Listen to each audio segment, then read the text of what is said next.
the stream talking about day offs because that's how I like motivate myself to get to the end.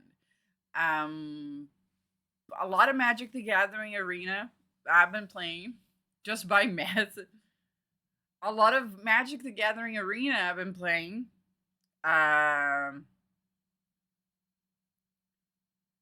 Good tip, the method. But I did get contacted by the devs of the following game, not Grand Theft Auto, but Manifesting.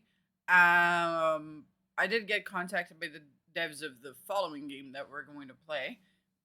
They told me to play this game on the 21st because there's going to be a sale on Steam.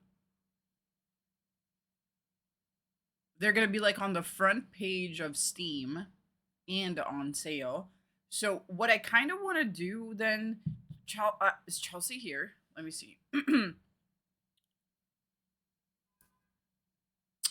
Should I let people know that, or should I just play the game without like telling anybody about it? Because I was thinking, like, since I was supposed to play this on the 21st, but I don't want to. I want to do this right now. Should I have like a pin thing in my chat that says, "Hey, this game's gonna go on sale on the like." Let me read. I think I gotta read the Where did I even get that email from? Like, hold up, guys, hold up, hold up. Please don't fall asleep. I'm not talking to you guys. I'm talking about my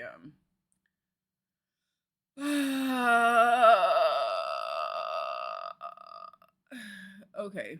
It's yeah, it is. So it will be featured in a special daily deal on Steam on September 21st. They told me to stream this shit on September 21st, but I don't want to. I'm gonna stream this right now, and then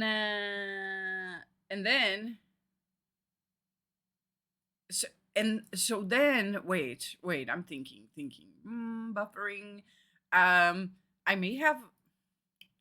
Are you listening? Are you listening, Chelsea? On September 21st. So wish list it if you like it. And then we just spin that. How about that? We just spin it.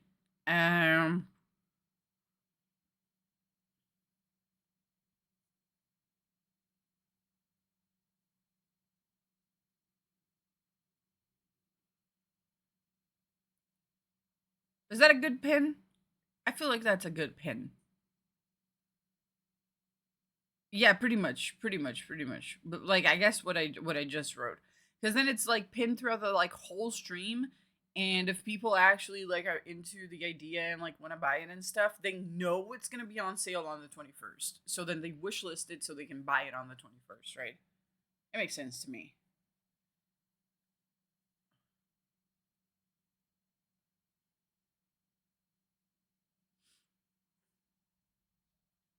Uh, and Yeah, yeah, I'm a good business person. Keep sending me game keys, please. I may not do it the way you told me to do it, but I do it. And that's like better than like 80% of the streamers. So but I may not do it exactly as you told me to do it, guys, but what if your game just looks really nice and I want to play it before the 21st?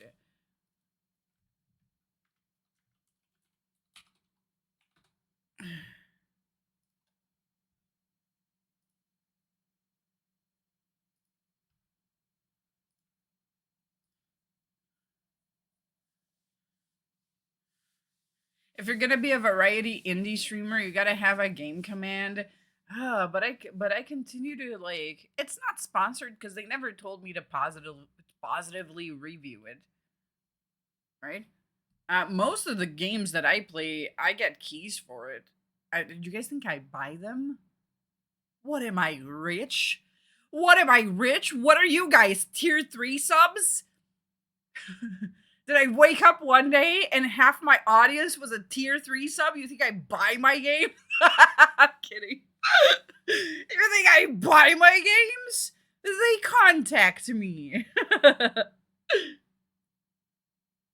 mm. Caffeine. Yeah, you are my apple shampoers, and you have been for a while. Look at the poor train. All right, let's I haven't done that meme in a long time. All right, so this is gonna be the game. This bed we made. You can thank the guys that made this game that I'm playing it, and we're not spending like the next fucking 25 minutes with me saying, "Hey, should I do Resident Evil 4 or a college football, or maybe I'm just gonna do Madden? How about The Last of Us?" Today is gonna be a day that I'm not gonna do that, and you can thank the people that made this game for it.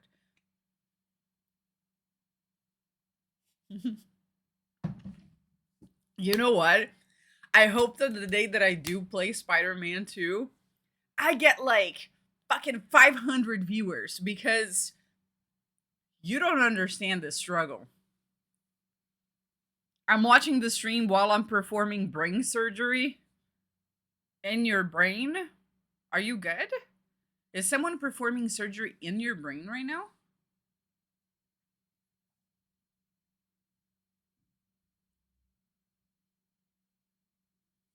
I just fired up Madden for the first time in a decade and I hate you for it. Listen, what if I just like play Magic the Gathering Arena after this?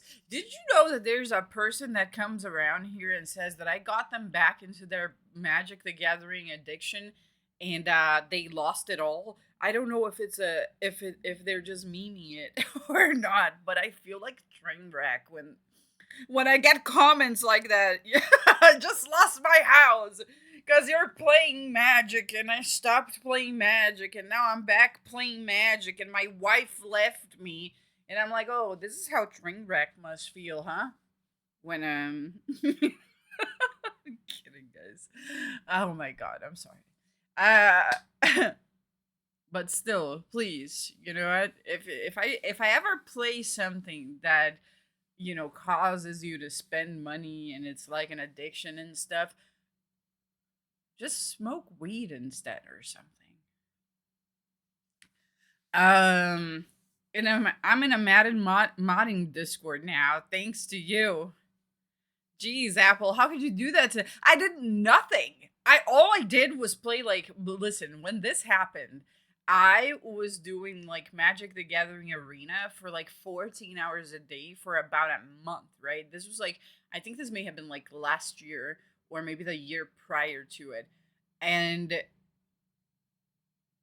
then I got in the beginning, and I do remember the progression because in the beginning it was like they came into my and I remember the Magic viewers because no one fucking cares about Magic or watches it, right? Please sponsor me. And and he came in like one of the first chats was like, "Hey, I was super into this game, really liked it, but it like fucking ruined my life, so I don't play it anymore." And by the end of it was like, "Yo, I got back into Magic. I spent fucking $35,000," and I'm like,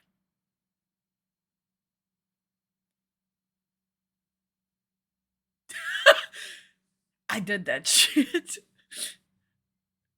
Please. You know what? It is what it is, guys. Please don't go back to your addictions just cuz I told you that in confidence. Oh, please. There's so many of you out there probably. You know what? Some women on Twitch turn you to Magic the Gathering where you lose your house, your wife and stuff, and others to fucking OnlyFans where you lose your wife, your house and everything else and the next thing you know, you paid a woman I don't know $200,000 to just hug her in a con and she gives you like a distant hug, you know. I feel like I turned you up to at least something that is fun. Anyway. Let's start with the game. Am I on the right category? Is everything good? I feel when a VTuber made me lose all my money through Magic the Gathering cards. At that point, you just pay for therapy. Bro, there are stories like I see that I see that shit around like a dude will just like pay like well, like the total like balance on the OnlyFans is gonna be like $250,000, and then there's like a picture of him and the like OnlyFans like girl in like a very like public setting, like a con, and he is super happy, and she's like in the photo. Who hasn't seen that before? I fucking seen like at least a handful of those situations. Let me just make sure that the sounds are working. Is everything working properly? I think it is. What I'm gonna do is gonna turn this on here. It's always her face that like kills me, honestly, because she's always like, it doesn't matter who the woman is, they're always like in the photo. Alright. I think this game is actually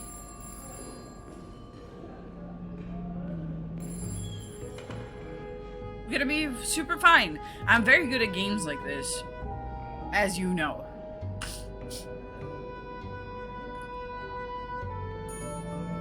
Hey, if you guys want to scan the code, you could probably join their Discord.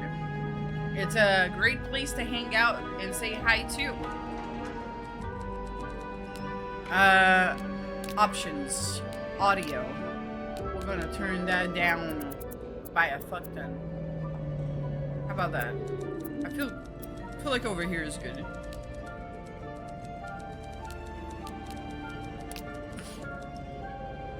Or maybe over here.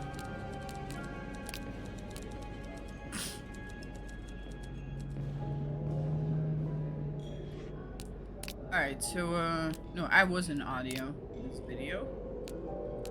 General. English. What are the options that we have?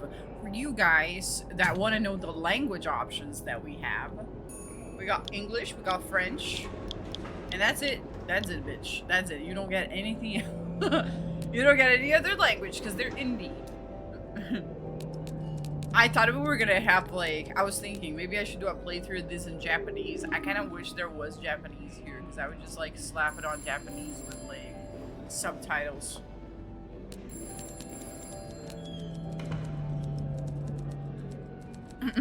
Cozy nap time. Mr. Green, how you doing? Yeah, man. I mean, I'm tired. Like, I've been tired. So, like, I was just saying that I could take the day off tomorrow again because I'm like very, very tired. Yesterday was rough, guys. Yesterday was rough. Yesterday, do you want to hear about my rough day? Sure. I'll tell you about my rough day, chat.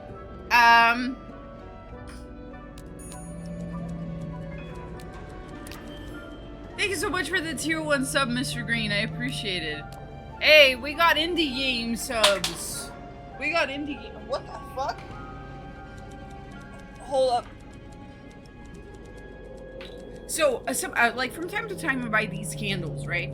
That are like, it's not something that I purposely, I never bought from this brand of candles before, so I didn't know it was that hardcore.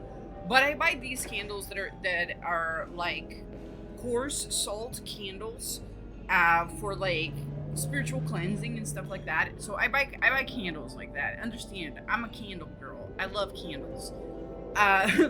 So I bought a candle that is from a different brand that I never bought before. Not only does it have coarse salt, but it also has some like rocks attached to it, like amethyst and shit. And I lit that shit yesterday. We gotta talk about the people in the candle business that do not understand physics. Because what do you guys think happened? What do you guys think happened with the candle? Huh?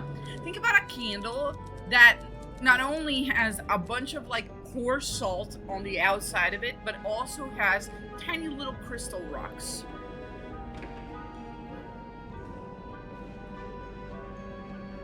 Hey, what happened to that, boys? No, there is no glass. It's just a candlestick. No glass involved in it.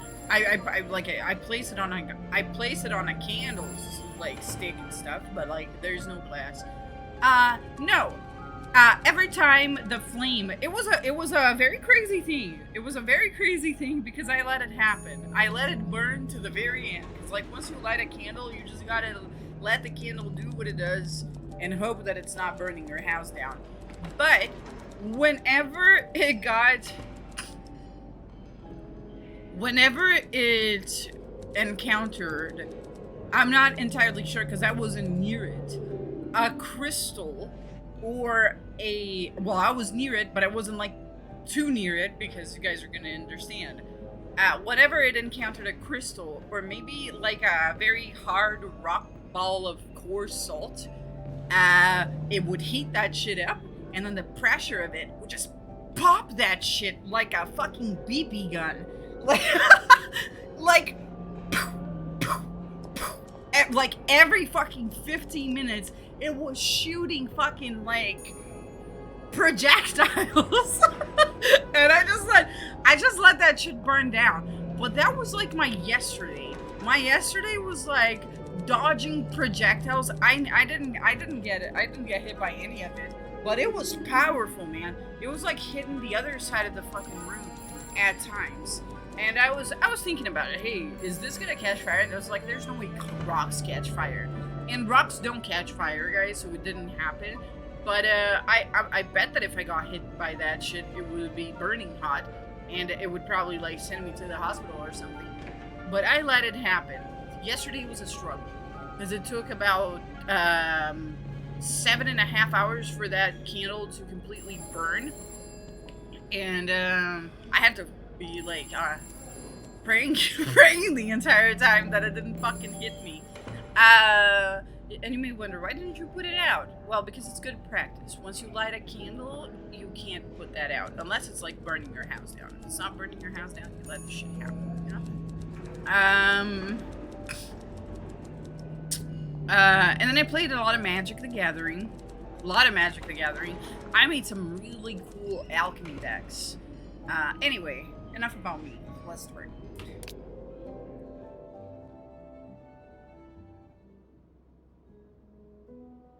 The game takes account of all your actions, including the ones you decide not to take. These choices will determine your fate and the fates of others around you. Proceed with my favorite type of game, chat.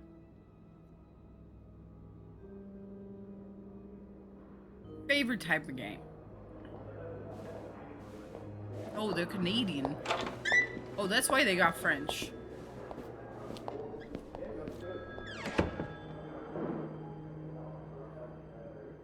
Come on now, miss. Let's keep moving.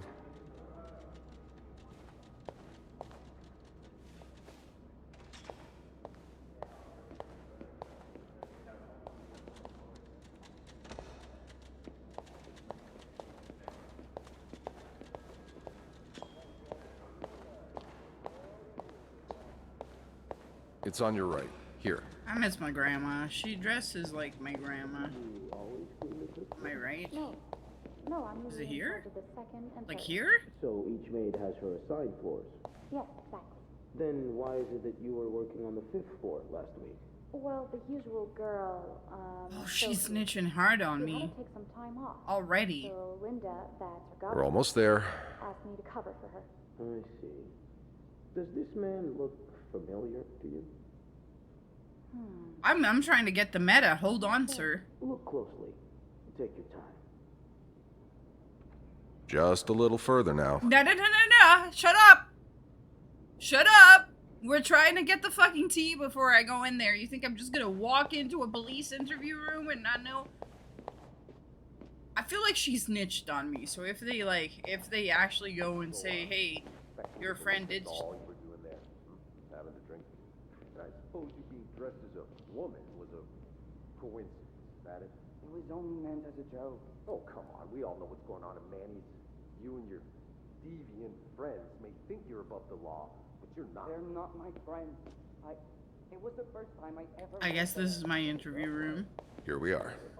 This is my interview room. Good luck.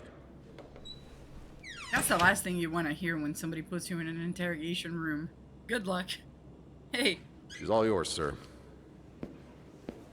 Sophie Roy, I'm Detective Maurice Tremblay. Let's see. 21 years old, working at the Clarendon for over a year. Husband? I'm sorry? Are you married? No, not yet. I live with my mother. She's sick, so I have to take care of her. No father? No. It's always just been me and my mom. All right, Miss Roy. I need you to tell me everything that happened, starting with this morning. Oh, par la fontaine, les filles s'en vont et s'y promènent au bras des garçons. Tu les entraînes au cœur des buissons où elles étrennent l'amour en saison. Tu les enchaînes dans un tourbillon de vrai poème, car dans les frissons naissent toujours les plus belles chansons d'amour. Au clair de la fontaine, j'ai vu dans tes yeux mille couleurs. Quand la claire fontaine s'amusait au jeu de nos deux cœurs. Document's done. Now just a bit of tidying up, and I can go on break. Okay. Well, we're not calling anything yet, right? Put back. Alright. A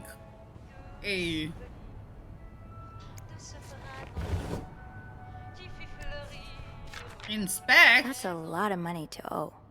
Just what did you get yourself involved in? Oh, we're snooping already. Let me see. Let me read.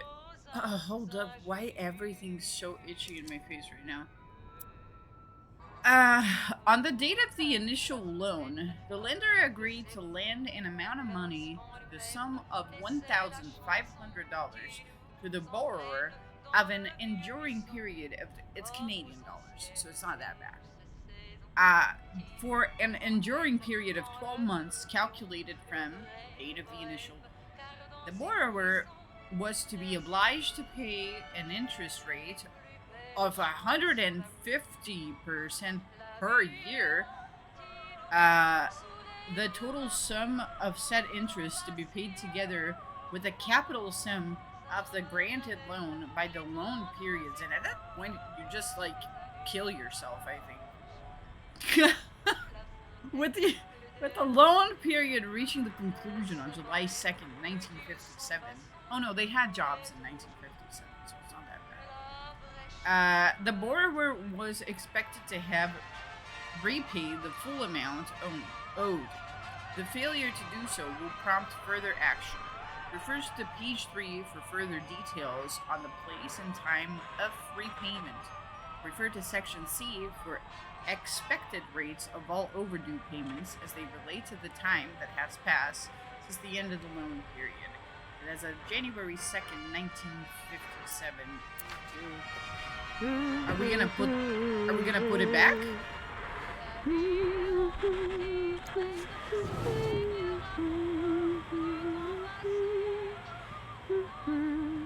See if there's anything else that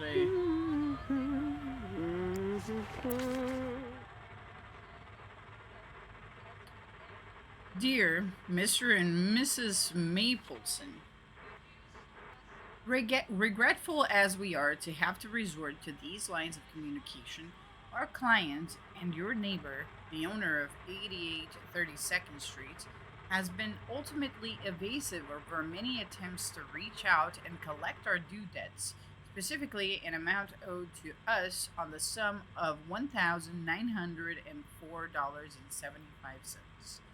He has given us little recourse but to contact him through those in close physical proximity to him in the hopes that they can deliver the message on our behalf. We have little desire to disturb you and the other fine citizens of 32nd Street, but our business may bring us back to your neighborhood if it is not resolved quickly. The help of your kind community would be greatly appreciated for us and certainly for your neighbor.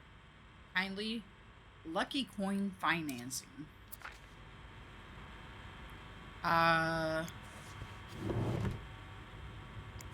It's not even part of my job description at this point, but I am curious. I am curious.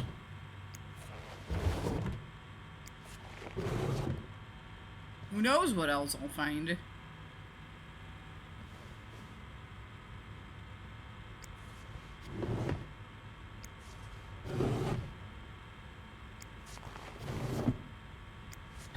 What if I play this like I just like to clean and do my job and we just like don't snoop at all? What's the worst that can happen? I'm just minding my own business.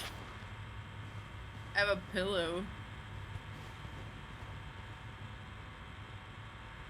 Worst job ever. I never done anything like that, but I would assume it's disgusting, right? Because a lot of people have the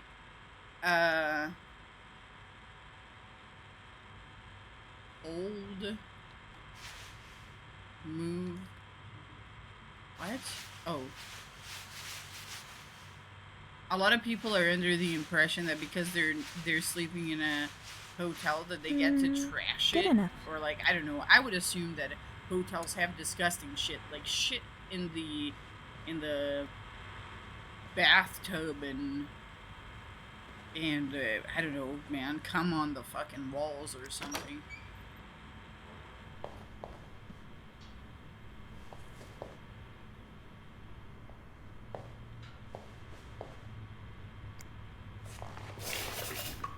Oh wow, she's very efficient. She's very efficient. What?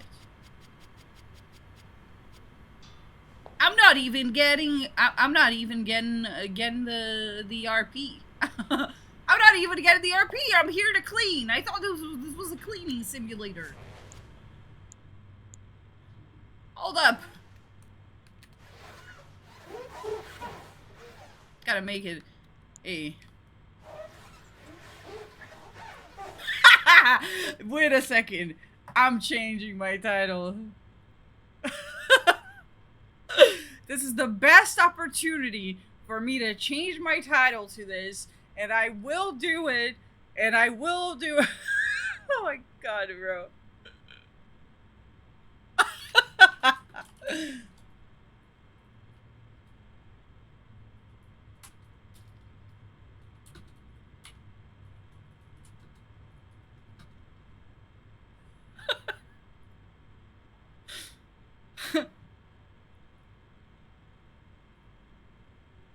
You know how long I've been waiting for an opportunity to do this?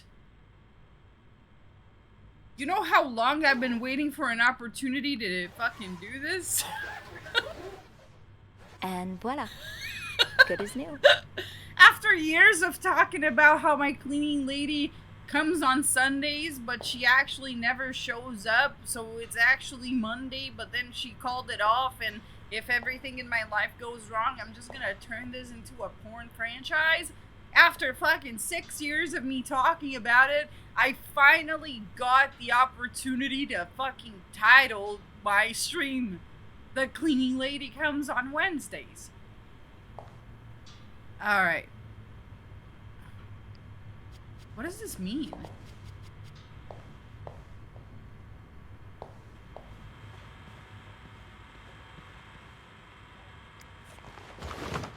Alright, I don't know where she put that, but...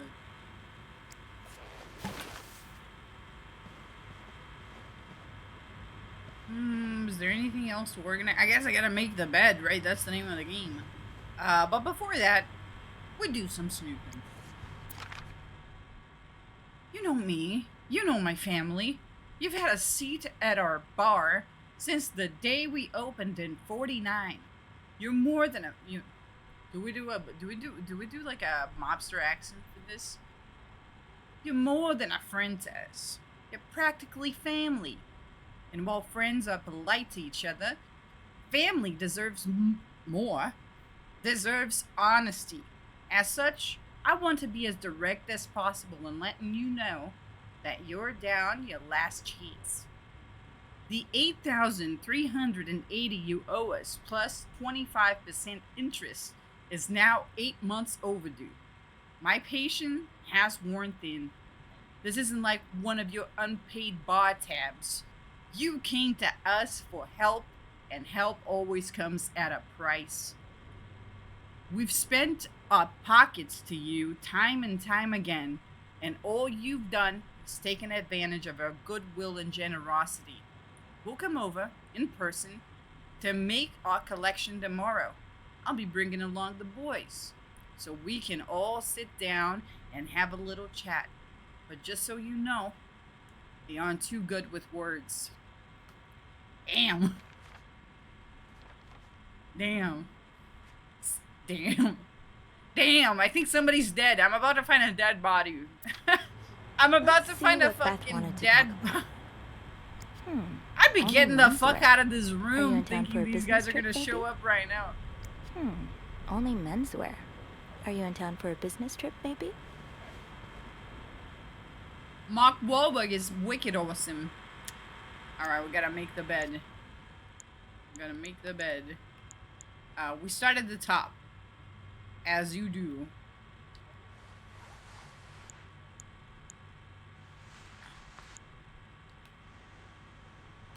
Wonderful. I can place the Nothing pillow. like a well-made bed.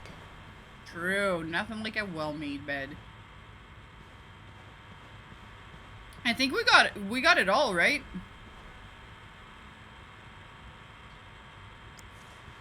I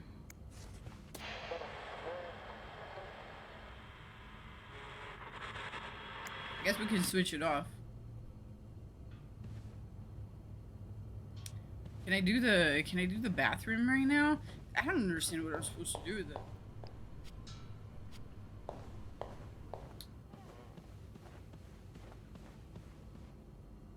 No need to bother reception right now. Oh. Okay. Well, we got the tea, we got the intel. You brought your own mug? Well, I guess ours aren't quite as complimentary. Well, I mean, he's not really the best dad, honestly. He put the whole family in danger, I feel. It's not a really good dad. It's not a really good dad if the kids are getting killed by mobsters, in my opinion. It's not a good dad if the dad is gonna get killed by mobsters.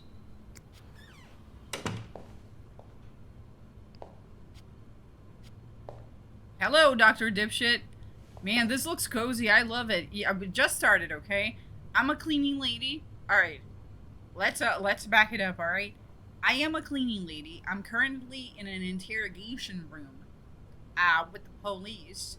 And I think I'm, like, just thinking about my life right now, and that's, like, what I'm playing, or what led to that point. But the game started with me in an interrogation room. And this is the first room that we cleaned. This guy owes a lot of money because he decided to take out $1.5 thousand loan at a 150% interest rate. Like a fucking dumbass. And now he can't pay. Or at least that's what I read.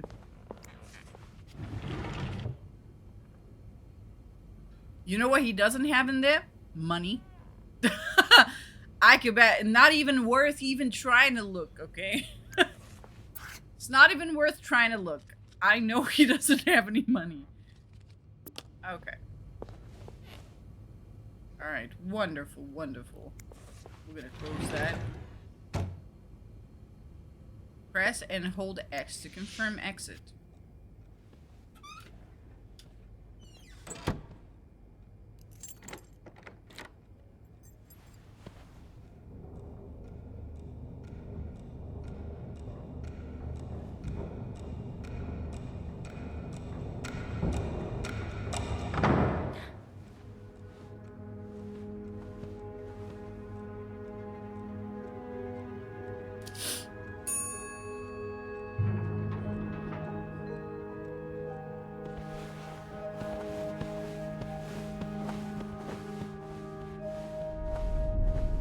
heard about that nut house they want to build next door? Yeah, it creeps me out. Imagine all the weirdos who'll start hanging around the hotel. I can think of someone who'll feel right at home. Look at her, always glued to that gossip magazine. Do you think she has any real friends? Or is it just Gracie, Joan, and Marilyn? Well, when your own life is that dull, you need to get your excitement somewhere. Oh, did you see Rebecca come in this morning? She was wearing the same clothes. Now, don't you think you're overreacting? This is exactly the kind of behavior Linda warned me about. She's doing everything she can to break us apart. Sophie speaking. Hey, it's Beth. Do you think you could come up real quick? Sure. I'll be right there.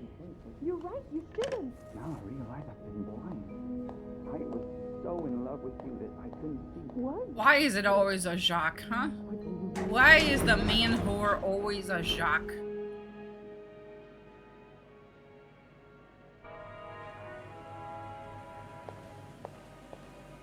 Offending every jock in chat right now. Why is the cheating man whore always called Jacques, huh?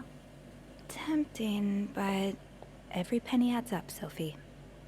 I'm talking to you, Now's Jacques. not the time to pick up I don't think I smoking, have Sophie. any Jacques in chat. Hey, I'm trying to interact with everything, but maybe I should just go. This is not a looting game. It's not a fucking looting game, okay? You just go to point. Oh, but what about the newspaper? 19 arrested in deviant raid. Toggle plain text. Montreal police arrested 19 persons in an early Saturday raid at Maine's Lounge, located on Stanley Street, downtown Montreal. The establishment, owned by Emmanuel Laliberté, is a known hangout for sex deviants. A Montreal city employee, a court official, and 2 teachers were among those seized, according to official reports. Lieutenant Sylvain Gubel says the plans to send letters to schools employing the... Said what? He plans to send letters to schools employing the arrested teachers. School principals, parents, and fellow teachers should prevent such people from being in close contact with youngsters, he said. It is everyone's responsibility to protect our children. Lieutenant Gubot, is that how you read that? Also promised an investigation would be open on La Liberté, who already has a criminal record to his name. Continued on page 3. Major snowstorm paralyzes city.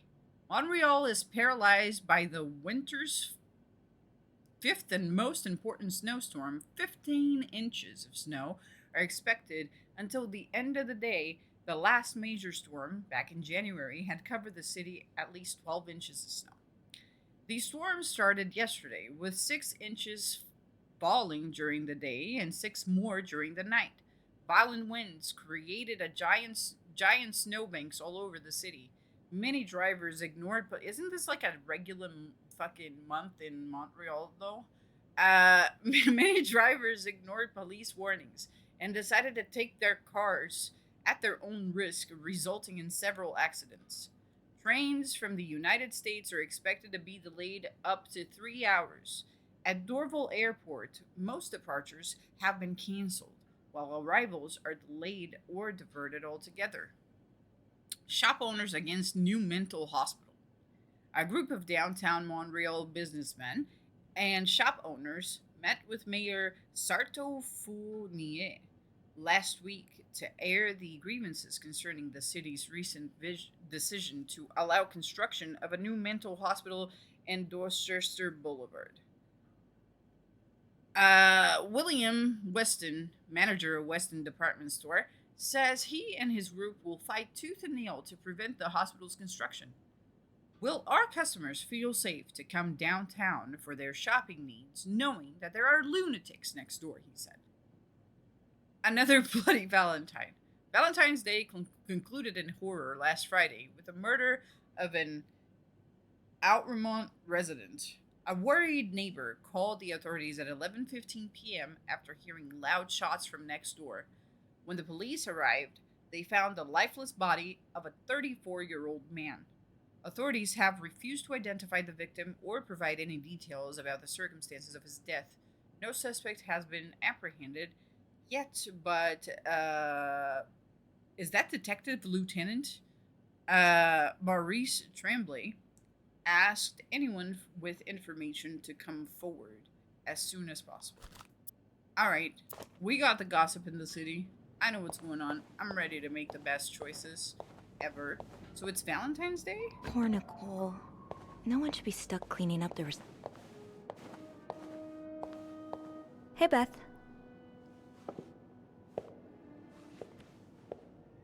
Hey there. So, who's sleeping? Sleep what?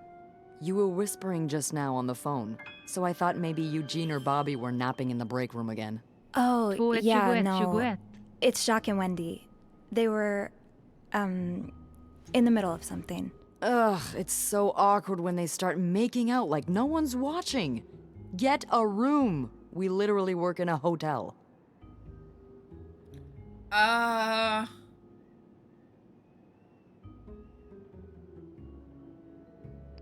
I'm just gonna feed the gossip. They weren't kissing this time. They were fighting. Great American Total Eclipse. Thanks so much for the 21 months, dude. I mean, I appreciate it. Oh no, why? I'm not completely sure, but it sounded like Linda had something to do with it. Ugh, that bitch. Beth? Trust me, she deserves it. Why does everyone hate Linda? Let's talk shit about Jacques. Fuck it. She's our toxic friend. She's our toxic friend. We're definitely gonna fucking... Okay, if there's one thing established here, is that we're only toxic when it comes to our toxic friend, Beth. Anybody else, we don't really feed into the gossip. But with Beth, we do it. I don't think Linda should take all the blame. Jacques really isn't being fair to Wendy either. Oh, you're absolutely right. It's terrible for Wendy that her fiancé has the backbone of a snail. You shouldn't say that. But it's true. Even the way he walks, I swear. Beth, he could come back any second now. Yeah, fuck Can we Jacques. just... Didn't you say you needed my help with something? Oh yeah, right. Wanna guess what? Wanna guess what? I don't know. I'm really bad at guessing games. It doesn't have to be a good guess. Just say the first thing that comes to mind. I don't know. Please just tell me. Well, if I can't make you work for it. A nice gentleman decided it was time to redesign the lobby and helped us by knocking over that vase on his way out of the hotel. That's it? I would do it myself, but the last time I tried to leave the front desk, Bernard emerged from his lair to scold me about procedures and whatnot. Well, we can't have the beauty of the Clarington Hotel take absence from her throne, can we? Oh, the people would riot. Bernard especially. Bernard's hardly the people.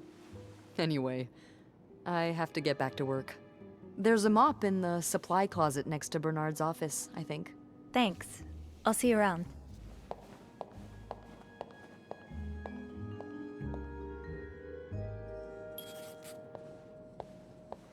Alright, let's go grab that mop. Hey, what's on the menu today? Chocolate mousse cake. Maybe Bobby wouldn't mind sneaking me a slice. Ugh, no. Bernard would have both our heads. Linda, Wendy's great at her job. Guests absolutely love her and... Not just guests, apparently. Oh, God damn it, Linda! I only like her because guests like her. Making sure guests are happy is my job, God, after that all. whore. You don't seem to care whether I'm happy. Listen, if Wendy wasn't doing her job, that'd be another story, but I can't just fire her without good reason. What if she stirred up trouble among the staff? Would that be a good reason? Curiosity killed the cat. Oh, Andrew. Hi. I'm sorry, I was just... Spying on our manager? No, I heard something, and I... Hey. It's okay, I'm just pulling your leg. I'm sorry I scared you. I'm not used to having people around me while I work. Yeah, you're always working alone up there, aren't you? I actually think it's the first time I've seen you down in the lobby. Don't tell me you've been sent to clean up after the Valentine's Day ball.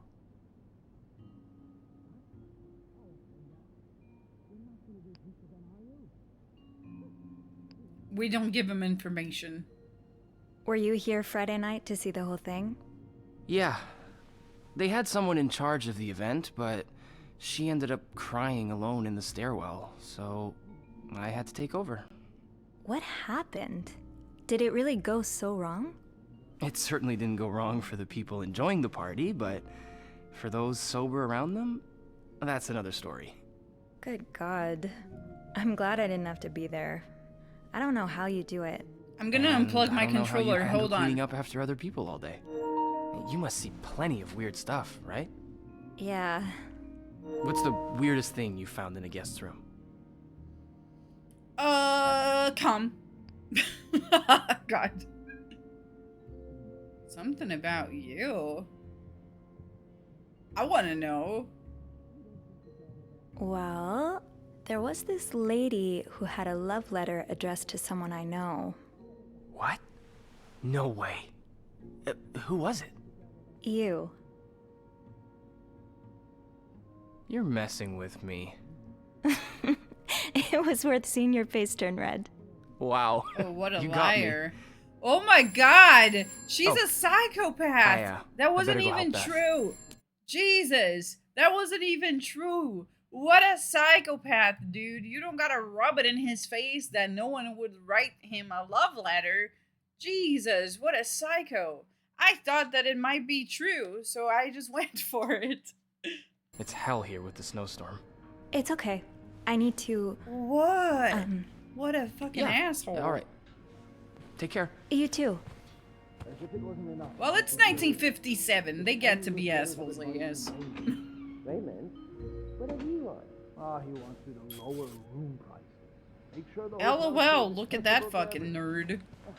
Alright. I can hardly believe you two are from the same family.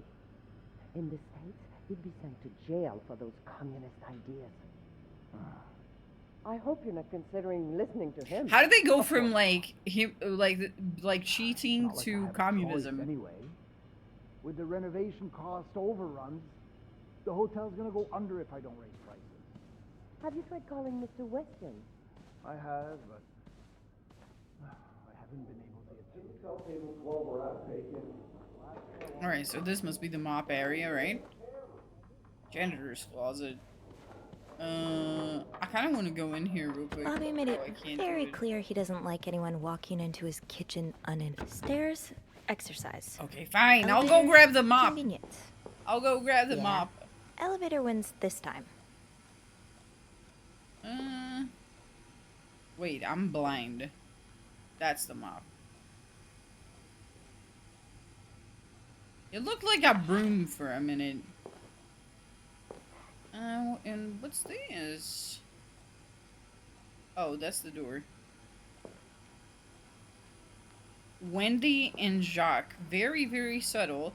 It's like no one would, like, notice that. I've never seen two people more suited for each other. I hope they work things out. They need to.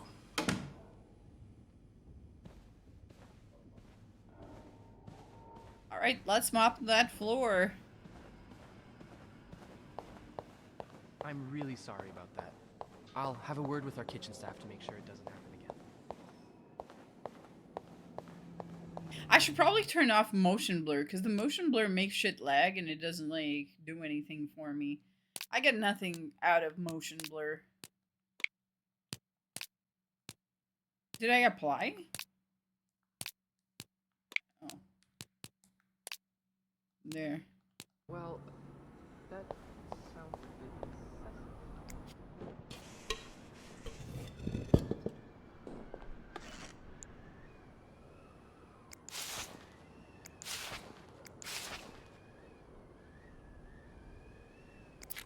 A film roll. Ooh.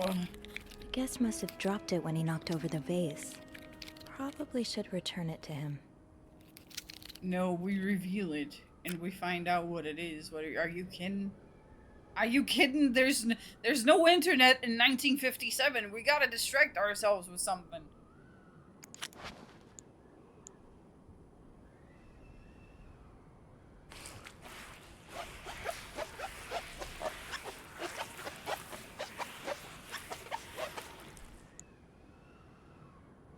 Ew. I better throw that away.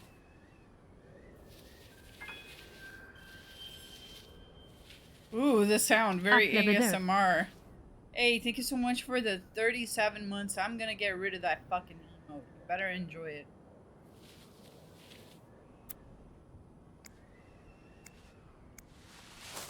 Now I just put the leaves back in the vase, and it'll be like nothing ever happened. Oh! Hey, is my mic still working? I just punched it. Epic Huggle is always making me angry.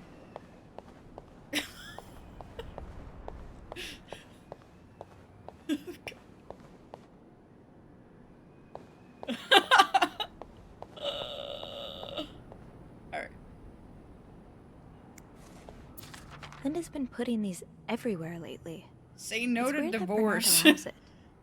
Hey guys, did you hear? Chat.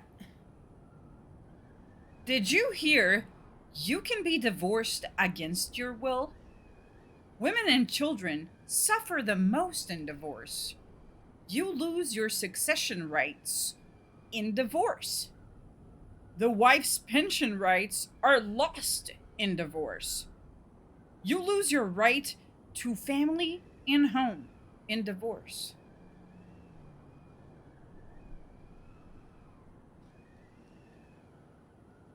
Protect the family.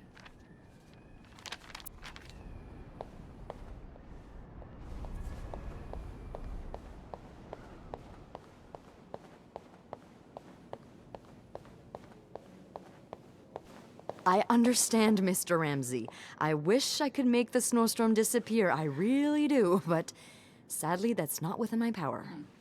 Beth, who knocked over that vase? Mr. Spade. Mr. Spade? Well, I can check with the airport and let you know when flights resume. Until then... Yes, I know. You've said that already. But... no, that's very unlikely. Let's see which room Mr. So, Spade is in. Which room are you staying in, Mr. Spade? I'm squinting. To talk to you. I'm squinting. God, I'm fucking blind. Once I gotta read things like that. Well, for that Spade, you have to talk to 505. the manager's manager. Would you like to 505, contact room 505. Sadly. We'll he go into doesn't have 505. I don't know, man. I think I'm just gonna play this game with a Yes, certainly. East Coast accent the entire time. I feel like he just holds it. Kneel down, all right? Then clasp your hands together and think really hard about just Oh how much yeah, you want so to go. satisfying. Oh, shock. Leaving luggage in the lobby? Are you trying to get Bernard to kill you? Where am I going? I wanted to go I to need to get back to the 505 to logbook and return find the Mr. Spade's goddamn. room number. Well, I fucking found it. I looked. I looked and I found it. It's 505. Serious. If anyone can make the snowstorm end, What? it's him. What? What? Hello? Sir? Oh well. Should I put the mop back? Maybe I should put the mop back. I don't need it anymore.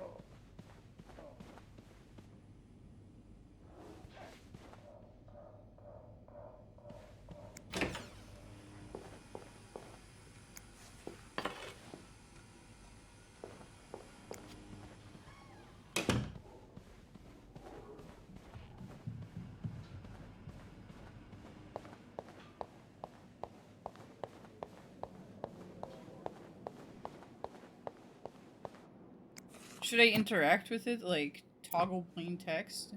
Wait, what? Maybe that was square. Is it not 505?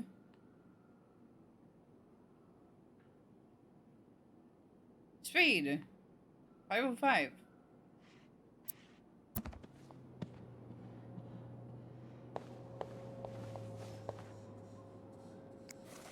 Bernard still leaves these around the front desk?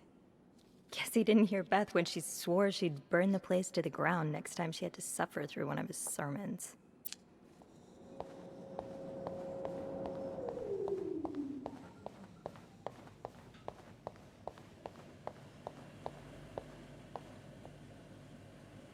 Right. And where am I going? I need to get back to the logbook and find Mr. Spade's room number. anger is a choice. Anger is a fucking choice. Anger is a fucking choice. Anger is a fucking choice. Beth said the guest was a Mr. Spade. The film roll probably belongs to him. I should be able to find his room in the logbook. While cleaning up the mess in the lobby, I found a roll of film on the ground. Guest knocked it over. With Beth's help, I could figure out who it belongs to and return it to their room. Usually they keep few items to the front desk. But bringing it back myself would take a few minutes of my day. Might as well just fucking do that. Alright.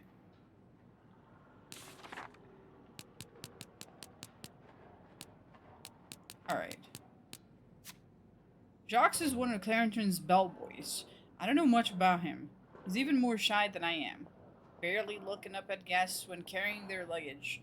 People like us need someone to bring us out of their shells, and apparently Jacques, for that person's Wendy to him. He's like a completely different person around her. He lights up, laughs, even cracks jokes. I was happy that he found Wendy, and even happier when he proposed. They're like Clarenton's very own Janet and Tony. Who the fuck are Janet and Tony? But it seems their engagement is in peril, thanks to Linda's meddling. We're gonna read about Linda. Linda is the Clarenton's governess, Bernard's second in command. And it is easy to see why. She rules over the maids with an iron fist, always ready to enforce Bernard's latest rules to the letter. Most of them hate her for this, but my feelings are a bit more mixed. For whatever reason, she seems to have a soft spot for me. The same cannot be said for Wendy, unfortunately.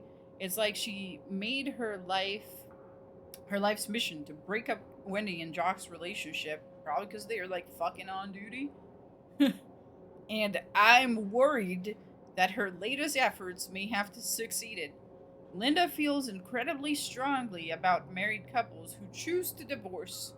She's been leaving anti-divorce flyers on every floor and won't even speak to any divorcee staying at the hotel, like poor Mrs. Beaumont in room 507. Where do such strong convictions like that come from? It's a little hypocritical, to say the least. Linda's always worked quite closely with Bernard, but we've always known their relationship goes beyond just co-workers. That relationship has been strained lately. And it seems like the source of that strain is poor Wendy. Bernard might be willing to bend over backwards for Linda, but firing the hotel's most popular waitress just because she demands it, I'm not sure he'd bend that far. Let's read about Bernard now.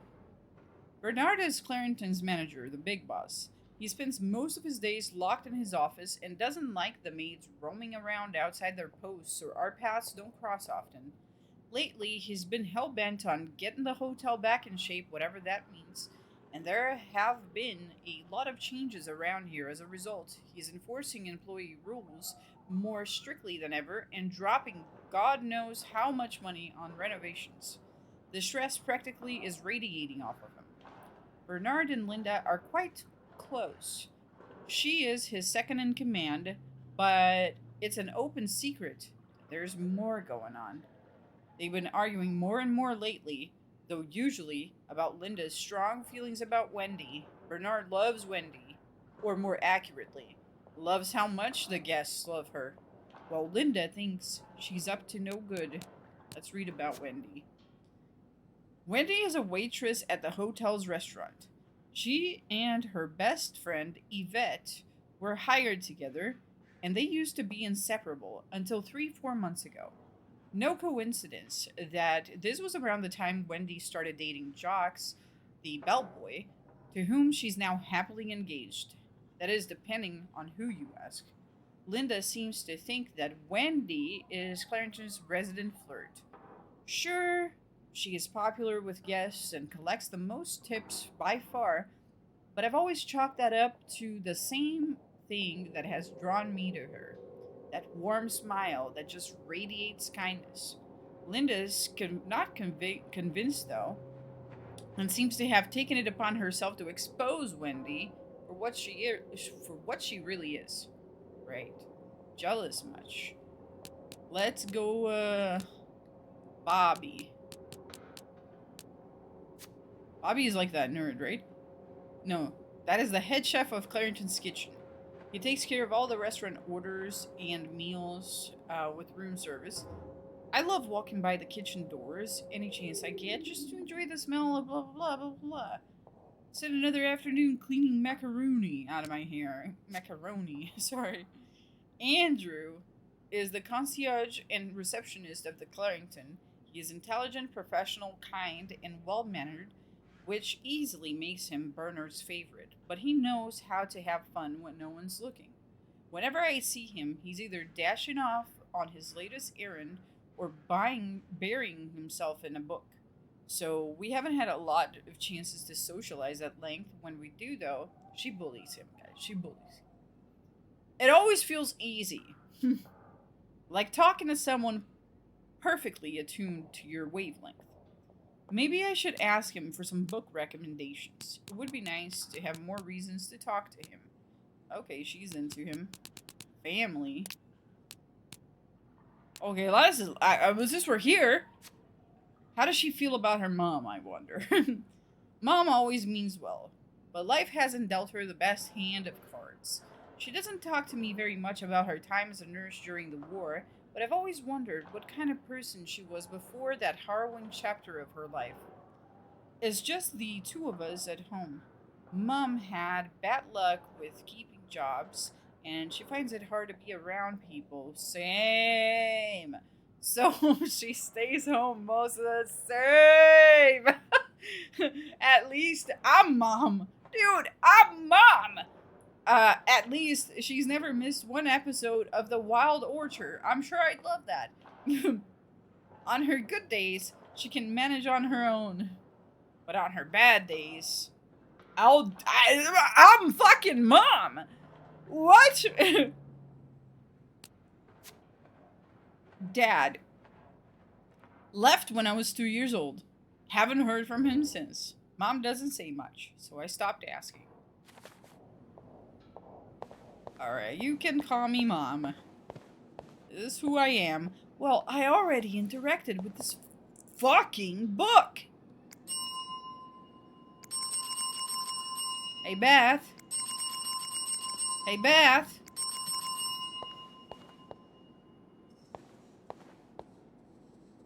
Hey, Beth. Hey, Beth. Well, fortunately for me, I've already read this. Listen, I've already interacted with a fucking book!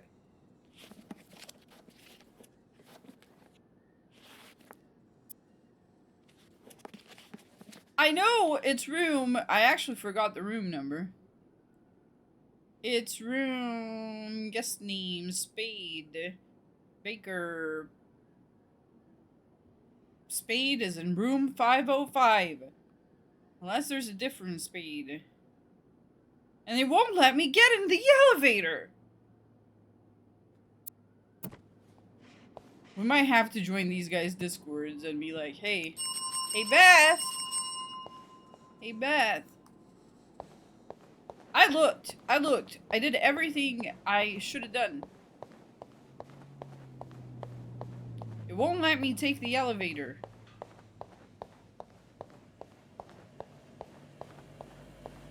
Where am I going?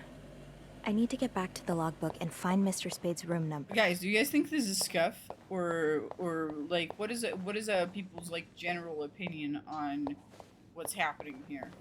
Is it scuff or not?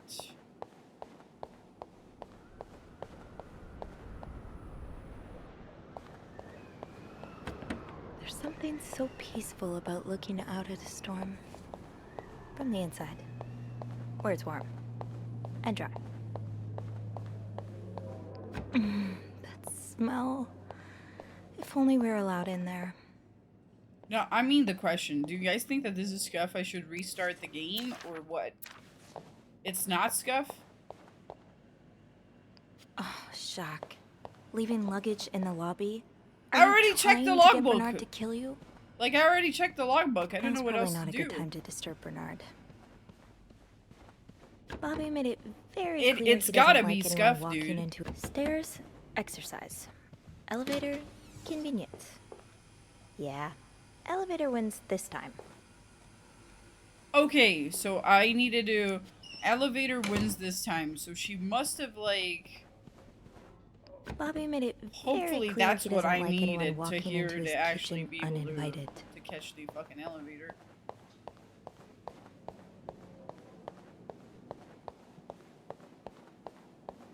I don't know, it seems like scuff to me, honestly.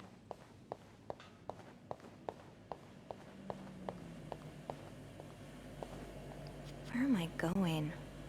I need to get back to Guys, the logbook it's and fucking find this. scuff. There's no way it's Tempting, not scuff. but every penny adds up, Sophie. It's scuff. What I'm gonna do is, have I saved yet? Is there an autosave?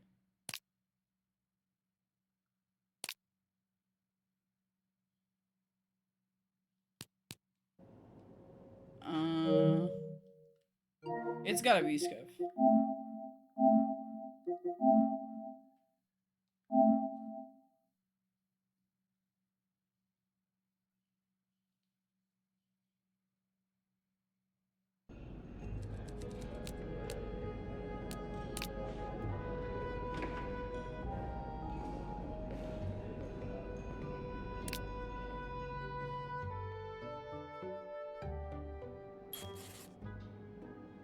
Beth said the guest was a Mr. Spade. The film roll probably belongs to him. I should be able to find his room in the logbook.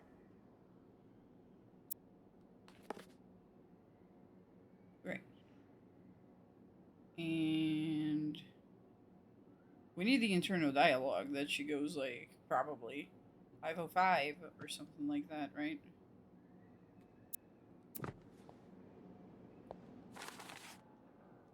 We're not getting it. We're not getting it. What is up with these fucking games lately?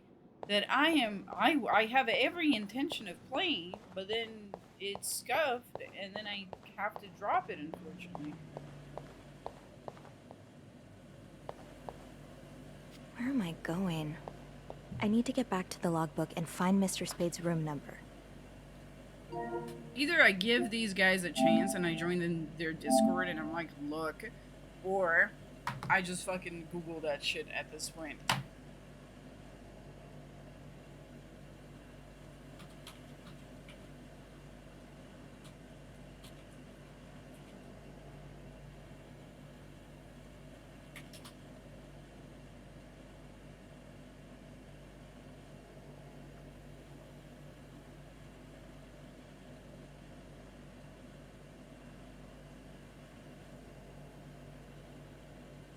I gotta see what this person did here.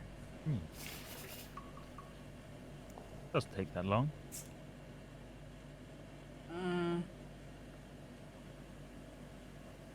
I'm gonna look at a playthrough here. Hold on. It's the only way. It's the only way. We see Beth. Blah blah blah.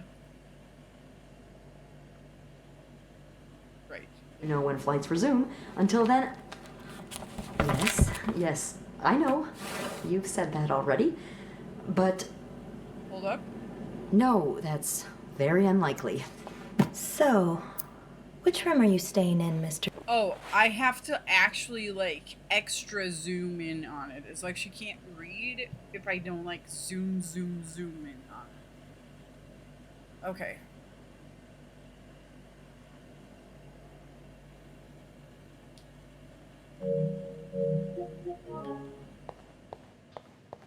Yeah, no, you gotta like super zoom. I saw somebody that was playing this on PC, and it looked like they actually like zoomed in on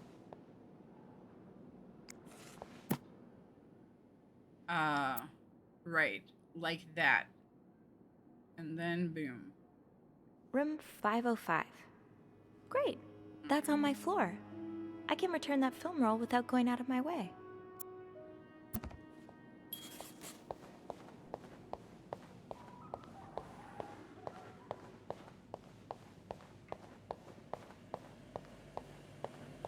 Do I still have the mop on me? I wouldn't put it back.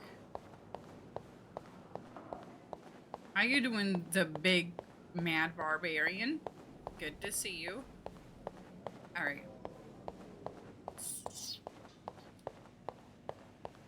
I just gotta check if I still got the mop on me. I don't wanna have a mop on me. Nope. It's right over there.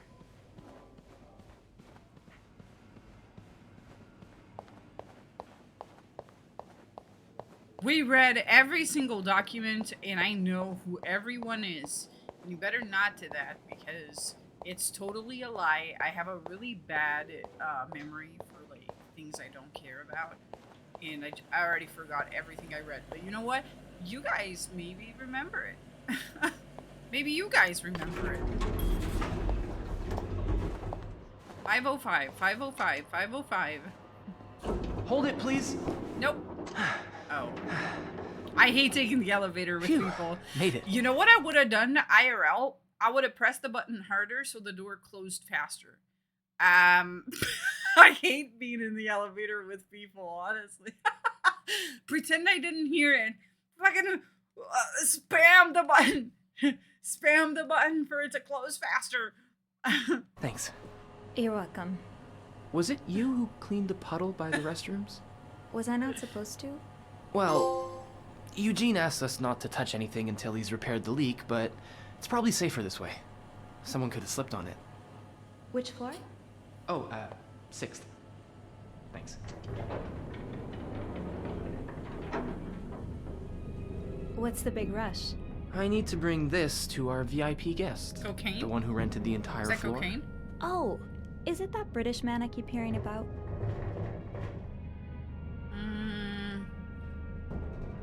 Isn't he? Why does he need snow? He wouldn't know, so I'm just gonna say He's sort of a celebrity, isn't he? He sure acts like one. I wouldn't want to be that poor assistant he keeps shouting at. I wish I was assigned to clean his room. Can you imagine the weird things I'd find? Be careful what you wish for. Wouldn't be No, surprised it's if no. the man kept a few skeletons in his closet. Can't you tell me who he is? I've never actually met him. Like that? I always talk to his assistant. Only Bernard knows his identity. Is it like that? I do Because I'm have biting a my upper suspicion, lip. though. Oh? But I'm not sure. With I my should say. bottom teeth. Can't you at least give me a hint? I do weird things to myself. Okay, Don't look at me. Don't look at me. Saved by the bell. Hey, come on. Don't leave me hanging. Let's just say I like to prolong the suspense. Wait. Is that the hint? Who knows? Fair enough. Have fun up there. You too. Room 505. Another good day of cleaning. Another good day of cleaning and snooping. Maybe I find money. Maybe I find money and take it.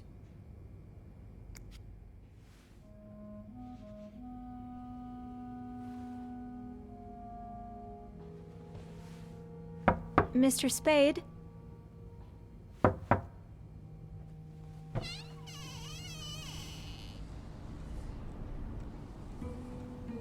Mr. Spade?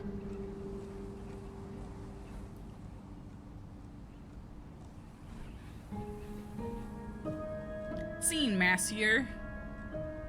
Not too messy.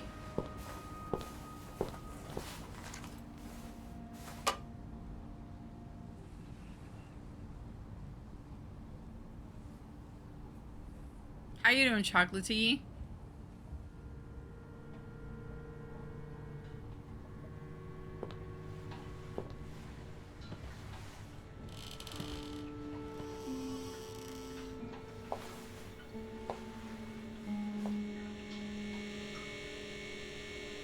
a photographer. Guys, there's nothing creepy about that. Literally, there's nothing creepy about that. This man is an artiste.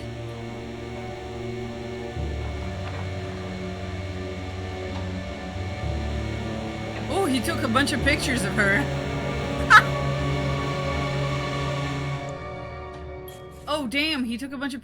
I guess it... Totally normal.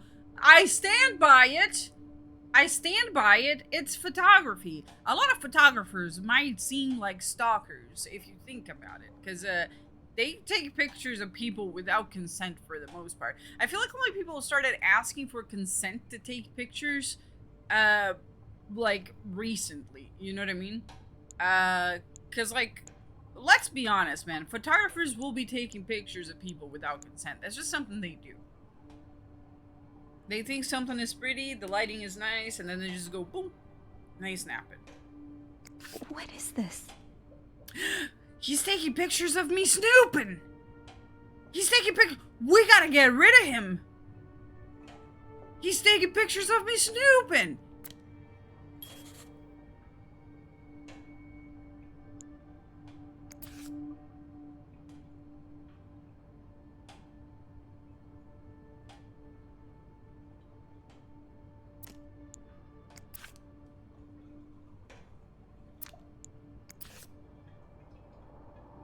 I need to take that film roll back. You see, we don't take these pictures down, but we do take that film roll back if it's an option. Because, like, God, I'm hearing things.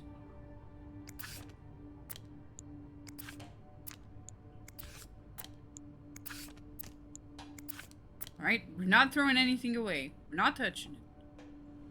We're not touching it, but we are taking the film roll back. Fuck this guy. Fuck this guy. And that was clean. Maybe we should, like... Maybe we should clean. Maybe we should. Maybe we should. Maybe we should. Clean. Damn, this is a fucking dirty fucking mirror.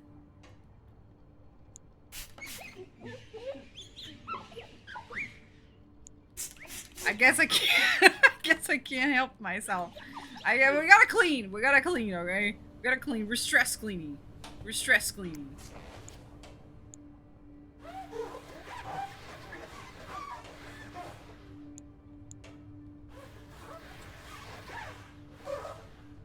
I'm taking that fucking film back, though. I'm taking that film and I'm revealing shit on my own. Can I do that?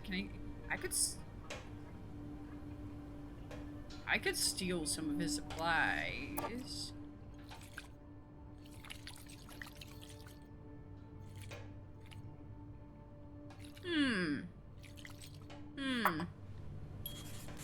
You know, I could throw that away. But then if I gotta reveal something, there's a snowstorm outside. I won't be able to. So maybe I shouldn't be a dick. Maybe I shouldn't be a dick about it.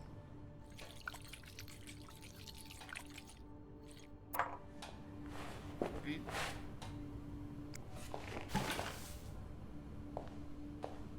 Well, yeah, he's gonna know. Hey, isn't there anything more intimidating than you're taking pictures of a maid snooping, and then that maid goes in your room, cleans it all, leave the evidence, and walks out? That's a power move. It's like, try me, bitch. You don't know where I came from. You don't know. I saw it, and I could have thrown it out, but I cleaned it, and I left it there. That's really a power move if you think about it. I'm not scared of shit. I hate this job anyway. I hate this fucking job anyway.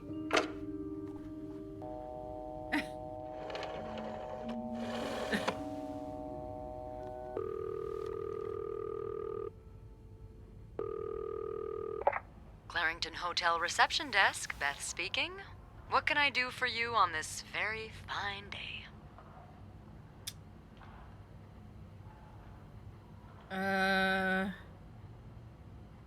Beth gossips too much. I should probably ask for Andrew. Beth, it's Sophie. Can Can I speak to Andrew, please? Yeah. Hold on. Andrew? Andrew? I'm here. Clarrington Hotel reception desk. Andrew speaking. Hey, are you okay? Hey, Sophie. Yeah, it's just... my trip to the 6th floor took longer You than want to bet that expected. guy threw snowballs at him? I'm sorry to add to your plate, but I really need your help. Sure. What's up? I think Mr. Spade's stalking me while I work. Mr. Spade? Why would he...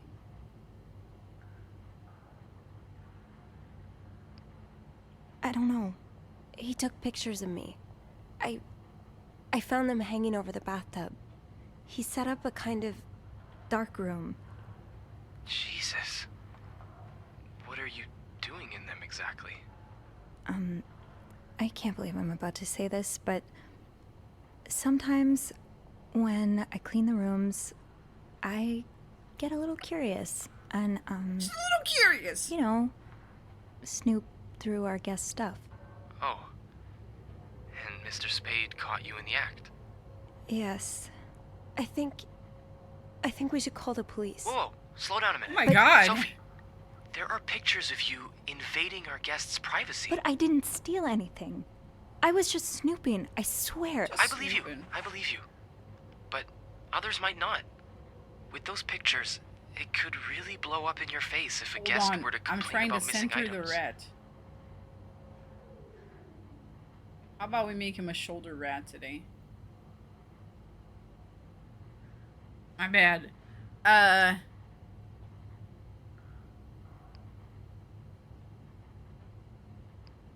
I could always throw them out. Well, that's one way to deal with it, I guess. You said you found the pictures hanging over the bath, right? Were they still wet?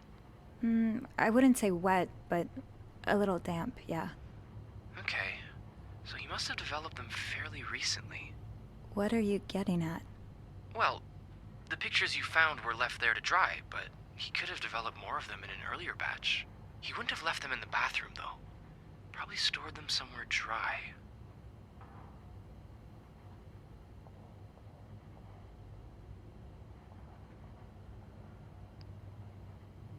Are you telling me I should snoop around? Well, it's nothing you haven't done before, is it? Andrew? Nah, Andrew? come on. A little joke's never killed anyone. Hey, he's my toxic friend too. Any idea I where am we should start then? I am surrounded by bad influences. Mr. Spade asked for the combination to his room safe. Andrew? There's a good chance he stored more pictures in it. Maybe, but I don't have the code. Maybe I can... Give me a sec.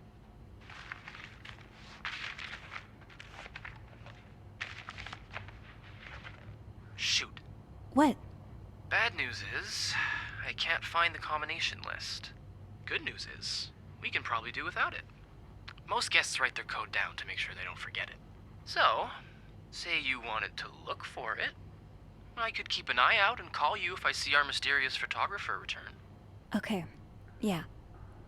Thank you. No problem. Oh, and Andrew? Yes? Please keep this between us. Of course. It's our little secret, Andrew.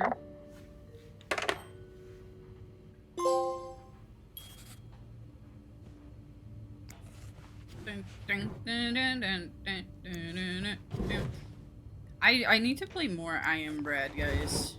That should piss me off, but I liked it.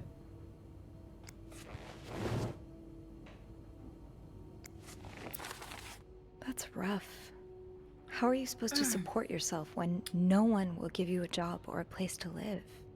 Dear Mr. Morgan, I understand your situation, and I'm sorry that you had to spend so many years in the hospital. However, this does not change the fact that you don't have the qualifications for the job.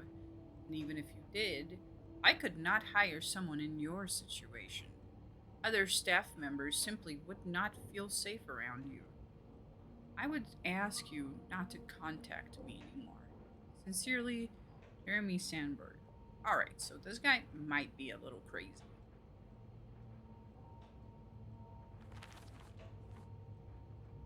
Mr. Morgan, you know I have a lot of respect for what you and others have done for this country, but I am not a charity.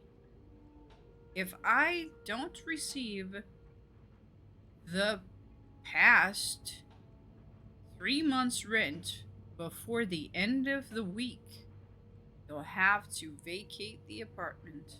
Thank you.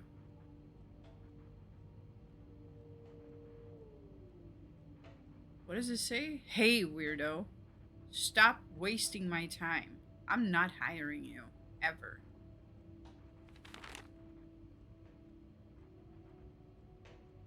Well, I mean, it's 1957, dude. People in 1957 write cursive letters. And me. I also do. Sometimes I send letters and I write them. Freehand.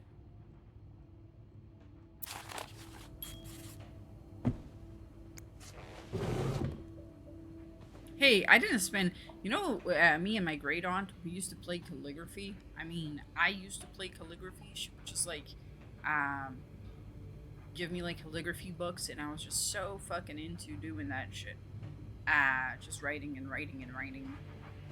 And I didn't go through all that just so I didn't write cursive at my age. Come on.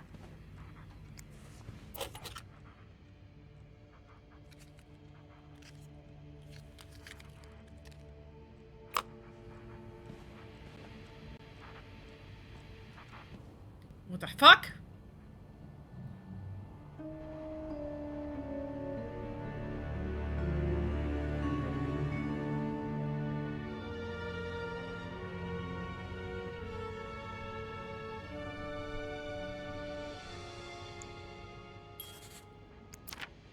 The lake. There might be some treasure in the lake, or maybe bodies. I don't know.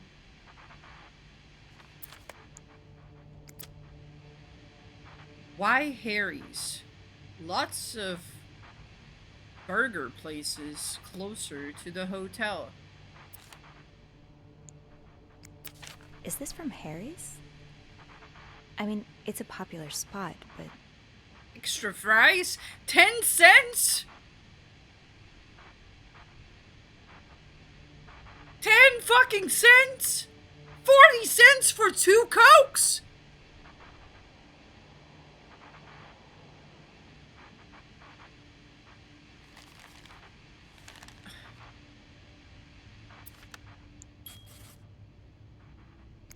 How the hell weren't people fatter than... winter jacket that Mom loves.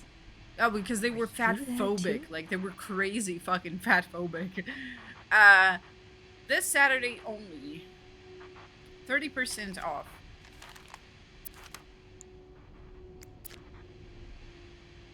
They also made less money.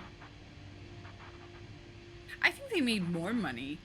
It's just that the currency is devalued. So the value of the currency was a lot better. So they didn't have to make much. I think to think that they made less is wrong.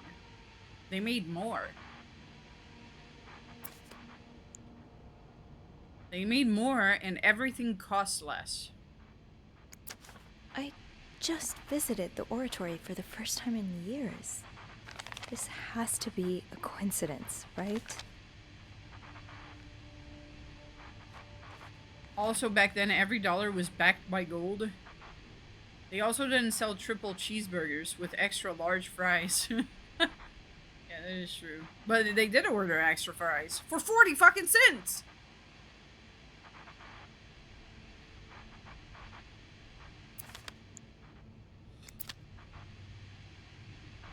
Special occasion, wedding, funeral.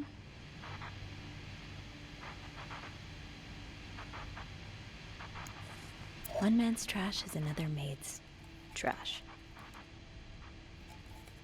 Alright, I can throw this out.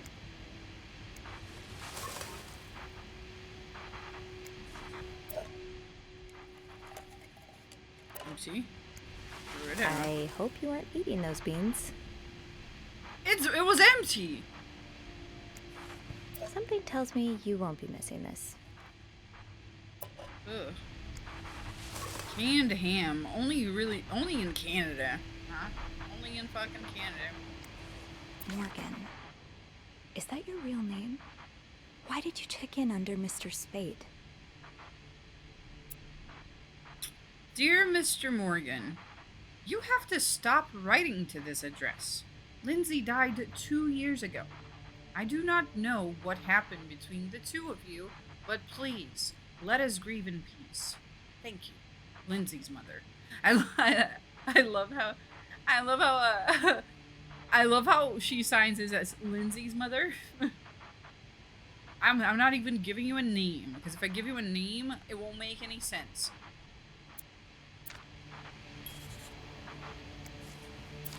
Is this a floor of the Clarington? Housekeeping. Lobby boys, 8 a.m. Out to 11 a.m. Room service. Night mostly. Everything in your room is dirty, dude. What? Hey, those are cigarettes. Hey, to throw away his cigarettes would be the biggest dick move. I feel like I could do that. I feel like I literally could do that, since he's taking pictures of me anyway. I don't take any of my pictures down, but I do. It's war. I'm declaring war right now. That felt good! And fuck your little mirror. No, I'm kidding. The cigarettes is enough war. Enough war declaring. French to English dictionary.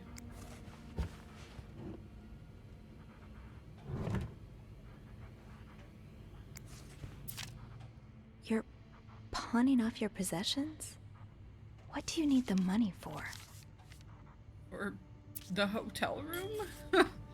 For the hotel room, I think?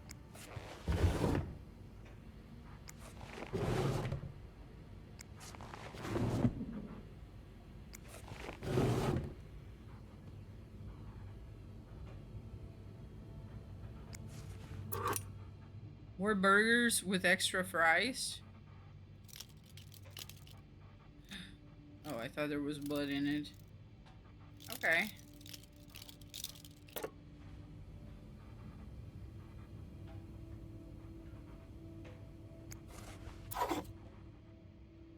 Felix shaving cream. Is this how dudes did it back in the day? I should bring that back to my cart. Why are we searching through other... There's no internet. It's 1950 fucking 7. It's 1957. There's a snowstorm outside in 1957. And I'm a fucking hotel maid. What do you think I'm gonna do? We're snooping. We're snooping because it's 1957. Well, how am I supposed to distract myself? Zatak, it's 1957.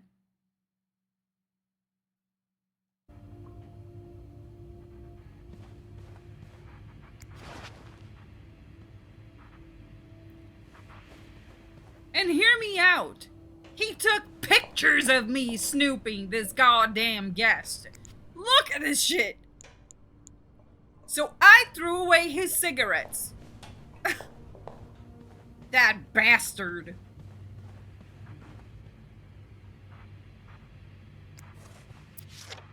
He declared war on me first.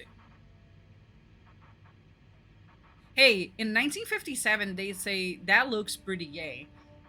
Because anything looked gay for guys in 1957. I don't think you could touch another man without somebody accusing you of being gay.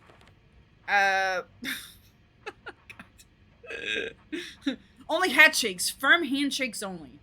99th Infantry Division. Belgium. November 1944. Maybe he's secretly in love with me? I don't know.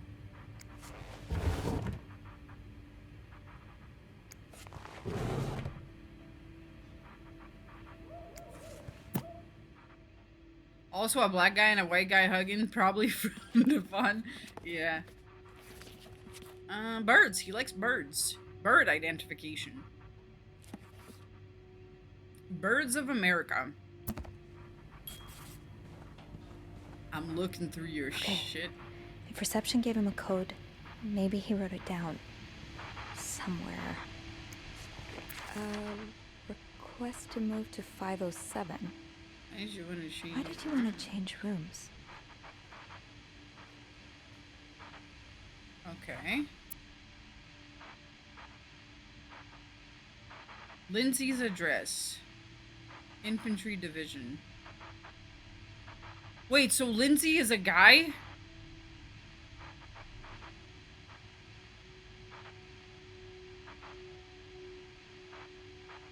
Year of hospital discharge. Could that be a reminder for the safe combination?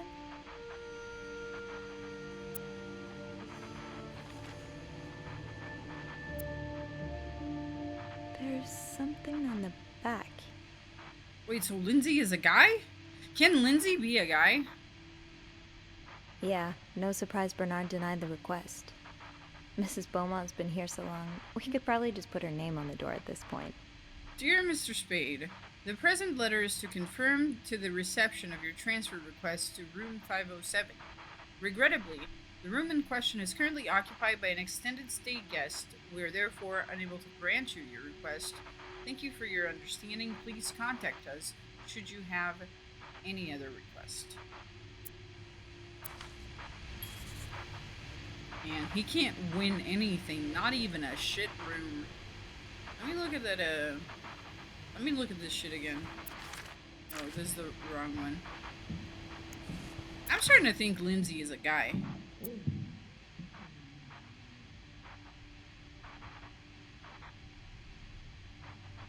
Died 2 years ago.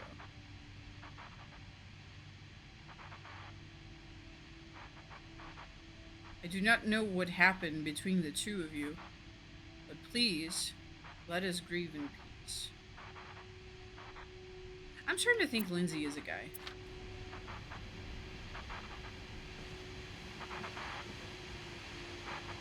Could Lindsay be a last name? Could be a guy or a girl. Especially because it's Lindsay with an E. I feel like that could be a guy.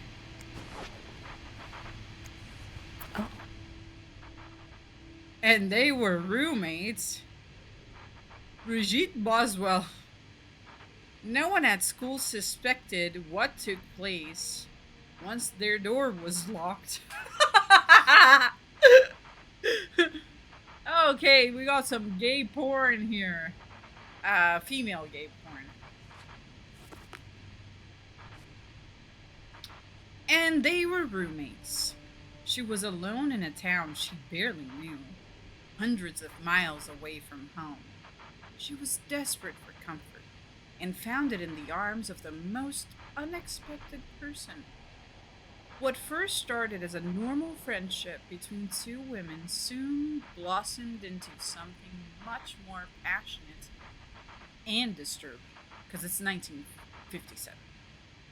This is a tale of love and desire like you have never read before. Out of her own experience, the author, working under a pseudonym, tears the curtain from one of the gravest threats to modern social morality, the strange love practices trapping unwary girls today, particularly in our larger cities. Wait, he bookmarked it. What is that? There's a bookmark! What the fuck is the bookmark for? He's got a bookmark! I needed to see what the bookmark was. It wouldn't let me.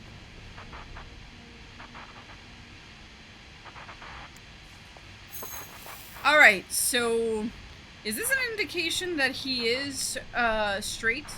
Because, like, from all of that, right, Lindsay, I feel like all of this could mean to me that Lindsay was actually a friend, and it's a guy, and he's not gay, but I don't know.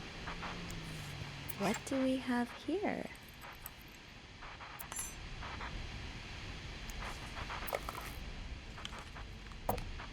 bird watches.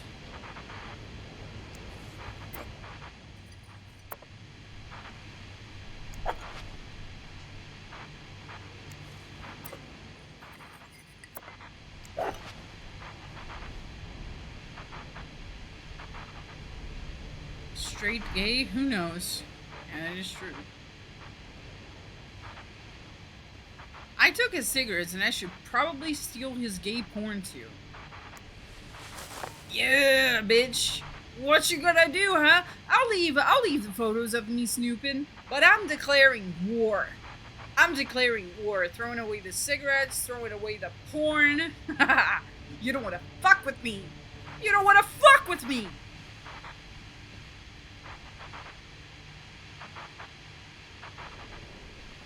And I should pick up probably one of your socks and throw it out and just leave the other one. That would be evil as well.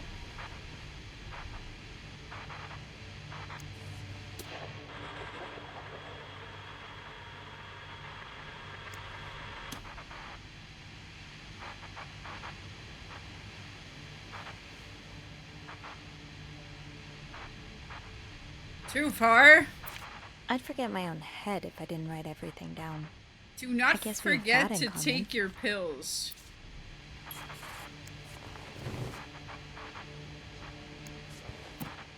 Holy Bible. Hold up, the Bible is so high though.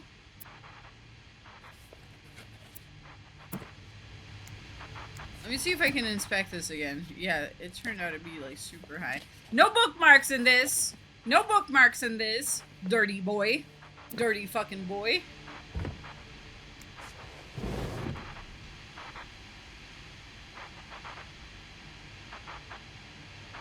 I thought this was a co-op game where you and a partner try to put a fitted sheet on the bed.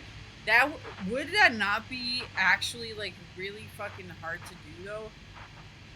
I always struggle making the bed, honestly.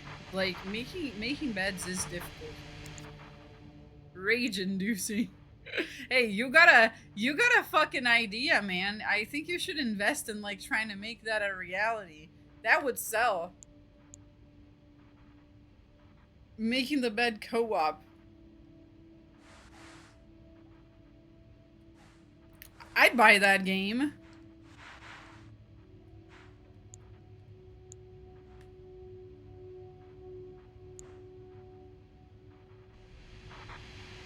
Didn't I finish it? Alright. Alright, I made the bed. I threw the cigarette out. I threw the fucking porn out.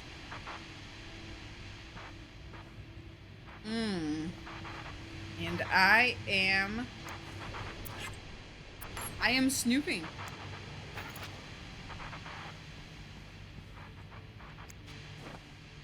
I'm snooping hard.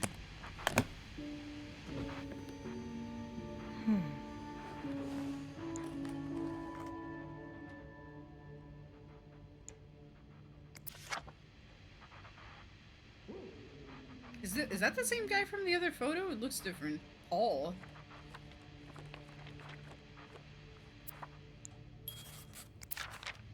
You spent 10 years in a psychiatric hospital. And it looks like you left with a long list of diagnoses. Would you ruffle through the belongings of a certified lunatic? Guys, would you do that? This seems a little dangerous.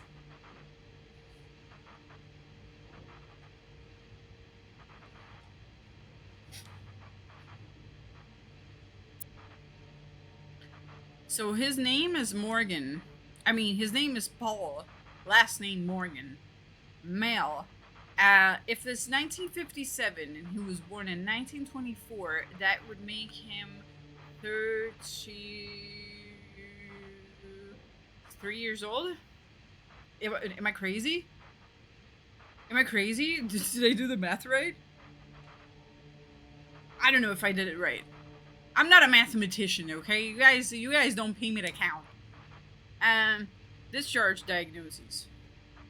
Anxiety neurosis, character disorder, chronic insomnia, short-term memory loss. Patient initially admitted for nervous breakdown. Patient erratic behavior and mood swings, occasionally aggressive. Patient not non-responsive to shock treatment, neither insulin nor electric. Patient condition improved after new medication. Medication, meprobamate, 400 milligrams daily. Phenobarbital, 50 milligrams as may be required. Alright, well, hopefully he didn't forget to take his meds, right?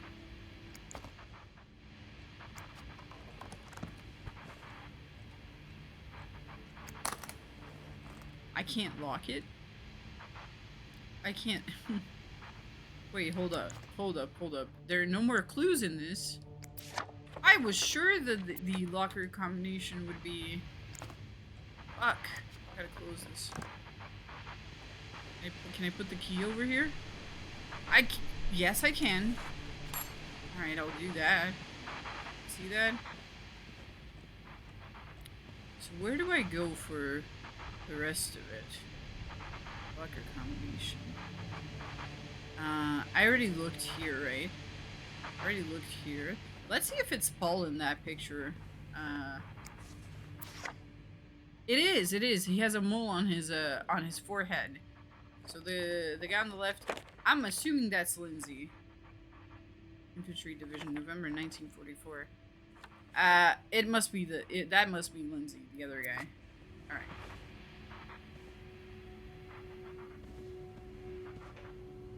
I already checked everything else, so maybe it's right here.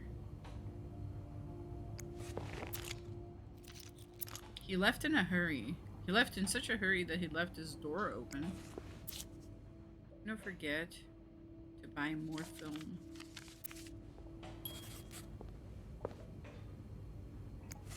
Did you intend for me to discover your little dark room? Or did this just fall down? I need to find some clues to decipher that code reminder.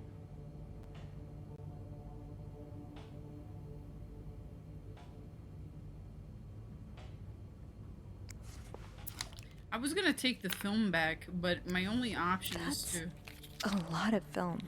How many pictures have you taken, Mr. Morgan? Man, so there should be a sequence of 4 numbers. Do we hear?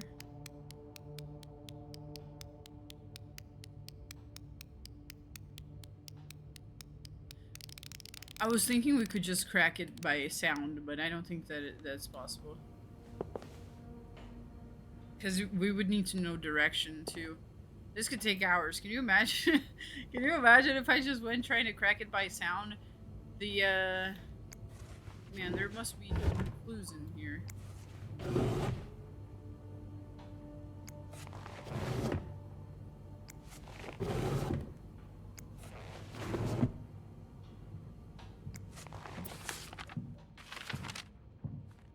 So we need a sequence of 3 numbers. Can you make up the number for your for the combination of your safe in a hotel? Or oh no, they have to write it down, otherwise they'll forget. That's what he said about it, right? So there's no way you can like make your own combination.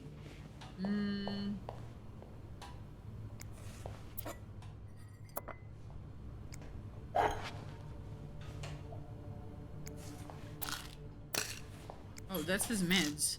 We should probably not throw away his meds. For our own safety, let's not. Throwing away his meds would be bad for me. Very, very bad for me.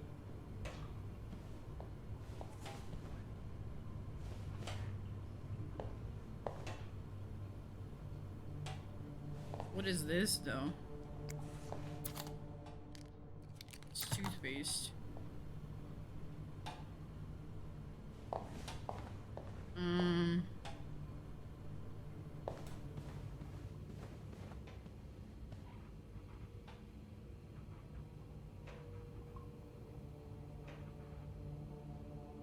It's the schizo pill.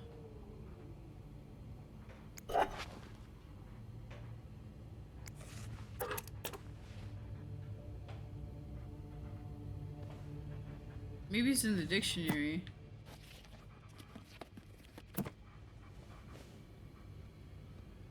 I'm like, I'm looking through shit again, because... God.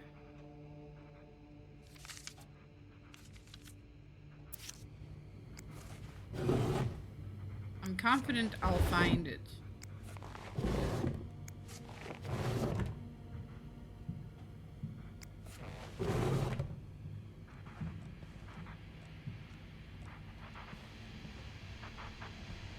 A lot of snooping. Where could that be?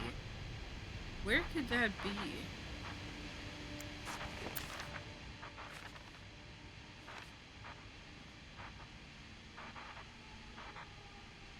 Lindsay's address, infantry division, year of hospital discharge. Okay. Okay. Lindsay's address.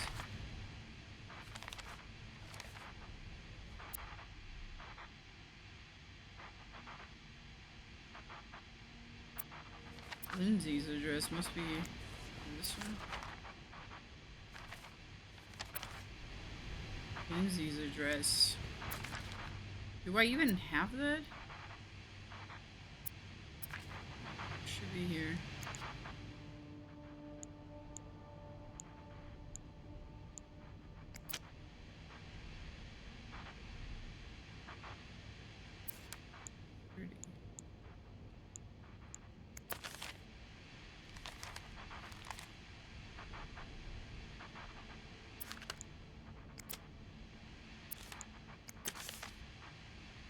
Aries.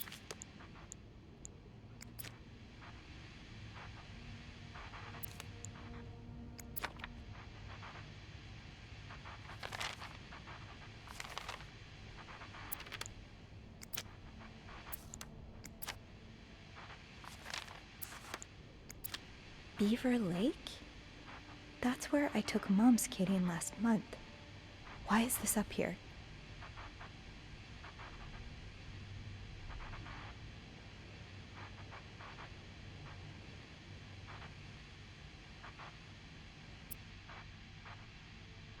The hell is this? These look like numbers. Sort of. These look like numbers. Sort of. Those are musical notes.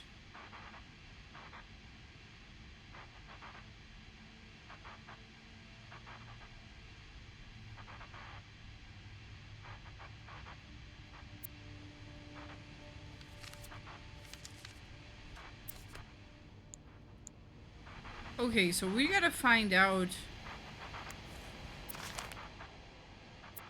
Lindsay's address is 34. So the first number is 34. Hold up, chat. Hold up, chat. First number 34.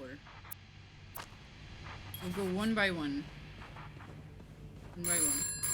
Oh my god, no, no, no! No, no, no, no, no. First number 34. First number, okay, write it down, chat, write it down! Write it down! 34, Infantry Division, year of hospital discharge. Hospital discharge happened is the last number. Hospital discharge, 57. Did I say 33? 34, 57 is the last number.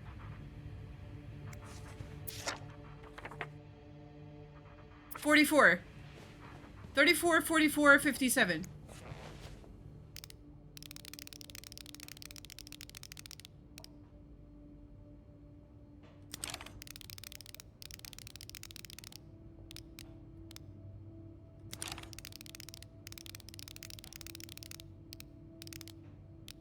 Damn it. It's not?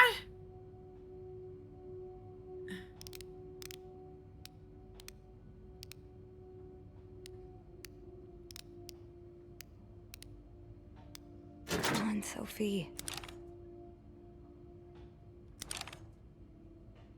It's not 34, 44, 57? What the fuck? What the fuck, chat? What the fuck?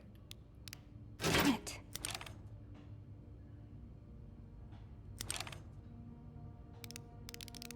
55. Come on, Sophie. 56. Damn it. 57. Come on, Sophie. 58. Damn it. 57. Come on, Sophie. What about 43? Damn it. Come on, Sophie. Damn it. What's the first number? 34? Come on, Sophie. We'll just go one by one. Chat. I know what I'm doing. Damn it. Come on, Sophie. Damn it. Come on, Sophie. Damn it. Come on, Sophie. One by one. Damn it. Come on, Sophie. Damn it. I don't make the rules. Come on, Sophie. Damn it. Come on, Sophie. Damn it. Come on, Sophie. Damn it. Come on, Sophie.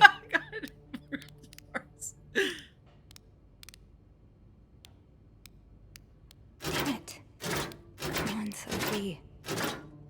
Damn it. Come on, Sophie. Damn it. Come on, Sophie. Damn it. Come on, Sophie. Damn it. Come on, Sophie.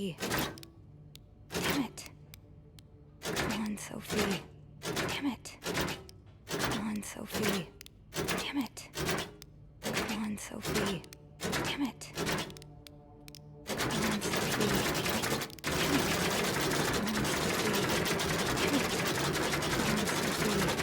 Damn it. Is it 44? Come on, Sophie. Maybe it's 44 left. Maybe it's 44. Come on, Sophie. How about... How about I try all the numbers. Hold up, guys. I'm gonna get this, okay? I'm gonna get one of these numbers is wrong. And we're just gonna... Come on, Sophie. We're just gonna do with a... Damn it. Come on, Sophie. Damn it.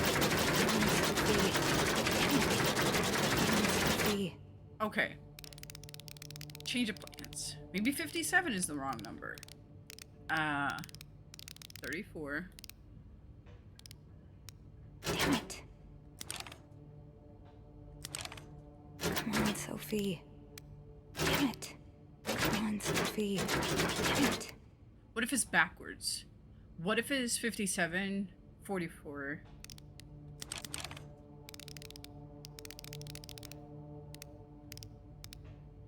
$57, 44. No, 34. Come on, Sophie. No.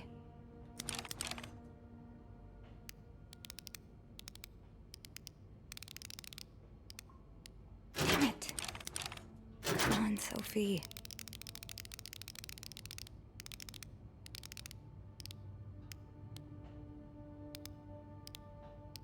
He's coming up. Damn it. As soon as I exit out of this, it's over. I can help if you want a backseater. I don't want the answer. I want to know, didn't I look at everything the way I was supposed to look? It's in the picture with Lindsay that the year was 44. Are my numbers inverted? Like, is the order of my numbers inverted?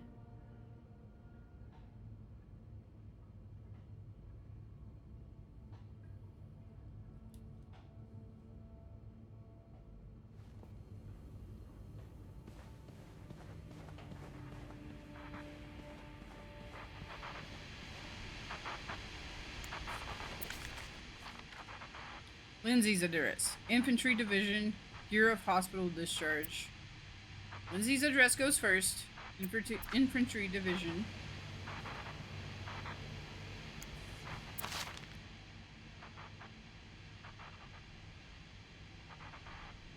$34. Is it not? 34 some street?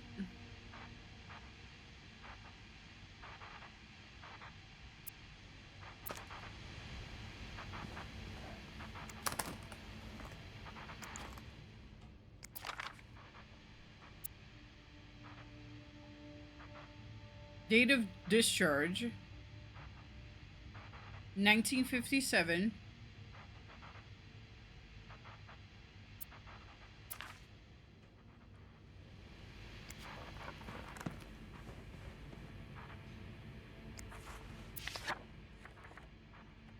$1944. Oh, it's the 99th. Wait a minute, I get it. It's 99. So, what's the order again? My bad, I forgot.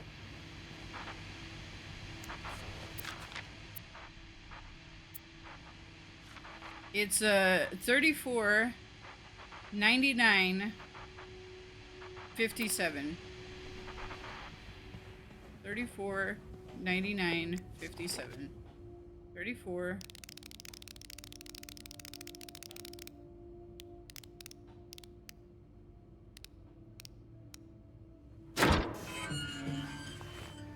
We did it.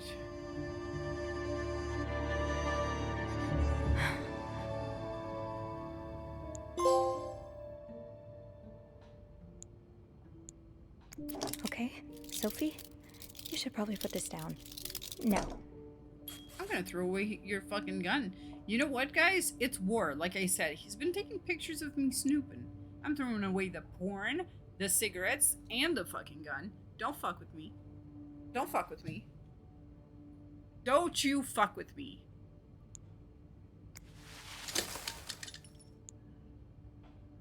Done. M and H. M and H.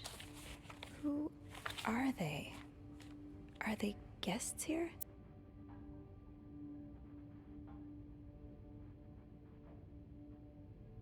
Arrived at the hotel. Not ready yet. Had to wait in the lobby. Nicely dressed. Blah, blah, blah. Okay. Do I read that? I mean, we're already here, so both nicely dressed. M was holding a flower bouquet. Heard them talking to the receptionist, saying how nice the oratory was. Picked up some flyers to find out what oratory they were talking about. Room finally ready. No sign of M or H. Decided to unpack and install my setup in the back room. Still, no sign of M and H. Have probably gone out again. Finished developing this afternoon's pictures. Unable to sleep. Heard weird noises from the corridors. No idea who or what it was. I don't know, man. You're kind of crazy. You're on medication. I wouldn't trust it. Next page. You're going through their trash? And you really want to find out what M and H are up to, don't you? See, this is a snooper just like me. M and H arrived at the hotel restaurant and ate a quick breakfast. M and H left the hotel and got into a taxi. Tried to follow, but had no money for a cab. Sag. Found a pawn shop to get some money, but no idea where M and H went. Back in my room. We'll have to kill time until M and H return. Spotted M and H entering a hotel with Weston shopping bags. Found M and H eating at the hotel's restaurant. H left for the bathroom. M exchanged a few words with a woman and her child. M and H were at the restaurant, probably turning in for the night. While leaving, H emptied pockets in the trash. Searched the trash. Found a receipt from a place called Harry's Diner, with drawings and weird symbols on it. Took a coffee at Harry's Diner. Showed pictures of M and H to waitress. Waitress remembered them. Said M used to be a regular about 10 years ago. Back in my room. Tried mapping M and H's movements since their arrival in Montreal. Unable to sleep again. Heard someone exiting room 507, but did not hear the elevator. Is that why he wants the room? Why are you following them? M and H arrived at the hotel restaurant for breakfast. So many questions. M and H left the hotel, and got into a taxi. Followed them to a place called Mount Royal, not to be mistaken. Em and H were skating in a small frozen lake.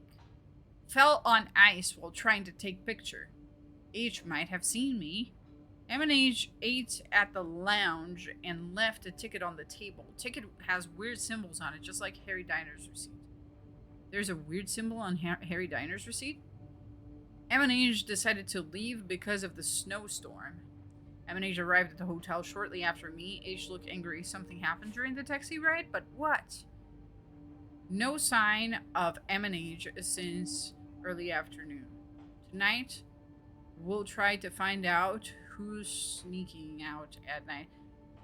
Sanest fucking chat stan. Sanest fucking chat stan.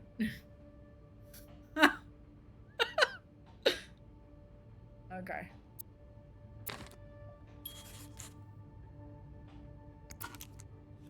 Are these more drugs?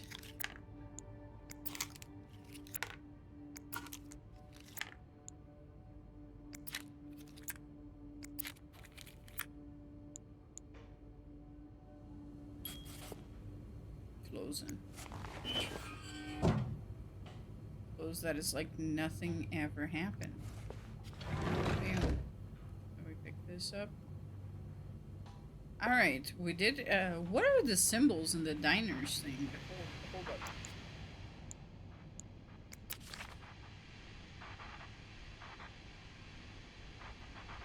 Is he just talking about the fucking flowers on it? You didn't strike me as much of a doodler. There's nothing weird about that. Weird symbols. It's just like hearts and flowers.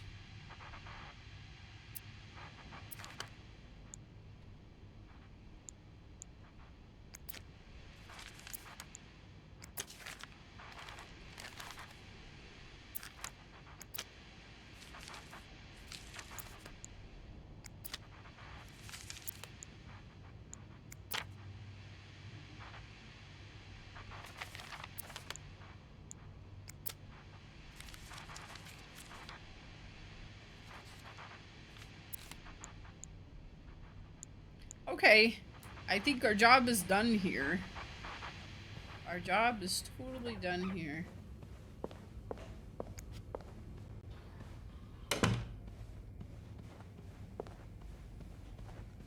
We did the snooping. Did I miss something in here? I should move on for now, but maybe I can come back later if I have a spare moment.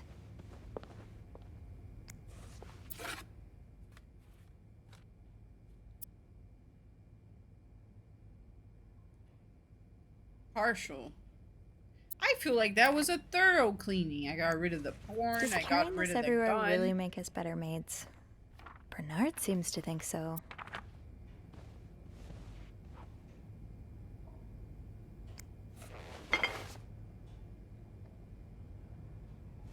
Another day, another dirty dish to pick up. I'm sure I'll find more laundry to add to the pile. Alright, is there anything else I can put over here? Okay, so I guess we just take the elevator. Alright guys, this was easy. This was easy.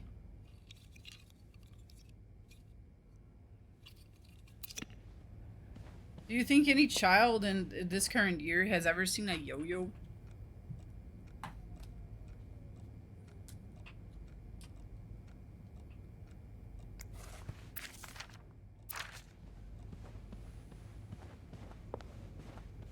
I'm getting ahead of myself. I'll come back to this one later. Alright, the snowstorm is wild. Let's go downstairs. You know, that gun is probably in the future going to be the only thing that's capable of saving my life. And I won't be able to do anything about it because I threw it out of fucking pettiness. I just decided to be real petty about that. I should call reception. M and H could be in danger. Who the hell is Eminent? You don't even know who the fuck they are.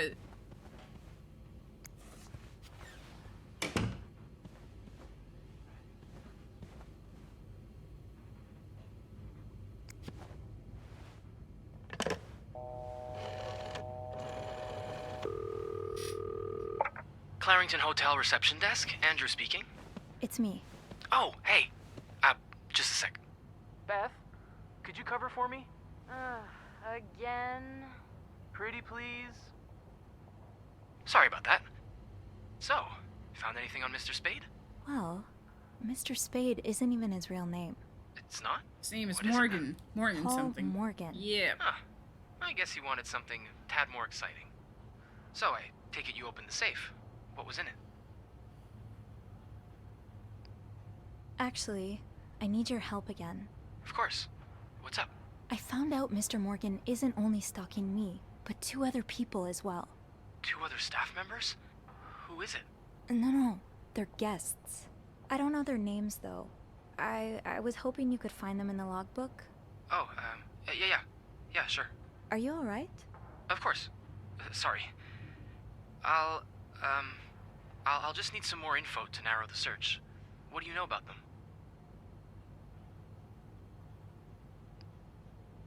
From what I can gather, it seems they're together. Okay, so we're probably looking for a room with a double bed then. Do we have a lot of couples at the moment? Well, seeing as last Friday was Valentine's Day. Oh. So yeah, a lot. I'll need a little more to go on. Mr. Morgan refers to them as H and M. It could be initials, or maybe, I don't know, husband and mistress? Oh. Or husband and hadn't thought of that. Mrs.? Yeah. Wait a minute. There's a couple staying in room 509. Hector and Marcella Cruz. Or maybe Mrs. Hector It and doesn't have to Marcella. be mistress. H and M. My thoughts exactly.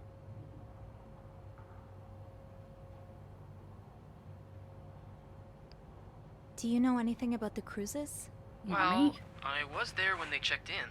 Handed them a couple pamphlets on tourist attractions. I remember noticing that Mr. Cruz wears the same cologne as my father, but... That's not much to go on. Yeah, I know. Do you, perhaps, have room 509 on your to-do list? I do, actually. Would it be wrong of me to suggest you do some...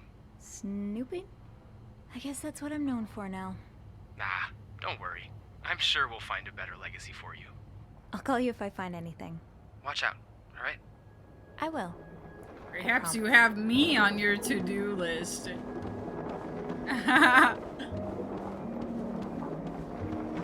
It's 1957. We can't do this. We can't talk like that.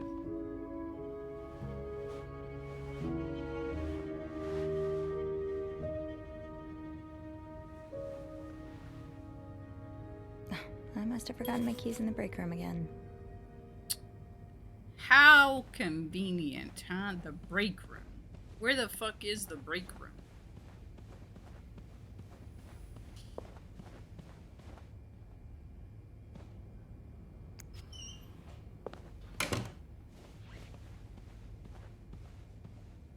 Where the hell's the break room?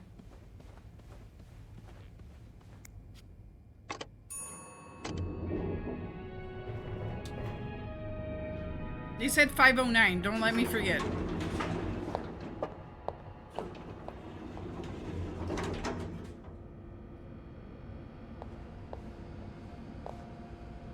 Break room. Maintenance. Governance.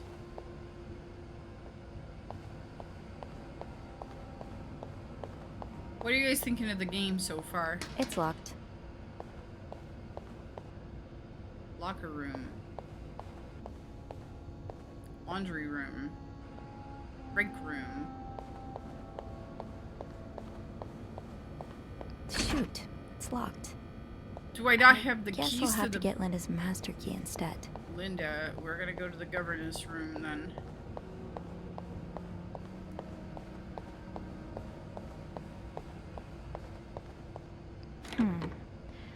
Last I checked, Linda's master key was in the locker room. The locker room. It's a one-time playing kind of game. I mean, if your choices matter, you could probably play it more than once, you know? I did it. I have been doing some shit, you know? Rebecca's had her hands full lately. I hope she's doing okay in there. Did she say laundry room? Oh.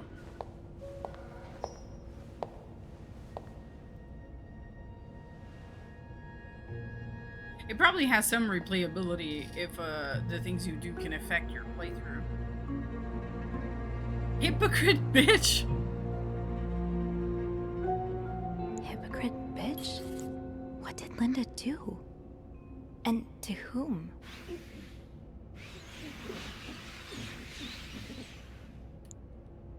Let's just leave bitch.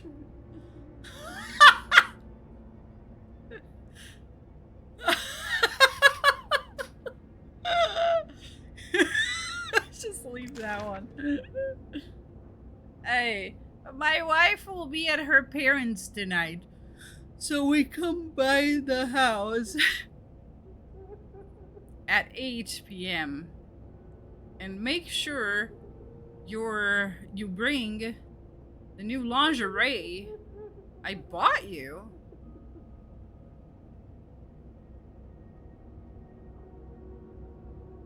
So her and Bernard are fucking, huh? It's official.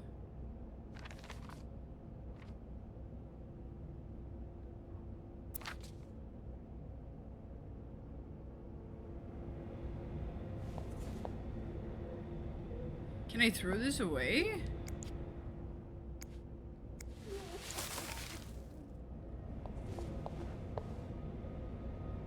That'll do.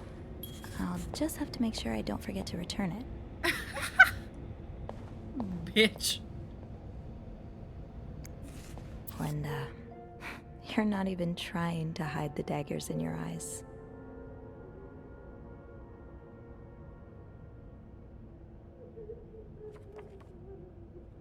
Linda offers Wendy the Employee of the Month reward.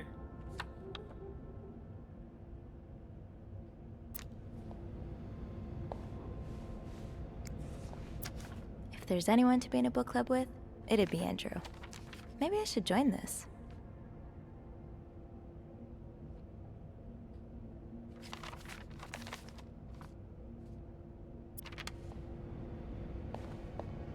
Hey, I'm hearing someone crying though, so...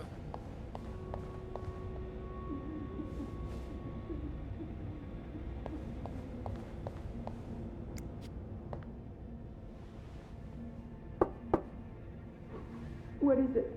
Wendy? It's Sophie. Are you alright? Do I sound alright? No, I guess not. Just leave me alone. I don't want to talk.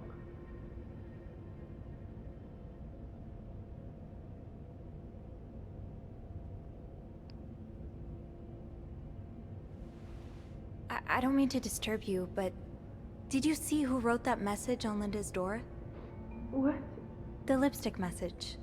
Do you know who wrote it? I have no idea what you're talking about.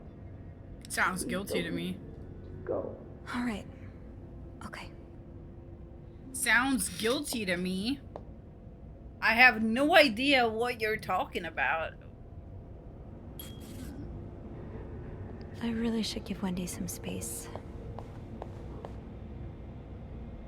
I'm just leaving bitch up there.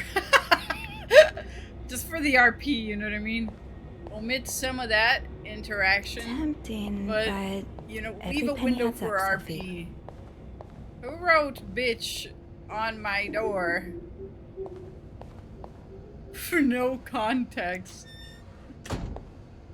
Hey, cry quieter, please. Did I remember to punch in this morning?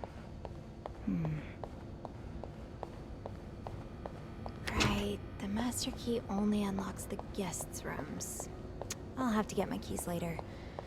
At least I can get into 509 now.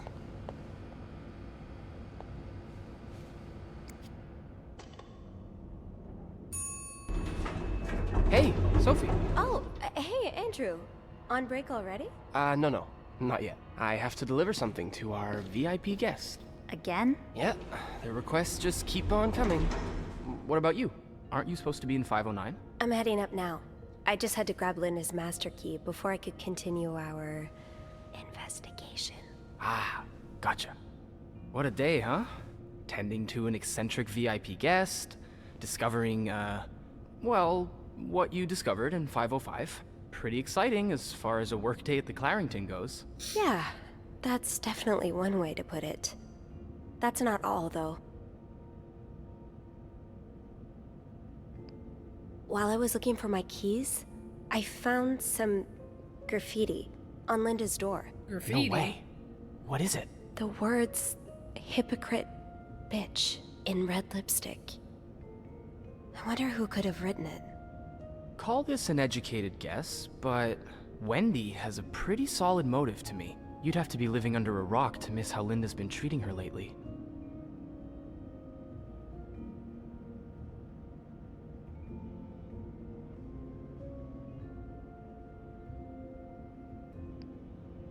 Whatever happened, I'd rather not get involved. Yeah, that's probably wise. We wouldn't want to make things worse. Interpersonal conflict makes for a good read, but in real life it can be a bit much to deal with. You've always been good at staying above it, though. You get along with everyone. Some people are easier to get along with. Oh, it's the romantic. Of course we're romancing. What? I don't think I get along with everyone, but some people are worth getting friendlier with. Like you. Oh, thanks. I'm glad not everyone around here thinks I'm a complete bore. Wait till Beth hears this. Well, it was nice to chat. Don't let me keep you, though. I have to head to maintenance anyway. Maybe Eugene can help me find the product our guest of honor is looking for. Yeah, we both got a lot on our plates today. I'll be ready and waiting for your updates on H&M. Take care. You too.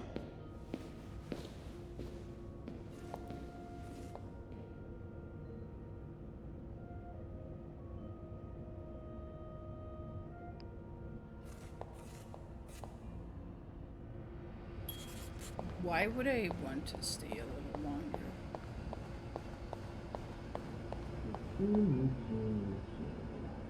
Where would he keep it? I'm a dirty snooper. I should be able to open 509 now. Back to the 5th floor. Oh, no, that was a mouse.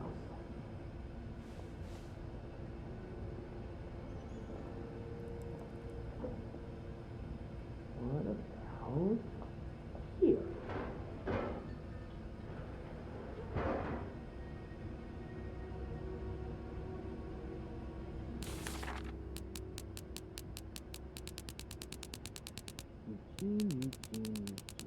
Okay, I'm not gonna get anything from him. I thought I would.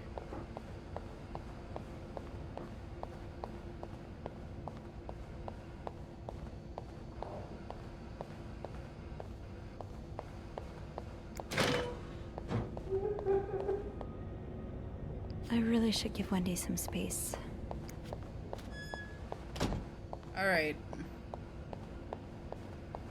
I'm gonna make this game last 12 hours. You'll see, guys. You'll see. I just got what it takes. Making a 2-hour game last 12. Classic me. 509, right? 6, 7, 8, 9.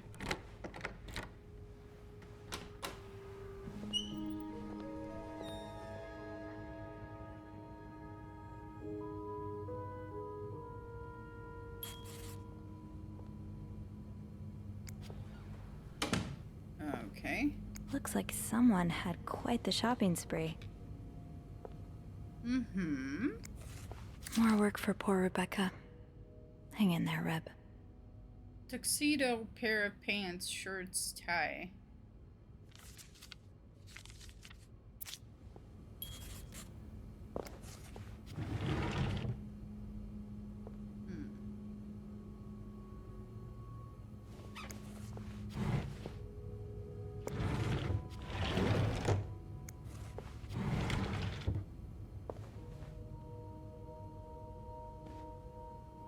I'll hold off on throwing this out just yet.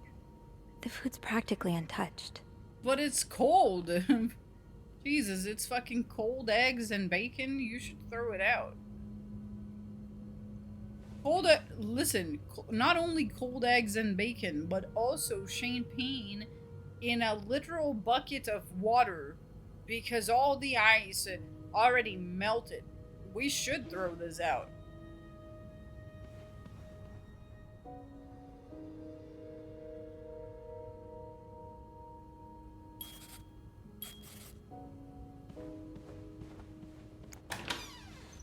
I can't think of anything more disgusting than drinking room temperature champagne. Not gonna lie.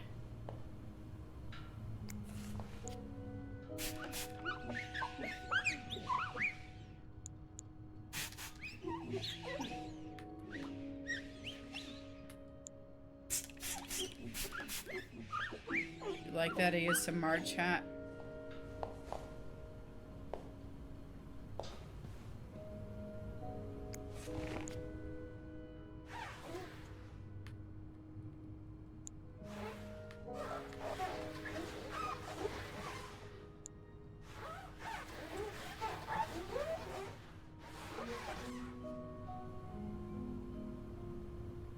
Hey, these fucking tiles need some heavy scrubbing, just saying.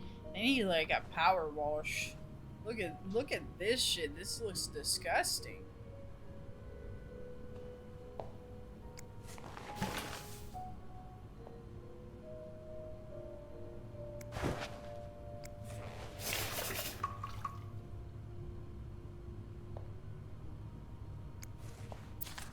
Reading These material. are lovely.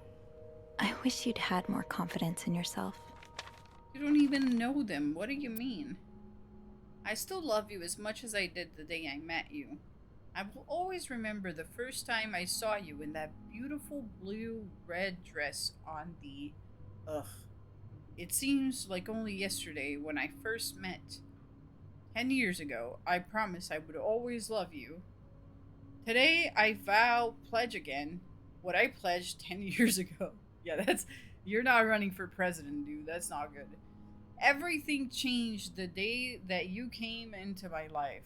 I hope it will change again when a new member, and you're not running for president, dude. Nah. I hope we can soon expand our family with a... You know how important family is to me. Somebody wants to have a baby, but who?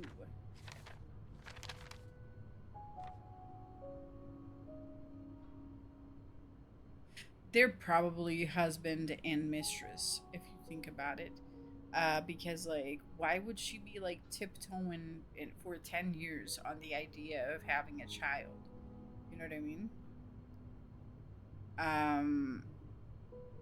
If they're married, then it shouldn't be a problem, especially in 1957.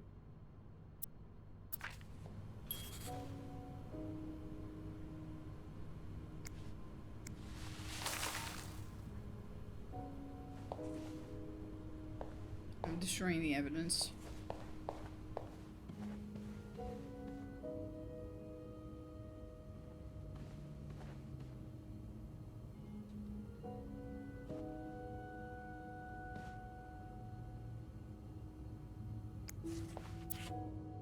Mr. Hector Cruz, insurance agent. Protect the dream. All-American Fire and Life Insurance.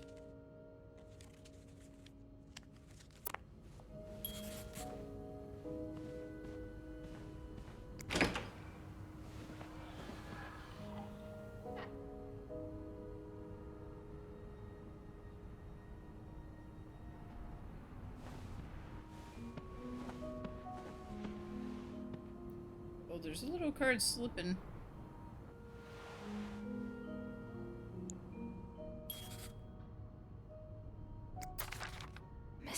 Cruz got her personal information stolen. Is Mr. Morgan behind it? SOS. 2 hours. 8 Weissman? These scribbles don't look random, but I can't figure out what they mean. Okay. Dear Mrs. Cruz, we wish to apologize on behalf of our company for the privacy breach that occurred on the 25th of September, and thank you for calling it to our attention. We are currently investigating the breach and trying to understand how this individual was able to obtain your personal information. Rest assured that we will put measures in place to make sure the situation does not repeat itself. Your privacy is, and always will be, one of our top priorities. Sincerely, Harold Fernie and John Weissman.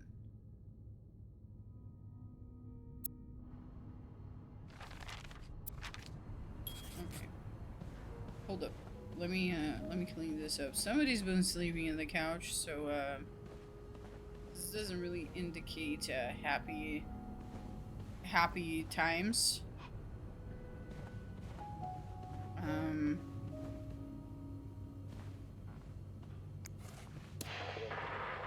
Man, all I wanted was to listen to some fucking jazz. God damn it. There's nothing ever on.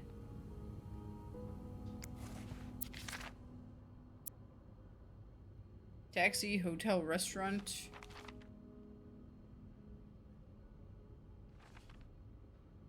Room service. Look at these expenses. Isn't this a dream? Doesn't this look like a dream? Room service. Not even $10. Not even $10. Hotel, restaurant. I mean, to be fair, the walls in the bathroom look pretty fucking nasty, honestly. This is not like a really good hotel by any means. This is the type of hotel you take your fucking mistress to.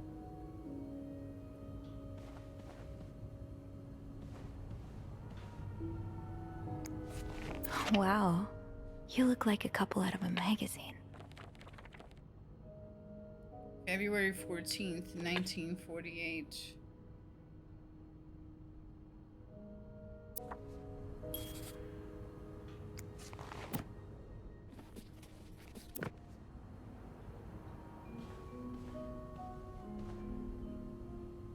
Can't I pick up the, hold on.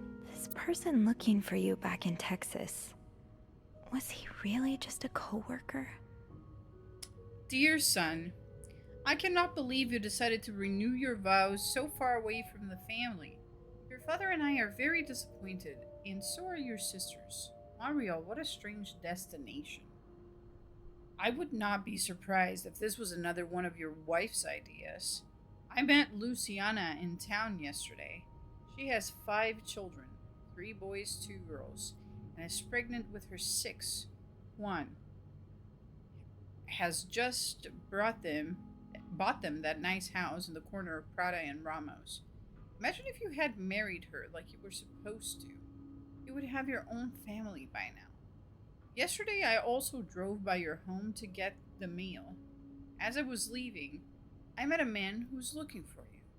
I think he's one of your colleagues from work, but I am not sure. I told him you were in Montreal and to check back next week.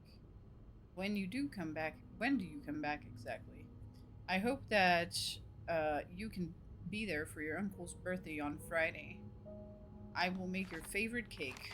Your mother. Maybe she can't have children?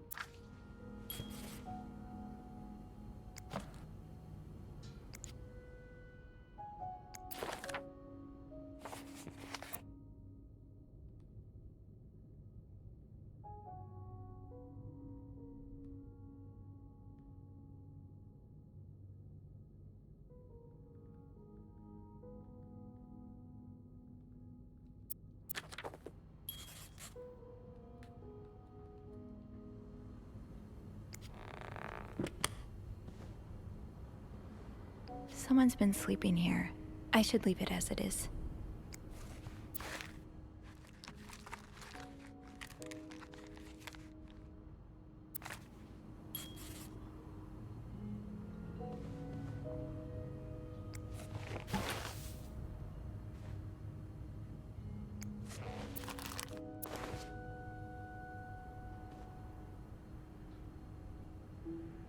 mean, there's nothing to call about yet, so let's keep what's up here? Let's take this cup out.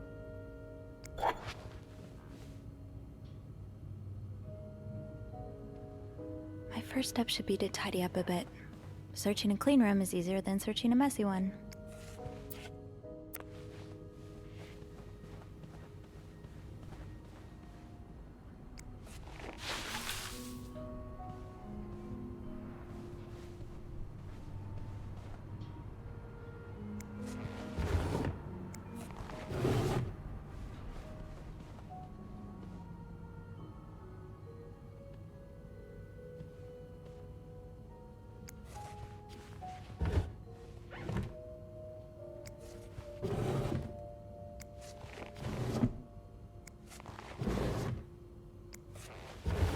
There's some garbage there. It looks like garbage. Maybe it's not. It does look like garbage though. Hello? I guess I'm not cleaning that. I guess it's a lazy day for me.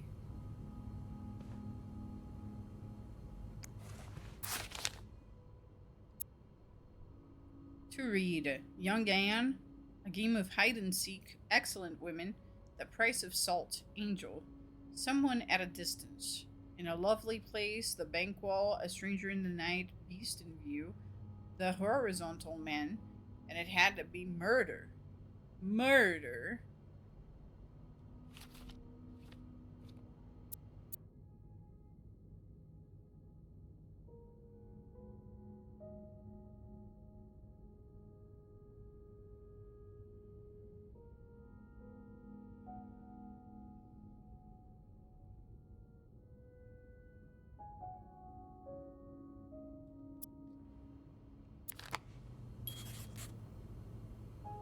Is everyone in this hotel fucking insane?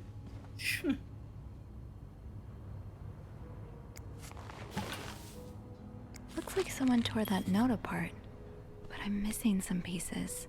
I can't make out what's written. Pills provide birth control. Development of a contraceptive pill believed to be the ultimate form of birth control was reported yesterday to a group of journalists. The pill was tested among 218 women. Despite reports of some undesirable effects,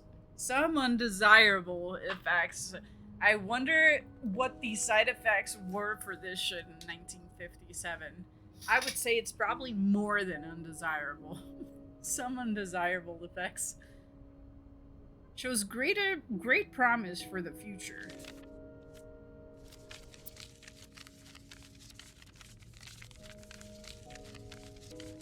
I mean, she wants to have kids. She doesn't want to have kids. Maybe he's forcing her in birth control. This looks right up Andrew's alley. I wonder if he's read this one. Stranger in the night. She thought she was tracking a killer, but the killer was tracking her instead. It sounds oddly familiar, considering I have a stalker. Gloria Gray is an aspiring writer who works in a diner by day and writes crime fiction by night. When a series of murders occur across the city, she decides to pursue the killer in hope of turning her story into a best-selling novel. She meets Hugh, a mysterious young man who offers his help in finding the murderer, but soon Gloria starts to wonder if he is the killer.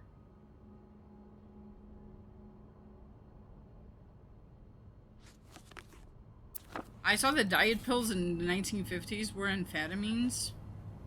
Yeah, man, they had it so good and didn't even realize it.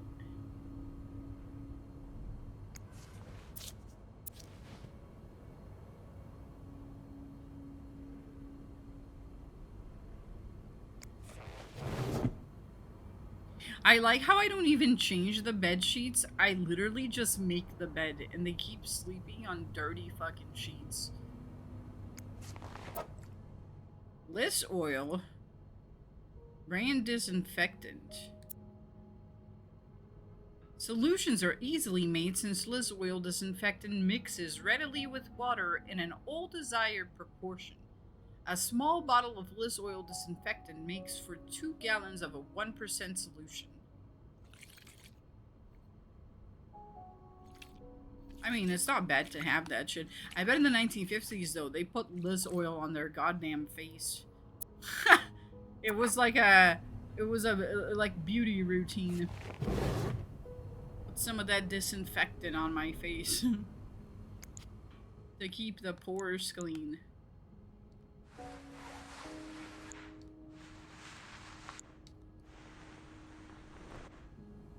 We're missing one pillow. Did I check this already? Locked. It's locked. It looks like the code is made up of 4 letters. 4 letters. 4 letters. 4 letters.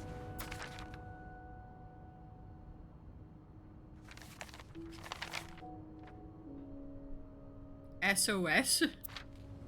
Locked. It looks like the code is made up of 4 letters. I know SOS is 3.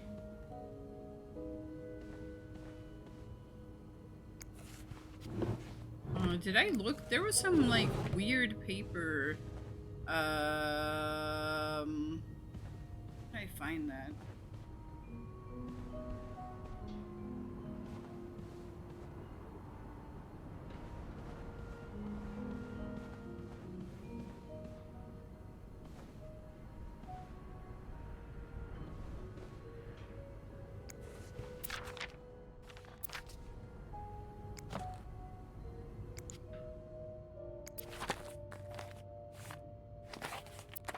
What's another one?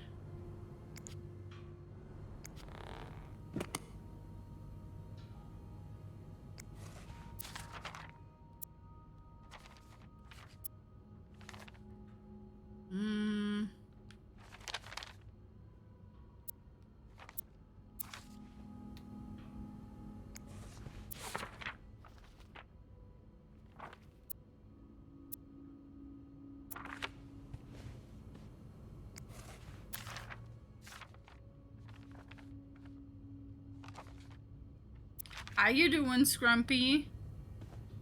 Good to see you.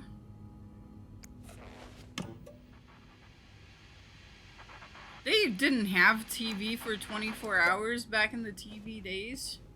TV was something that only came on at like 7 p.m. Is that how that worked?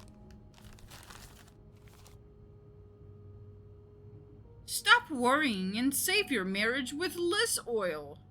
Liz oil has been endorsed for more than 68 years by scientists, medical professionals, and many other men who have women hygiene at heart. Does your personal hygiene worry you?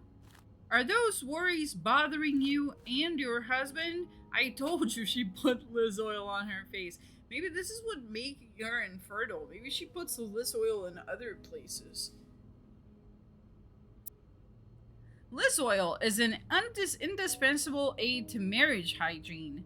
Millions of women use it regularly to safeguard their beauty and avoid undesirable surprises.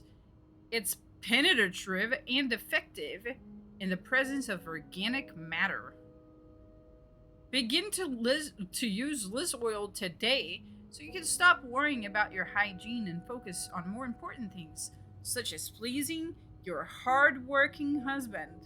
Liz oil has been endorsed for more than 60 years by scientists, medical professionals, and many others. Where do you put that, though? Where do you put that, though? Hold up. My eyes are itchy.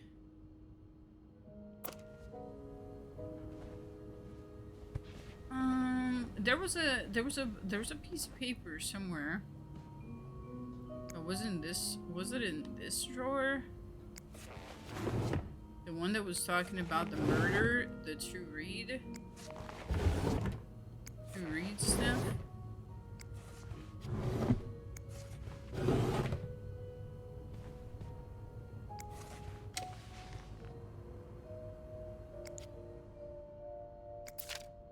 Am I reading this right? The account's been emptied.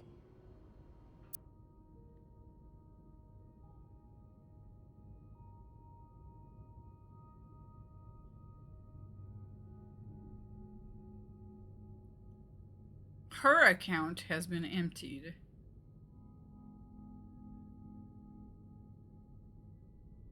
Maybe she's planning to run. I don't know. I mean, she seems to be a little, like, obsessed with the murder as well. So, I mean, maybe she's thinking about killing her husband. Who knows? Who knows? She wants to have babies, but she can't have babies. It's an unhappy marriage. Someone's sleeping in the fucking couch.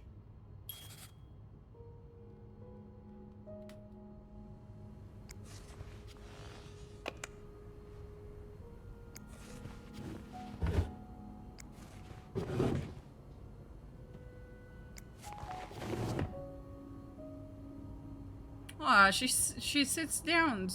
That's so cute. Hey, we're doing the exercise for today. It's leg day. Oh, there, I found it. No, that's the contraceptive thing. So one of the letters is H, right?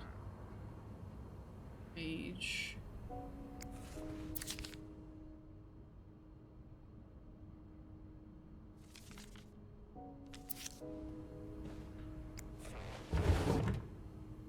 It's hard to know.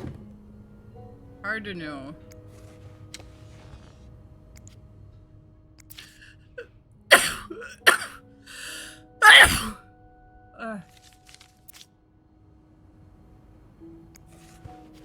Just checking if you guys are awake. Okay.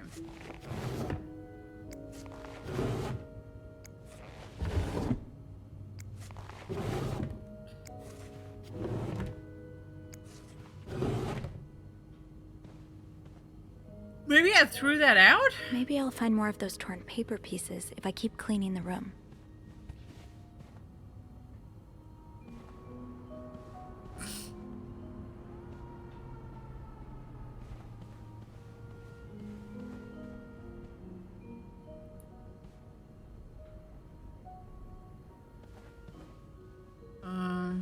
I don't know, man. I think I cleaned it pretty fucking well. Someone's been sleeping here.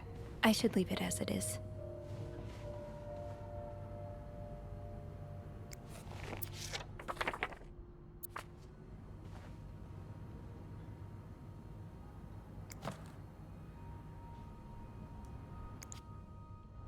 How about we just finish cleaning the room and we ignore this entirely, huh?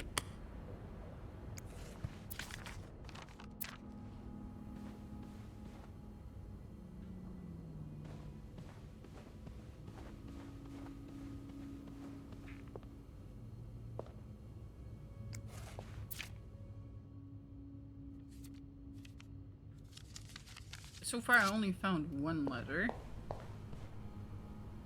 And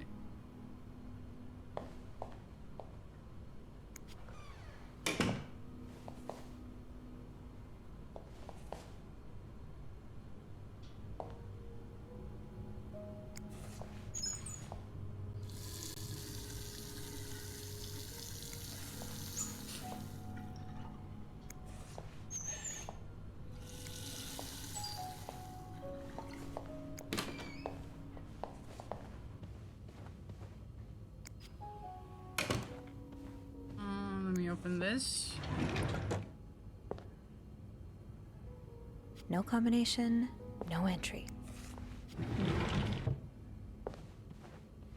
I don't know, man. I think my job is done here. I think my job is done.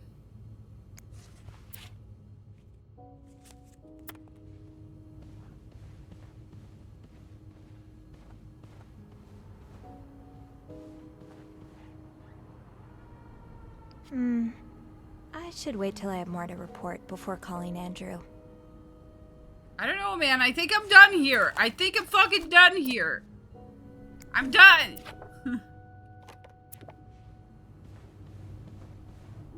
I don't know where there would be more paper. I cleaned everything. There is no paper.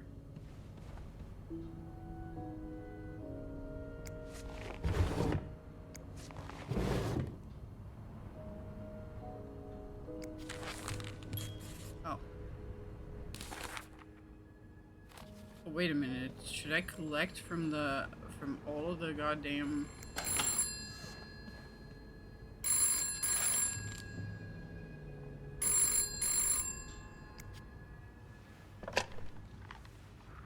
Hello?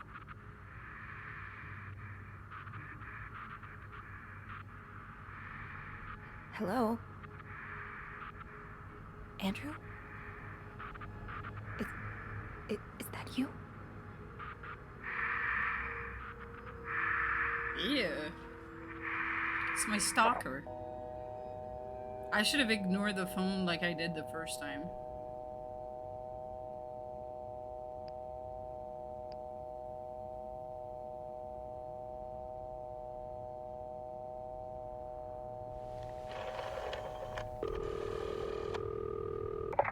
Clarrington Hotel reception desk. Andrew? Hey, Sophie. Did you just call me?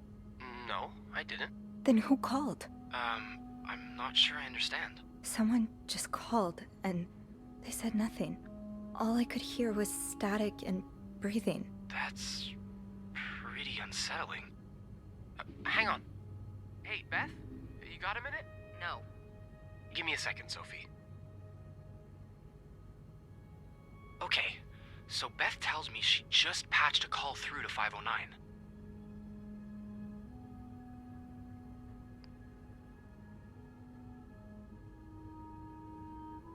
Did she recognize the caller's voice? Oh, do you think maybe it was Mr. Morgan? Yeah. Let me check. Okay, it was a male voice, but she's not sure whether it was Mr. Morgan's or not. Did she notice anything else? She says it sounded like a bell rang in the background. Like an elevator bell. So she assumed whoever was calling was one of our guests.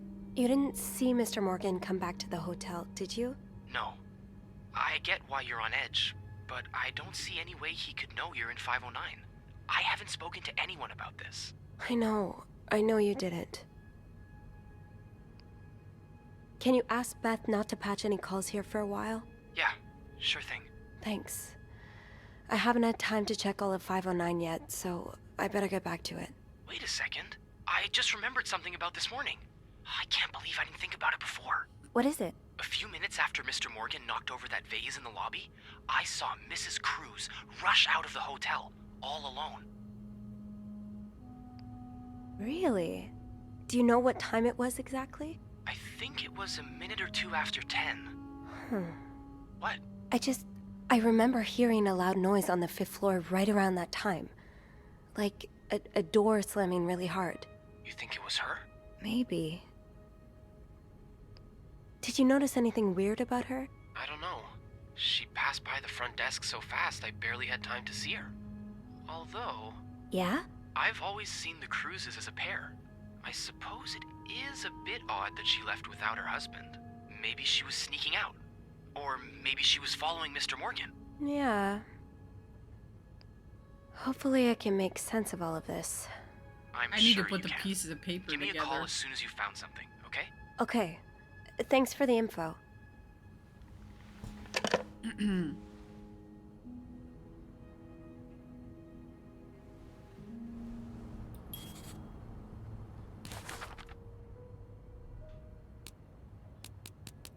Stalker pictures, rejection letters. Oh.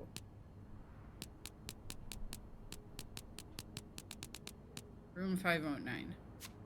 Laundry ticket. Vows renewal attempts.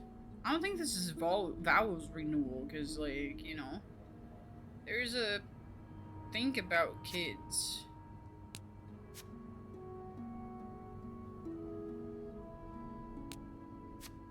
Trip expenses. Wedding picture.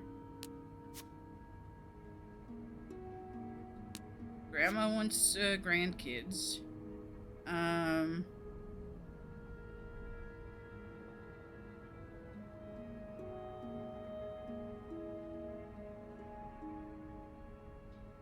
Okay, so Meeting with John, regional meeting, bank appointment, departure, Montreal arrival, wedding anniversary, don't forget vows, rose petals on the bed, return trip, rosary.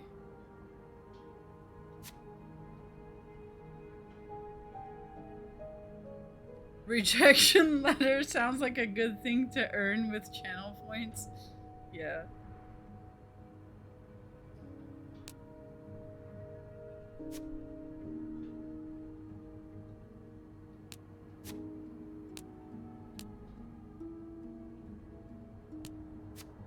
Bank account statement. Alright, what about all the pieces of paper that I put together?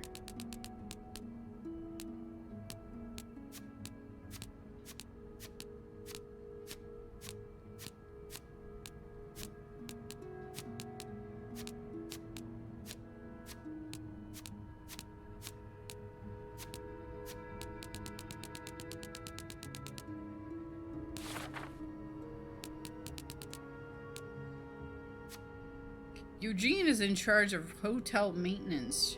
Pretty much everyone likes him. He's friendly, hardworking, and does his job well. Anytime I've needed help, he's been happy to lend a hand. Since the renovation started, though, his usual good mood has lost some of its spark. I can see that Bernard's lofty expectations are weighing on him. I just hope he doesn't burn out. He doesn't deserve that. Rebecca works in the Clarington's laundry room. It's a tough job to do on your own, but she manages to get it done. She's a little withdrawn, which makes her an easy target for some of the other maids, but from what I can tell, she's sweet. I don't know how much I should buy into this, but there's a word among the other maids that there's something going on between her and Bobby. I can't say. Bobby? Who the fuck is Bobby? Oh, he works in the kitchen. Alright. Mr. Spade is a guest in a hotel. Blah blah blah blah. Crazy. Hector is the husband of Marcella, so they're married. Hector works in insurance in Texas.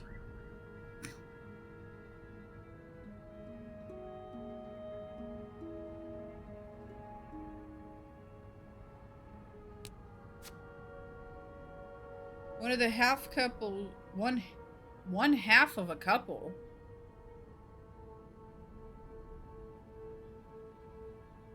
What does that even mean? Isn't one half of a couple a single person?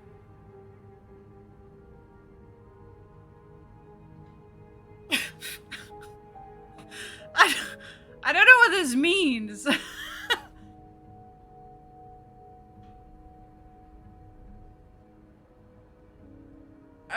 There isn't more than a few hints in their room. That isn't exactly the second honeymoon of their dreams. She's clearly caught up in something. Marcella has a letter from Fernie and Weissman containing an apology for some kind of security breach. I don't know what that means exactly, but it can't be anything good.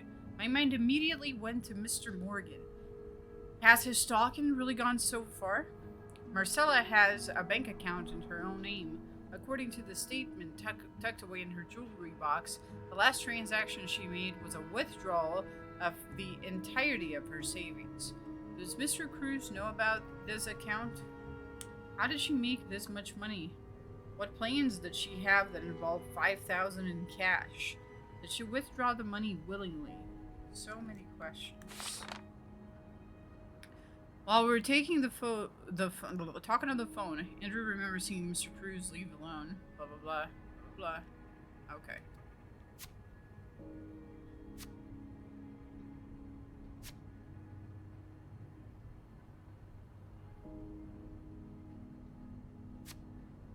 I think I collected all of them. I just don't know how to check my inventory.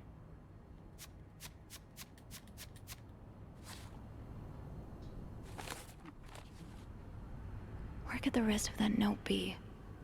Should I check the other garbage cans, maybe? I gotta figure out what my inventory is. No. No. It's like, it's up there, right? But I don't know how to access it. Like, maybe I should look at controls.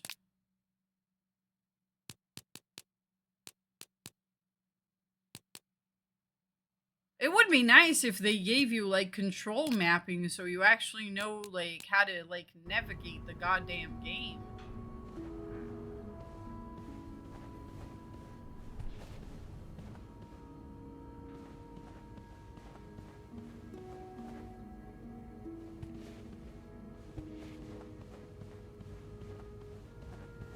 I might have to watch another YouTube video to see what button the person pressed, honestly. Like, the least a game can do is give you a control mapping so you know which button to press for which thing, you know? Maybe I'll find more of those torn paper pieces if I keep cleaning the room.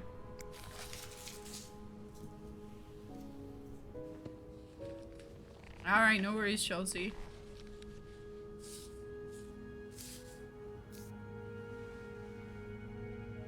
So it's 4 letters.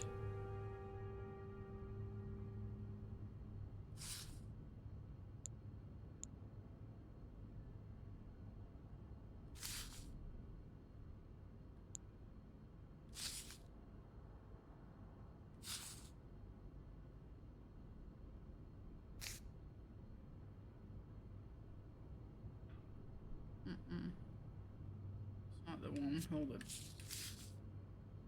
It's probably this corner.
Hold up, guys. I don't know if I'm wrong or if I'm right about this.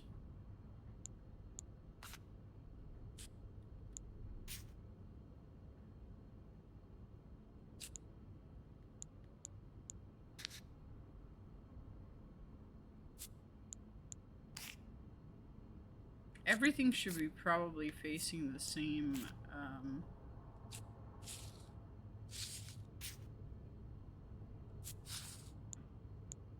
area.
Man, this is so much for a maid! Too much! Hey, being fucking mentally ill is hard, bro. Being mentally ill is fucking hard. Only really mentally ill people would do something like this.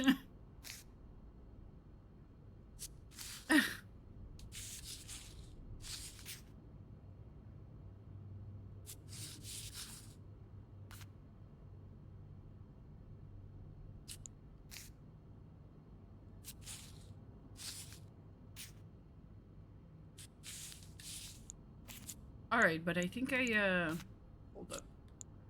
Hold up, hold up. Get this out of here. Get this fucking thing out of here. Get it out of here! Get all of it out of here! Oh my god! I'm going insane! Get it out of here!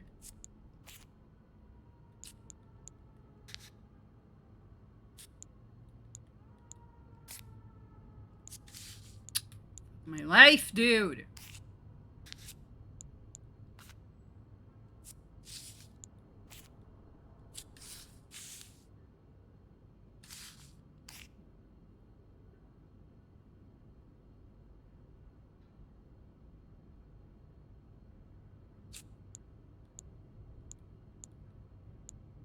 Hey, how you doing, Lithium?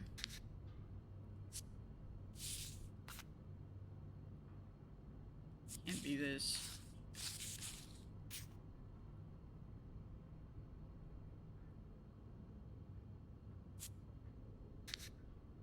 Can't be this either.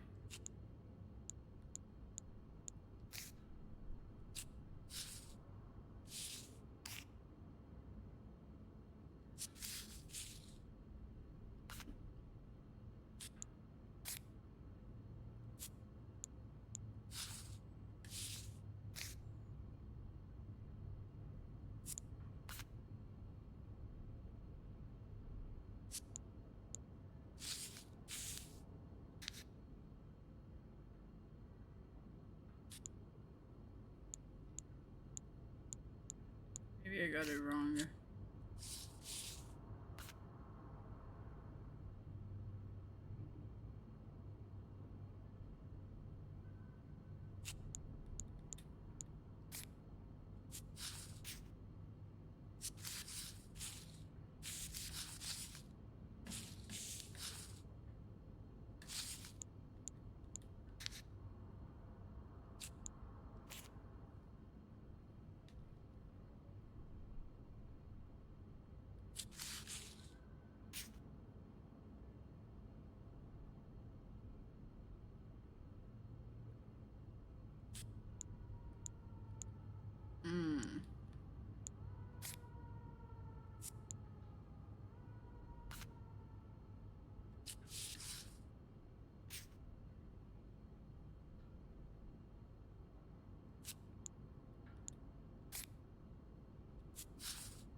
Alright.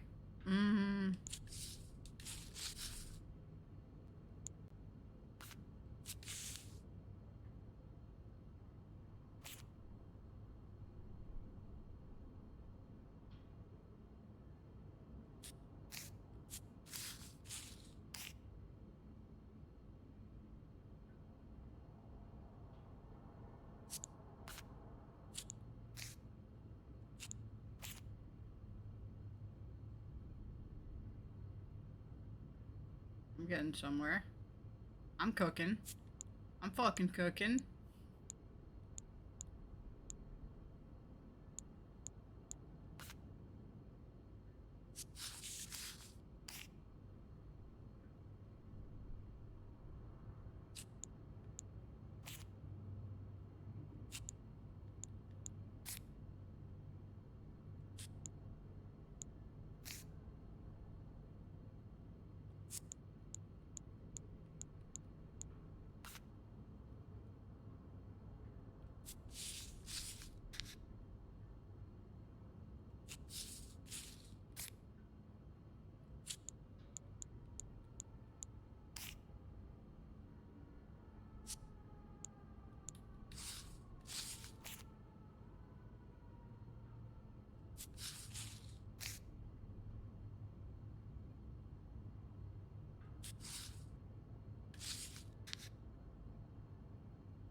We're gonna play the piano at some point.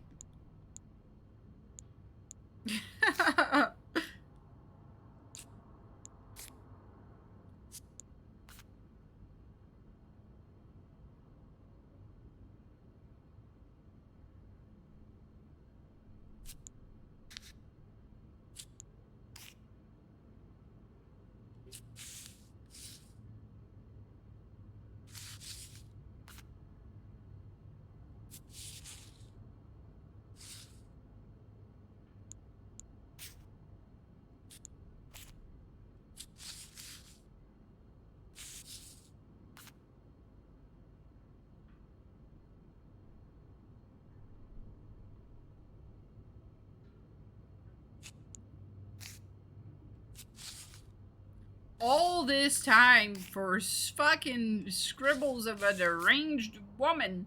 None of this makes fucking sense.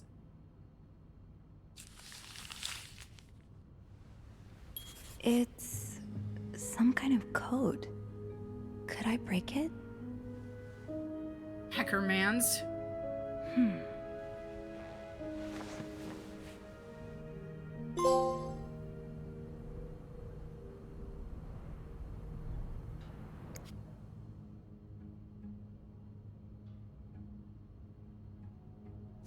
God, I hate my life. I hate my fucking life.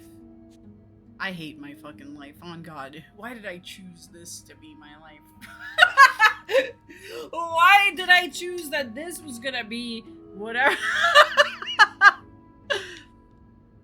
man. Hacker time. That yarn map Mr. Morgan has on the wall of 505. Weren't there some peculiar doodles? Symbols, maybe. I should keep an eye out for those symbols.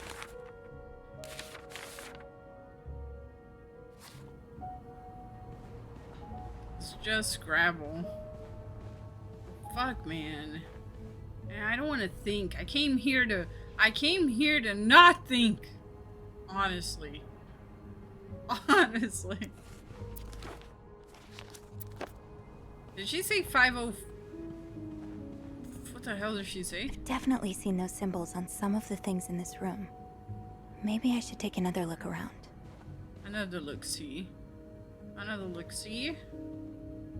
I should keep an eye out for those symbols.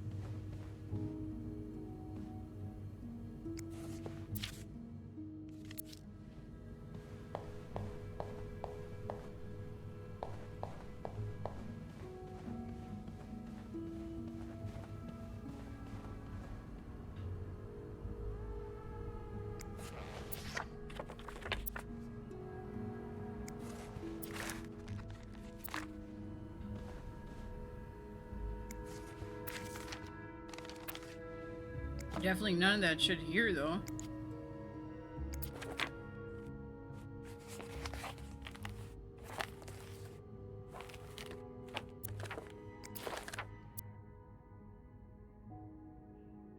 SW. Looks like you had a few appointments with him, Mr. Cruz. Or her.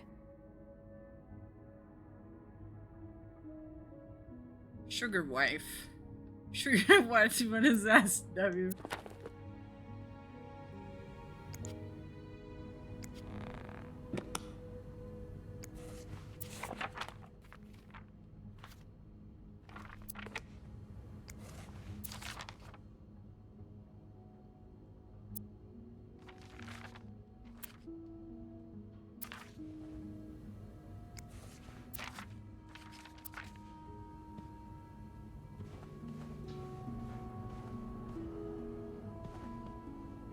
She said something about pictures, right? in the art of somebody's room. Am I allowed to leave this room? Then I could just go to the other room. I could just go to 505. Hold up. Let me look at that paper again one more time, because I'm going to 505. I'm gonna print screen this on, and I can't do it because I'm on PS5. Oh, maybe I can do it. Hold up.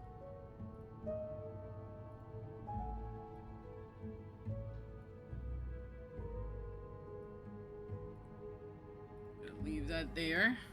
That yarn map Mr. Morgan has on the wall of 505.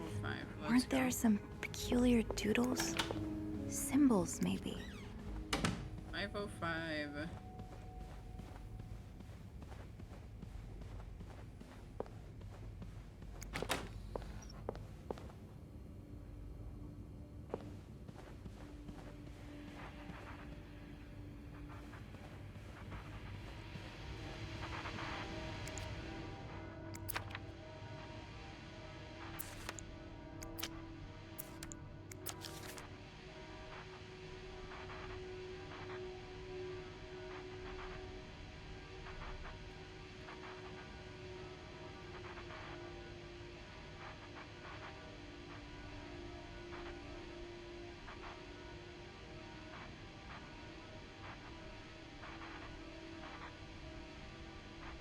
Does that mean that E is 4? Or I mean 4 is E? God. 4 is 8? 4 is 8? 4 is E. What do you mean 4 is 8? Nuh-uh, 4 is 8. That's an E. That's not an I.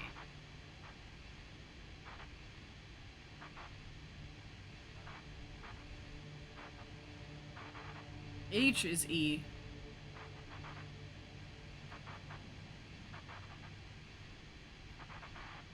What about the 7? Now you're just fucking with me. There is no 7 right now. Now you're just fucking with me. I'm not... I haven't seen a 7 yet. Over the Y.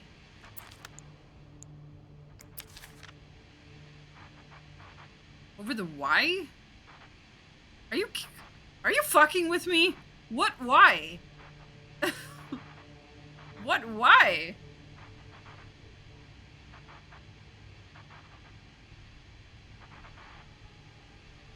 Oh! Holy shit! Hold on. Hold on, hold on. That's true, that's true. Oh, I did not see that. I did not see that. I gotta start writing this down. Hold on. Hold on, I gotta start writing this down. So 7 is Y. 7 is Y. 4 is I. 4 is I. E is H. Because, like, there's a symbol that looks like an E. That little, curved thing, right? I'm just gonna... How do I do? Is that an L? What do I even call that? But that's an H. I feel like you don't gotta know every single letter. You could probably deduce after you start and put shit together, so I'm not gonna, like, worry about it too much.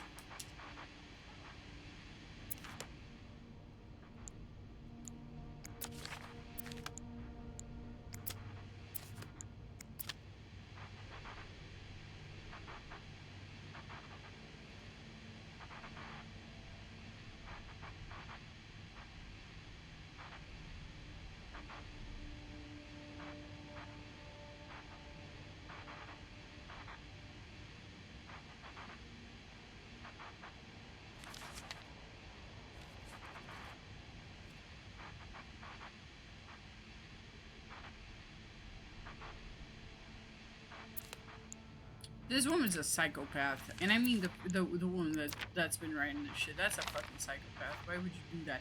Why would you do that? Most importantly, why would you do this to me? Why would you do this to me, huh?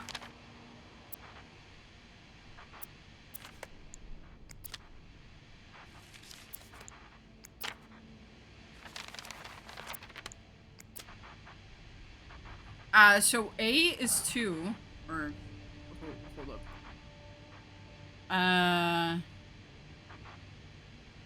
2 is A.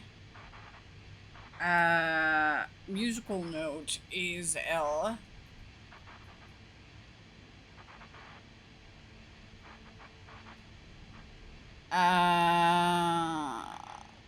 Okay.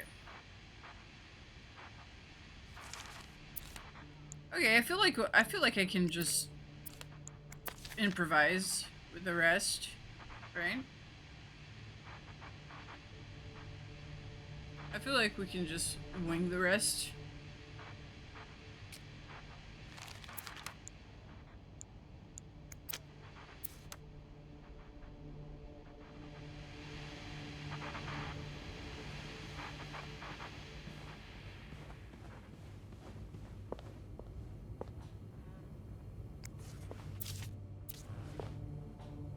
I forget what?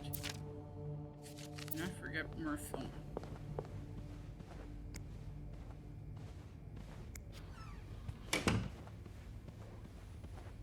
There could be more shit in the room. Did you guys notice if I missed something like written in an object in the room? In this room? That I was cleaning? Because like, you know, like, attention is not my best suit.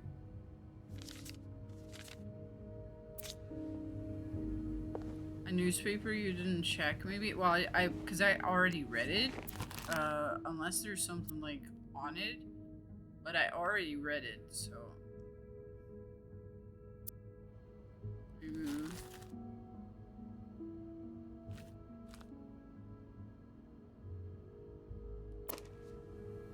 I mean, because it's the same week, like the same day, it's the same newspaper every room, right? So I don't read it like past the first time I read it.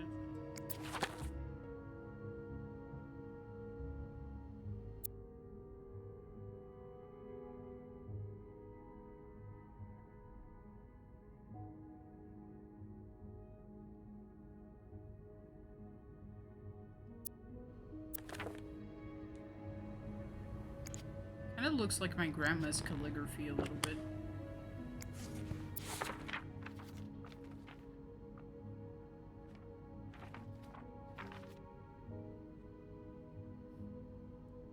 Historic and gay.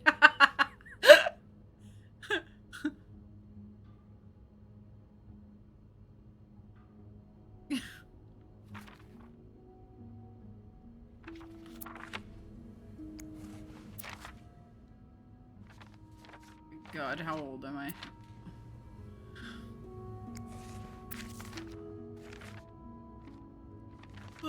Not here. Maybe in the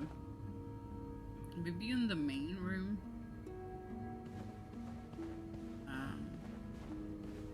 If there's anything on this.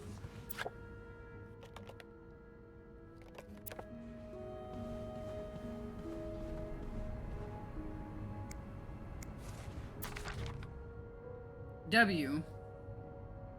8 is W.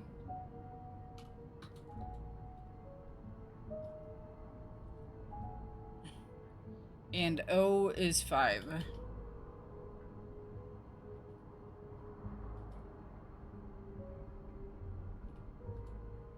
I mean 5 is O, I guess. 5 is O.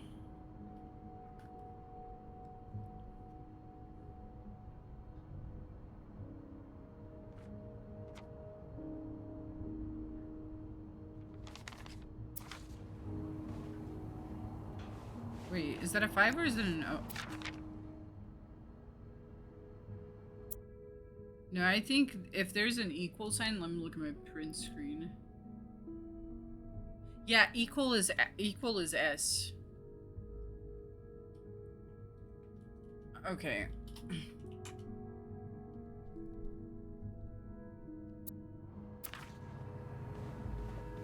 I think we could go by what we already have because we have so much shit. That it would be kind of a. This shade is really striking. Bold woman. Was that the same lipstick? It can't be. It can't be that she went down to the maid area and wrote bitch with a lipstick. This is just a guess. There's no way.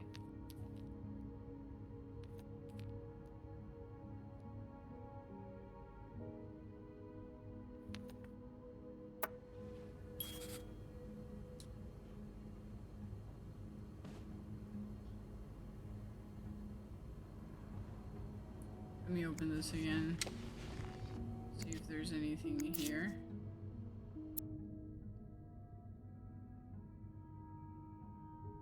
U is 6.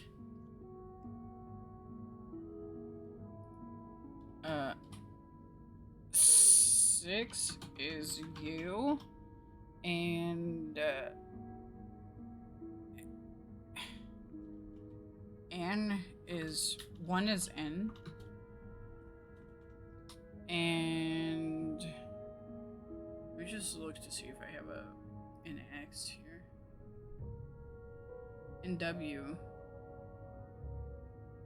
W is X. W is X.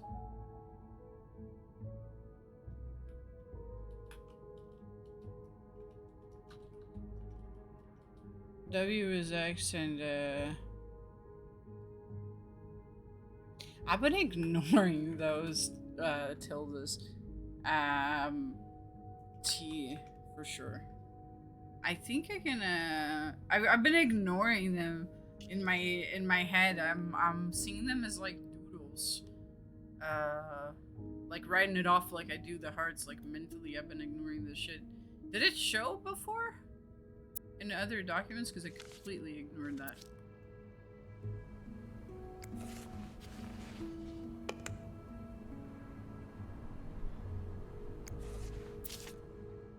G is age. Wait, this is starting to get really fucking weird for me. Oh, it's like a cursive G, and that's age. Alright.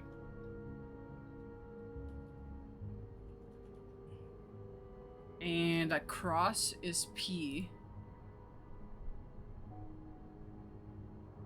This looks like an H to me, doesn't it, guys? Doesn't it look like an H to you? And a cross?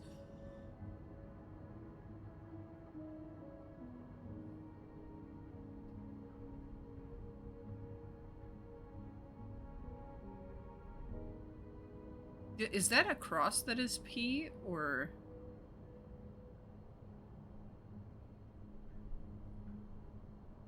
Or is it P that's a T? Like, what? No, T... T is... We already got that. We're just gonna ignore that for now. I'm sure that I can, like... I can already, like... Go by with what I have.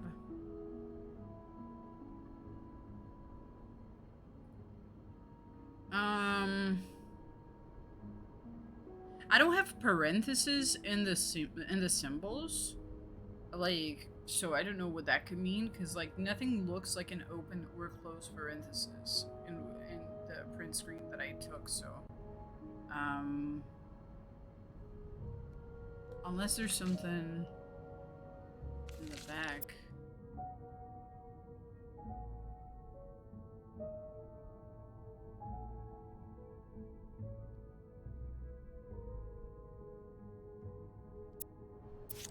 All right, I think I'm pretty sure I can just go by what I have now, and we can probably, like, you know, just deduce out of it.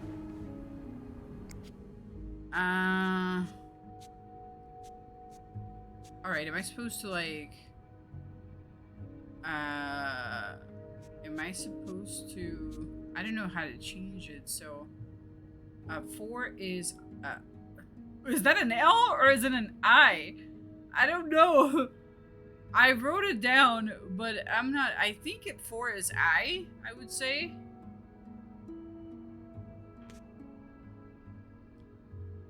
What am I doing? 4 is I.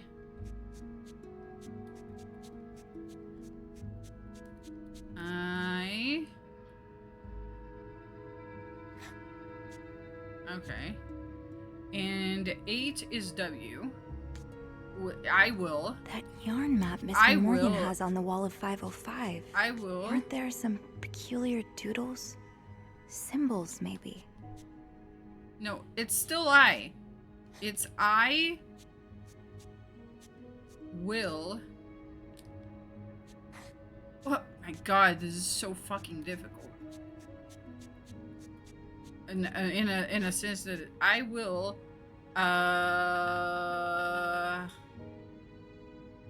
leave. I will leave.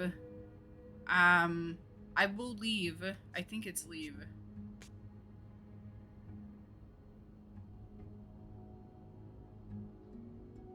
No, because 8 is W. 8 is W. It's I will. Nuh-uh. I will. This is 2 is A. I will leave.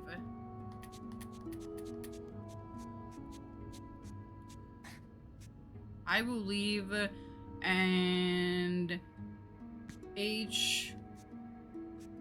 No. What?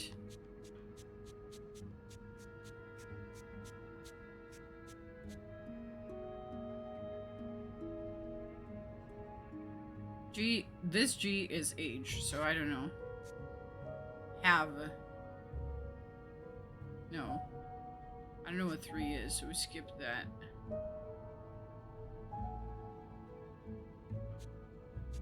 We gotta go to tilde. Tilde is T.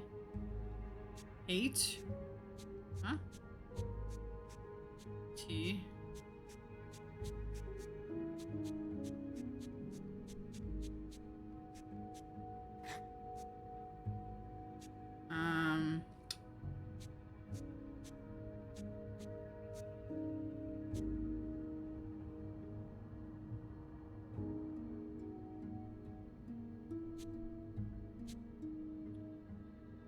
I never put 3 down, so I'm not sure, but let me try to find 8.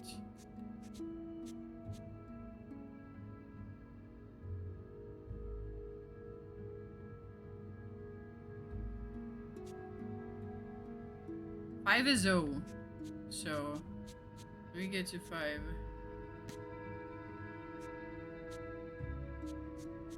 In the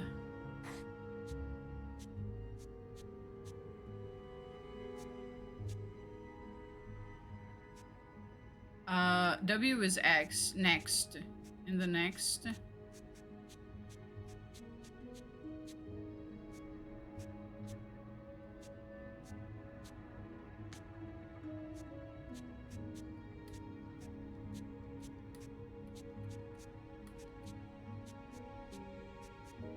Hint.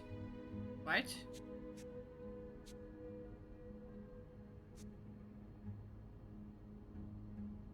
No, it's gotta be E. So G was V? I'm so confused right now. Is it changing? Is it changing? Because I swear to God, I wrote down age as...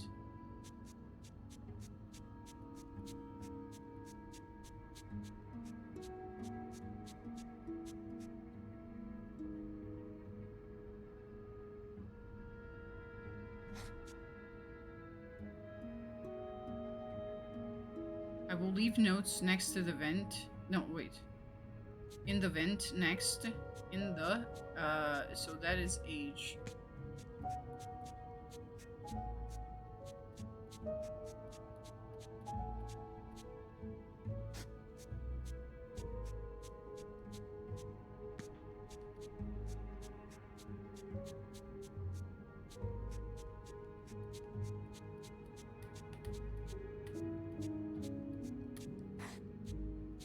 Next 2. So this is O.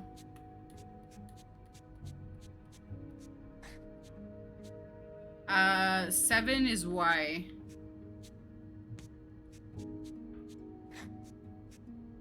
Six is U. Your. Okay. That yarn map Mr. my Morgan fucking has on the God. wall of 505. Weren't there some next to your peculiar room? doodles? Symbols, maybe.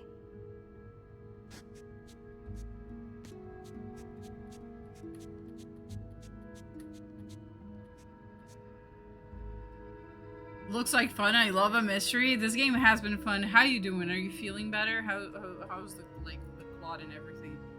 I just need to do the W. W. No, wait. That yarn map Mr. Morgan has on the wall of 505. Weren't there some peculiar doodles? Symbols, maybe.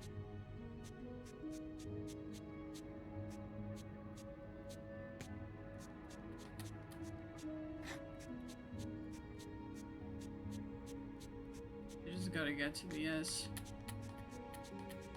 I will leave notes in the vent next to your room.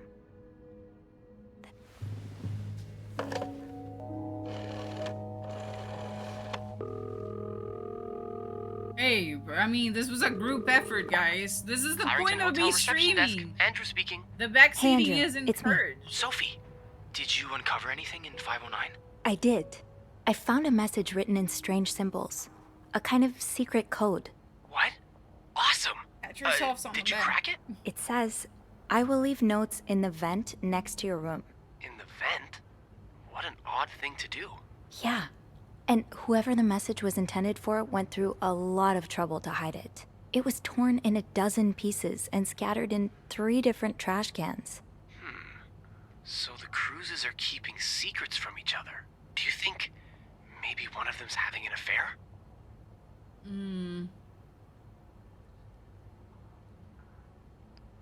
I don't know. It really looks like blackmail. Blackmail? What makes you say that?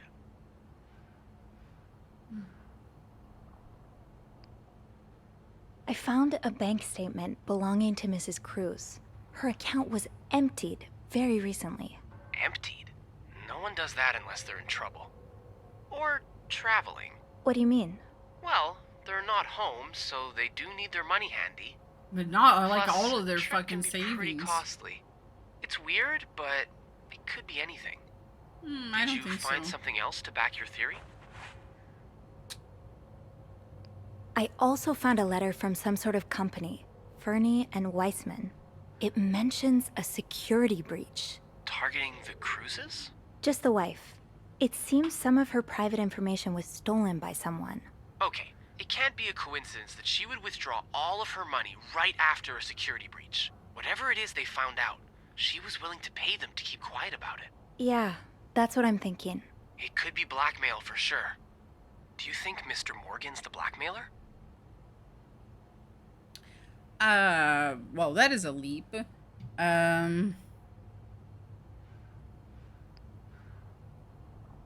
What if he blackmails me too? Imagine just thinking about yourself. What if he blackmails me for going through people's stuff in my shit job? What if the Cruzes hired him to find the blackmailer's identity? By following them around and taking pictures of them? That's a weird strategy. Maybe he hopes to catch the blackmailer the next time he gets in touch with them. Yeah, that makes sense, I guess. I'll go have a look at the vent that's mentioned in the message, just to be sure we're on the right track. Good idea. It's almost break time for me. If you need my help again, you can ask Beth to patch you through to the break room. All right. Enjoy your break. Thanks, Sophie.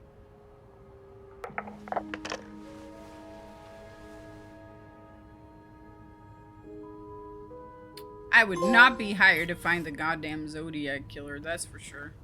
I already had a fucking, like, mental, laziness to do something as simple as this. I could never. In the vent next to your room. The message said next to your room. Next to your room. So it has to be a vent in the corridor. Outside. Mm-hmm.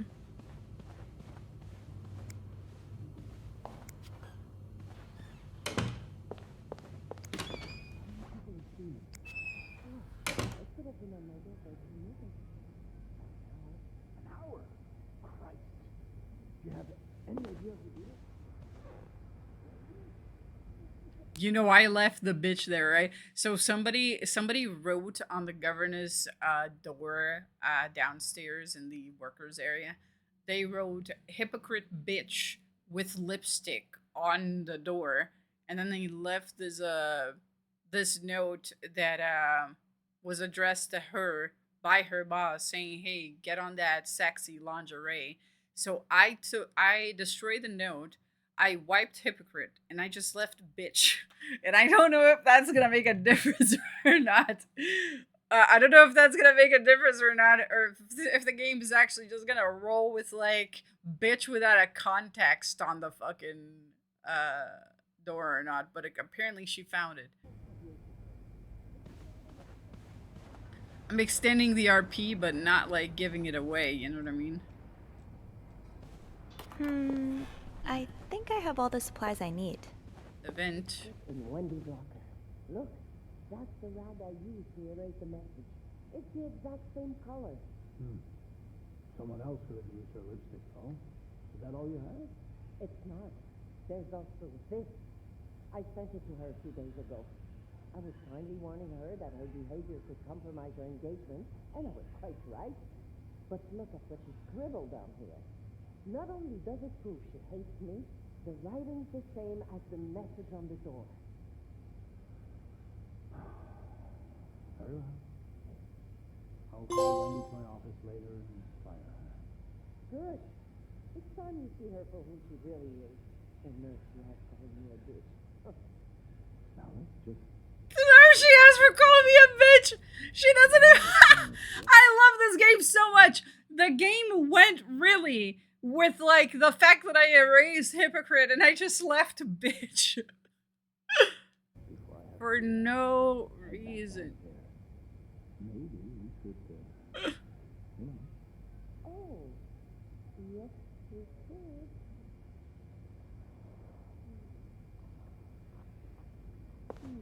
Oh my god! Please get a room far away from me. Please just get a room far away from me, you fucking sick bastards.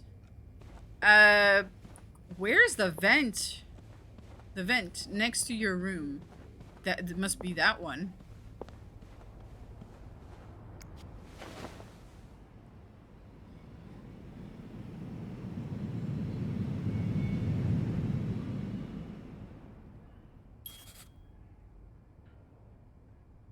I don't have what to unscrew it with. I guess I have... Hold on, chat. I'm gonna take a picture of that, so I keep it. For like, you know, posterity and stuff, so I can just cross-reference it.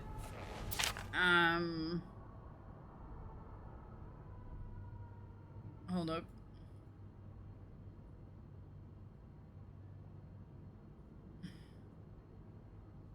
Alright, cool.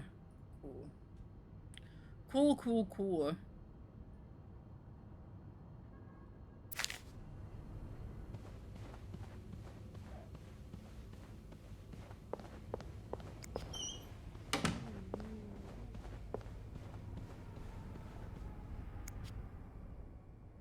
Can't open these without a screwdriver. Okay, that's what I was thinking. So, there's a screwdriver here. Toolbox, there's more.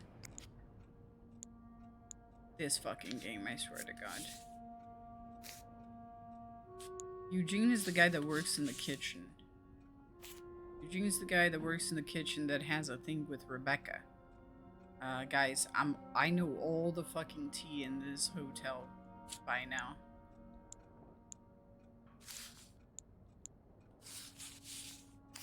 I read the documents, alright? I know what's going on.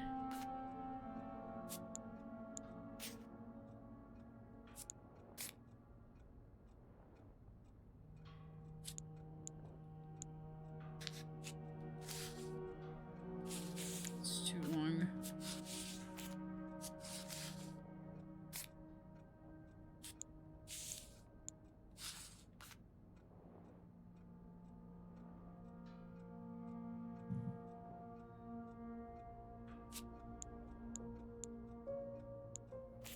I never met Eugene, by the way.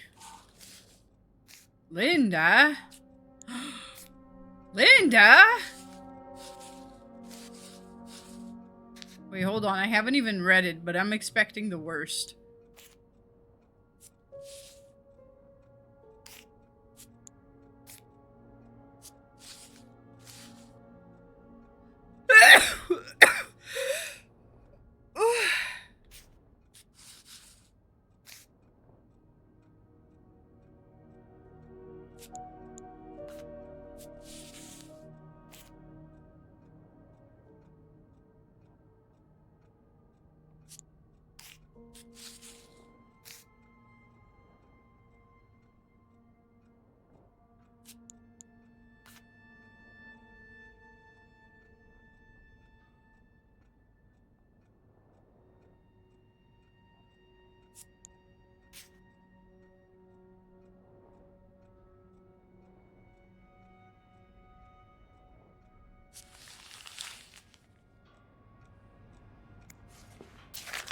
Eugene. Highest priority, huh? That means Eugene's probably working in Bernard's office right now. Eugene, Bernard tells me that there is a cold draft coming from his window. And it's turning his office into a freezer. Fixing this should be your highest priority today, Linda. Wow, he tore that fucking note. He went, fuck that, bitch. William Weston. Shop owners against new mental hospital. A group of downtown Montreal businessmen and shop owners met with Mayor Sarto Fournier last week to air their grievances concerning the city's recent decision to allow construction of a new mental hospital on Dorchester Boulevard. William Weston, manager of Weston's department store, says he and his group will fight tooth and nail to prevent the hospital's construction. Will our customers feel safe to come downtown for their shopping needs, knowing that there's a lunatic next door, he said. The hospital would be the first of its kind in Montreal, as patients would be free to come and go as they please. It's like a halfway house. Dr. David Blunt, the young psychiatrist behind the initiative, believes that allowing patients to maintain a connection with the outside world will facilitate. That is true. The more you isolate a crazy person, the crazier they become. It's healthy to be, like, integrated. He's not wrong about that. Oh, Eugene. I had no idea. Dear Eugene, a friend of mine has heard from her hairdresser, who's heard from her sister-in-law, who works as a secretary to the mayor, that the city plans on building a new mental hospital right next to Clarington. Imagine, Denise could get the care she needs while staying close to home. It's almost too good to be true. I don't dare get my hopes up, but still, I'll keep my ear to the ground and keep you posted as soon as I have more news. Warm wishes, Joyce.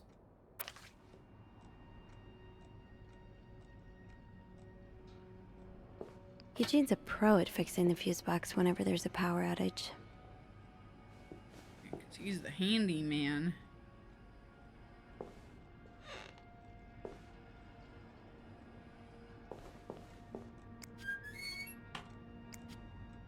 Shoot, no screwdriver. What's life without a little challenge? I should probably go to Bernard's office, I'm thinking, right? Because that's where the screwdriver probably is.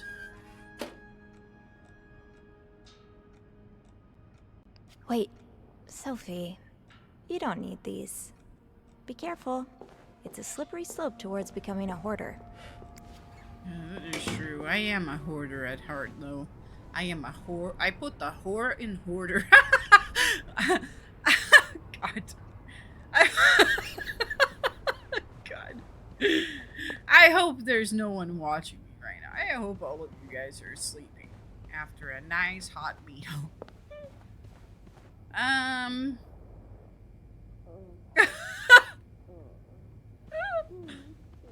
Okay, listen, Linda puts the horror in things. Look, check this out. Let me see here then. Screwdriver. No, I'm not watching. I start getting too comfortable. When you guys like put me in the background and you stop chatting and typing and stuff, I start thinking that I'm alone. And then I start saying things that I would say out loud if I were playing this shit alone, you know? And then I'm like, oh shoot, there's actually people here. I totally forgot. Maybe I shouldn't wander around with my pockets full. Is there anything I can put down? Yeah, let's put the cups here on the tray. Let's put those on the bathroom shelf.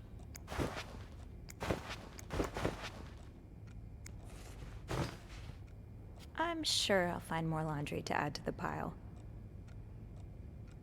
I don't think I, did my job properly.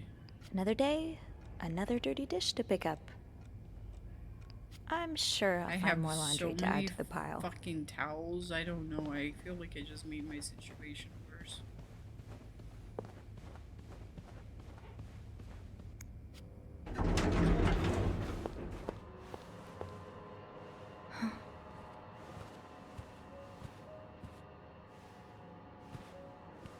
Is that Mr. Cruz? No, that's Bernard. That's my boss.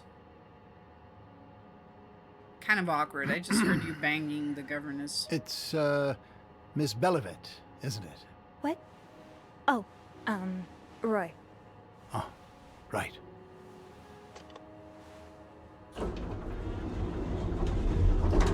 You're the one who took last week off, aren't you? You had to, take care of your sister, I think? Mother. My mother. She's very sick. No, I hope this doesn't become a recurring thing. I need to know I can count on you. I understand, sir. What are you doing here, anyway? Are you on break?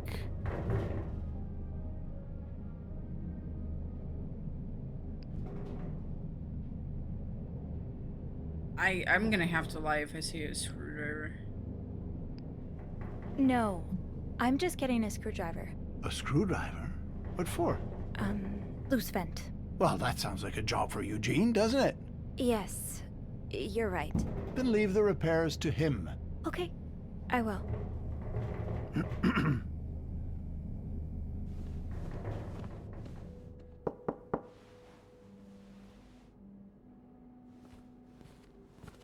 What's going on? Oh, Andrew. Oh, sorry. Seems I've made a habit of sneaking up on you today. Spying on Bernard again? No, I'm looking for a screwdriver. For the vent.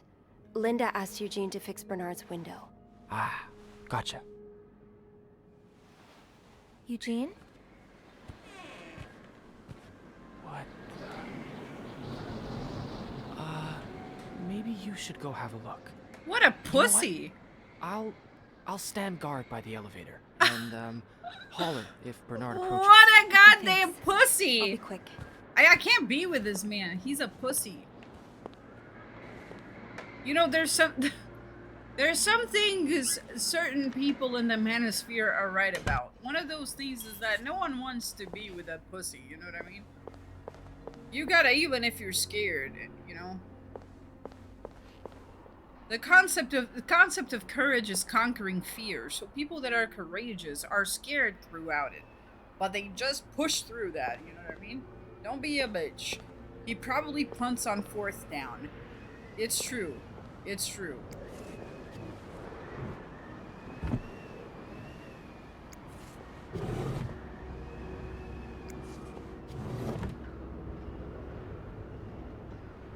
I inspect. It looks like there's a little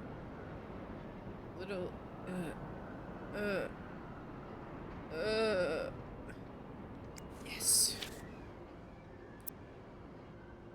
Mr. Ledoux, my employer has made the following request. To avoid unwanted attention, his identity should remain a secret to both guests and staff. The temperature in room 602 should be kept at exactly 22 Celsius. His dogs should be fed the very best roast beef, His room should be cleaned every day at 11:30 a.m. on the dot. Eggs should be banned from his room. Service orders! Hell yes, brother! We hate eggs out here in this stream. Eggs are fucking gross. No one should disturb him between the hours of 4 and 5 p.m. This man is me. I don't punt on the 4th. Never. Never. Never. If you're looking for a punch stream, don't come here. Don't come here when I'm playing Madden. I throw the ball into triple coverage on the 4th down because I believe in magic plus not a pussy plus W. More requests shall follow once my employee takes possession of his room. Thank you.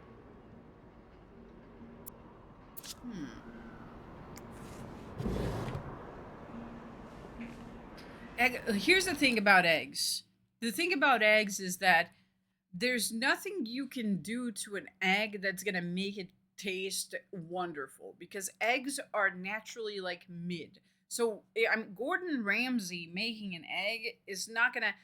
They're like the ceiling is too low for like how good an egg can taste. You know what I mean? It's not something you can improve with like culinary skills because the food itself is mid enough that you'll never get to like the top. You know what I mean? An egg is just never gonna taste like a delicious fucking medium rare steak. You know, it's just not. I hate eggs. I'm not cool with mediocrity, dude. And I feel like eggs are the most mediocre thing I ever ate in my life. I hate it. My refined palate cannot take eggs.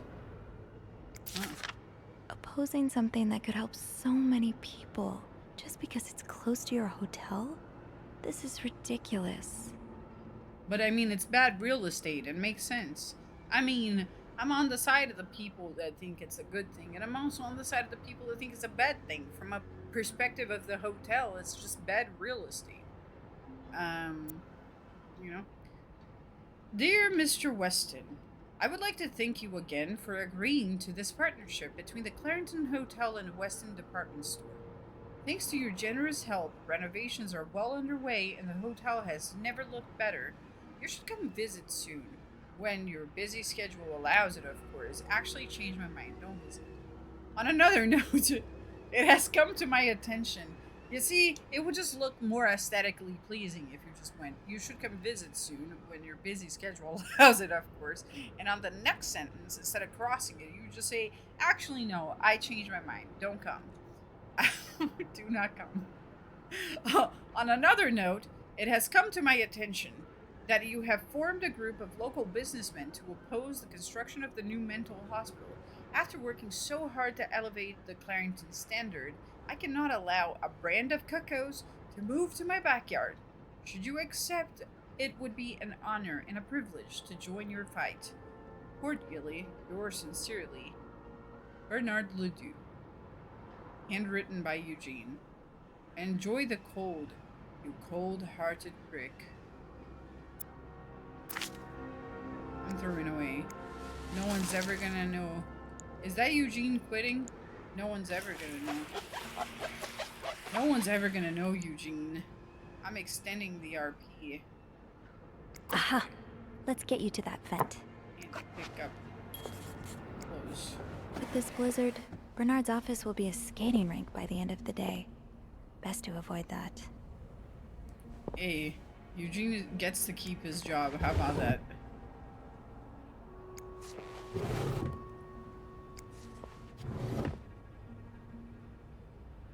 Let's read. Ask Eugene to fix radiator. Call Weston's office. Apologize to Mrs. and Mrs. Drake for Valentine Ball mishap. Speak to the contractor about cost overruns. Call Weston's office again. Decide winner for Employee of the Month reward. I'm getting that for sure. I'm getting that for sure. I don't know what eggs tasted like. I rejected them as a child. I don't. You know when people that eat like cilantro, they taste soap when they eat that. Like genetically, they're just hardwired to have cilantro taste like fucking soap. I feel like I have that thing with eggs. It doesn't really taste like soap to me, but like, you know, I tried, man, because eggs are a cheap option. They're good for like bulking. They're good for like several things. The thing is, I just don't like it.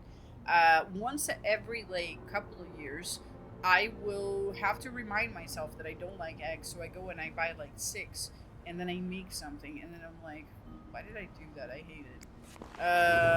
But like, it's crazy because I will eat it. Ew. Is this Linda's?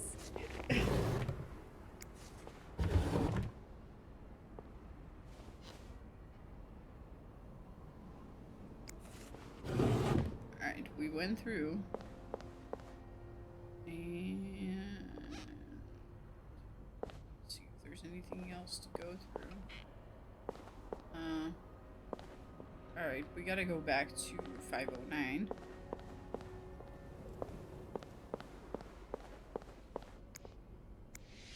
Do you remember that loose tile from last week? Yes? Well, I'm afraid it hasn't been properly repaired. What do you mean? I mean that, it's still broken, sir. Someone put a rug on top of it, but you can still hear it crack. I'm just checking to make sure guests don't trip over it. Is that part of your job description? No. No, it isn't, sir. Well, then I suggest you stop worrying about Miss Belivet. What were you doing in my office?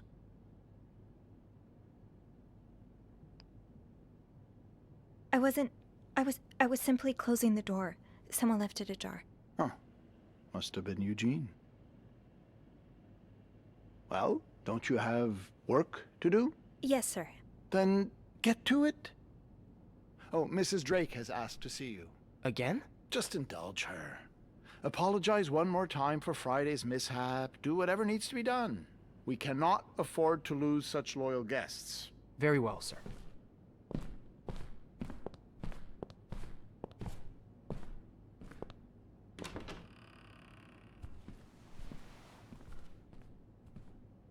Whew.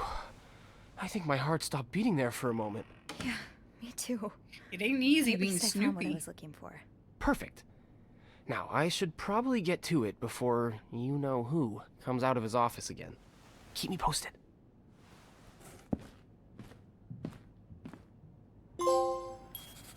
Are you guys enjoying the game though, guys? I'm entertained. Let me eavesdrop real quick. I'd like to speak to Mr. Weston. It's Bernard Leduc from the Clarendon. I need to figure out what the fuck I'm gonna do about these goddamn towels. Like, there should be a place that I can put them. No, I bet. I do not wish to leave him. Oh? Oh. Oh, no, you're right. That shouldn't be there. Oh, my eye. Mm-hmm. No, we don't offer that service, unfortunately. I gotta get rid of this goddamn Yes, towel. it would be nice if we did, but we don't. I think there's a bunch of dirty towels. I could take them to the laundry room. I just gotta remember. Manager's office.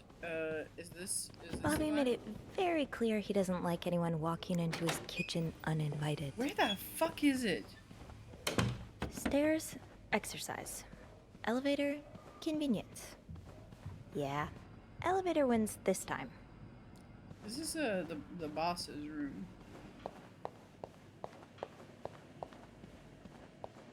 I have no idea where the fuck to put these towels.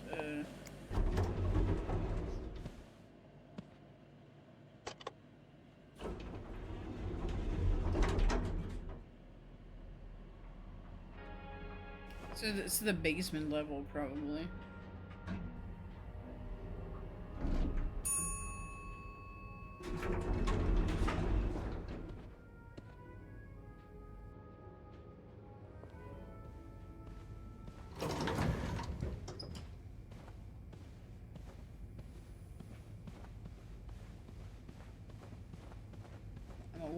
with a mission.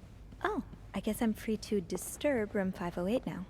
But that's where Bernard and Linda were. Ew.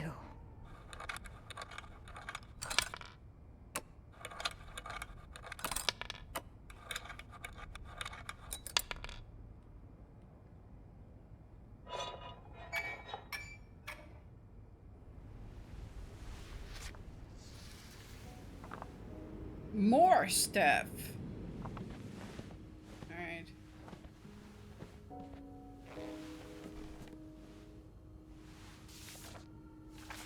Alright, I got this guy. Sherlock Holmes.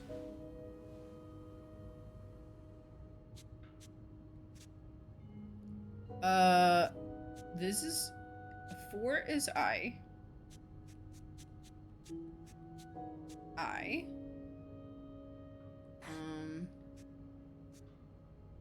Then that is H.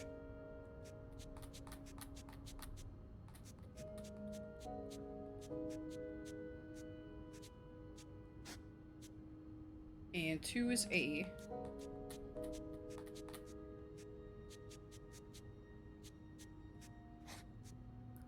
And this is E.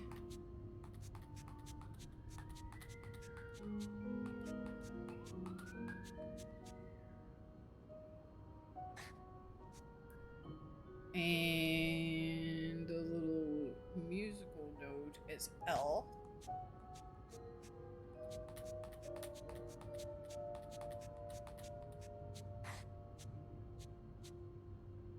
What is that? An 8.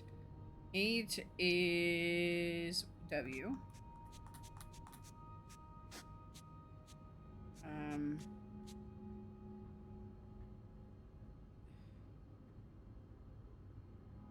I had that written down somewhere. Is it N? No, it's not N. Let me pull up my writing. S. This is S. Is it S? I don't think it is.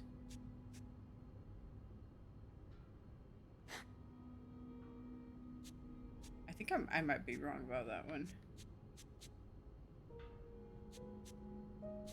H. No, it can't be H. It can't be H. He. No, it is H.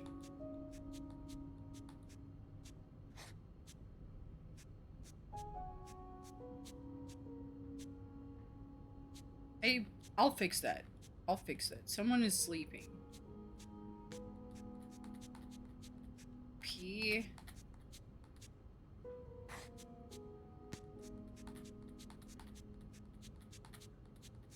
N. G.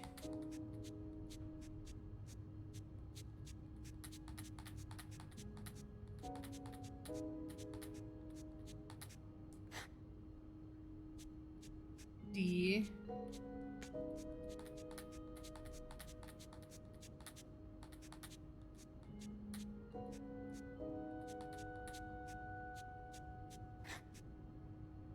T. O.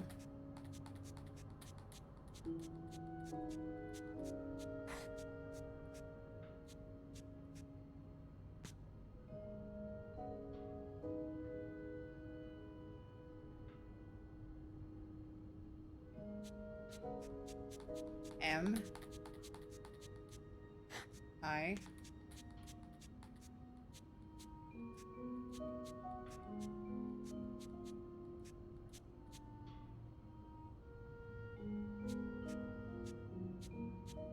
That cannot be you. Dismiss with a U? Do we count with the fact that, like, they fucking don't know how to write, you guys think? That they're gonna, like, misspell things?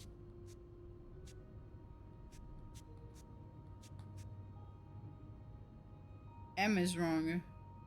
Discuss! Yeah. Imagine the person doing the thing doesn't know how to spell things. That would be like a curveball, you know? Yes, you would be right. Except the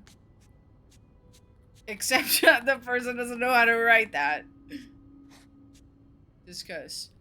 That's because H is wrong over there. It's, where is it? It looks like Michael. Michael? No, I'm right about that. Meet me tonight in my room. Michael will be sleepy. Will be. Oh.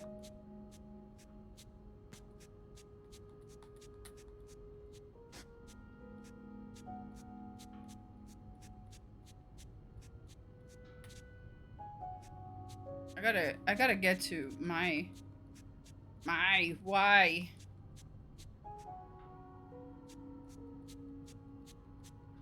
Did I pass it? This is so annoying.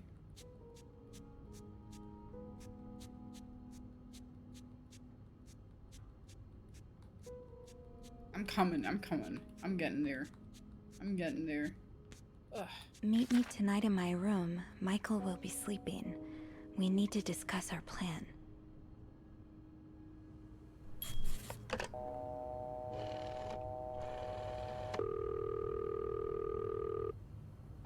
Clarington Hotel reception desk. Andrew speaking. It's me. Hey, you got anything good for me?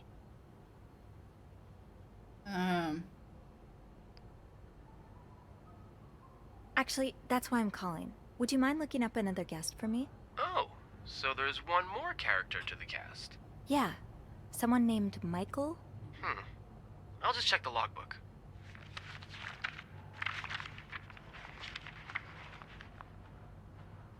By the way, how'd you get that name? I found another message written in secret code. It says, meet me tonight in my room. Michael will be sleeping. We need to discuss our plan.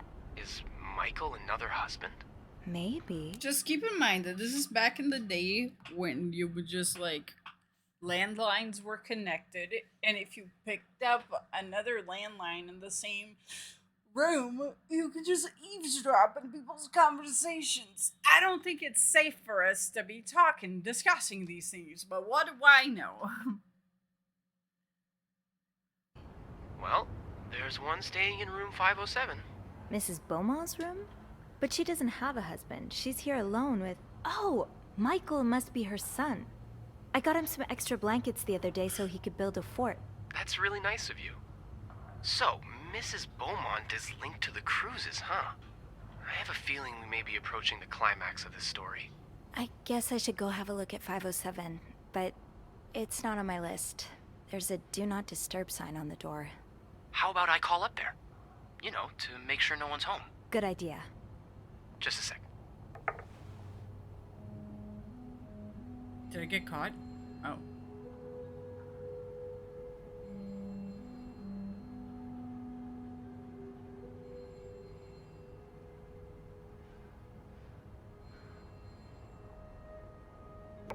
Well, it looks like the room is ready for your snooping, my lady. Thank you, good sir.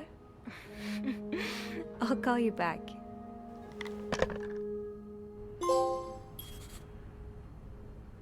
Alright, should I take a print screen of this too? I'm doing it so that I don't have to think too hard after. Alright. It's just two nerds flirting. You know what? This game just proves that life used to be so much more fun when the internet wasn't around.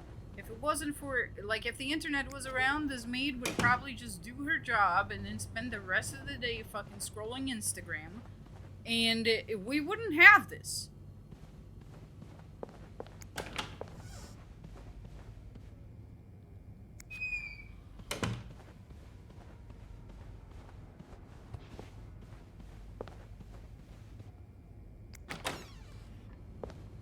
Alright, let me clean this first, since, I like to do things in order, you know? Just how I operate. I don't want to skip.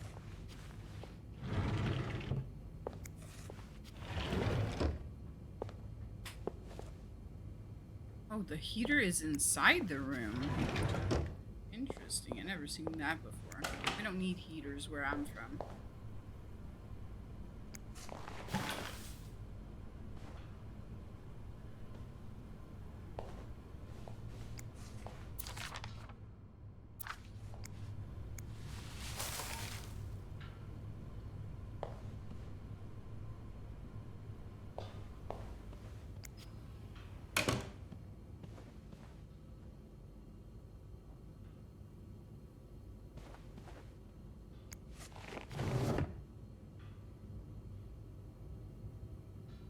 She didn't say anything about the smell, so as you know, sometimes you can tell.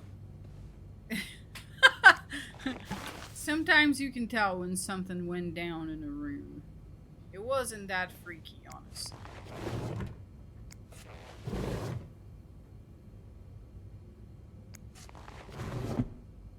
Nuclear bomb testing in Las Vegas, the good old days.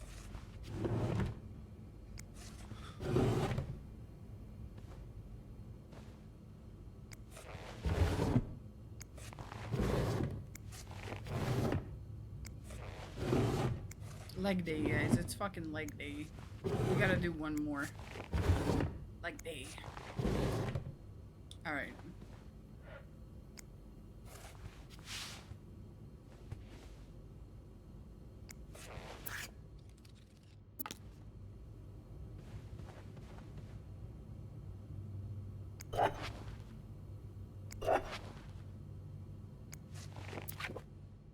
These motherfuckers drinking champagne out of a coffee cup? No class. Laurent Terrier. Let's go. Let's throw this out. It's hot champagne. All my homies hate that. I'm not touching that. I'm not touching that shit at all. You gotta pay me more money. I'm not even wearing gloves, dude. Nuh-uh.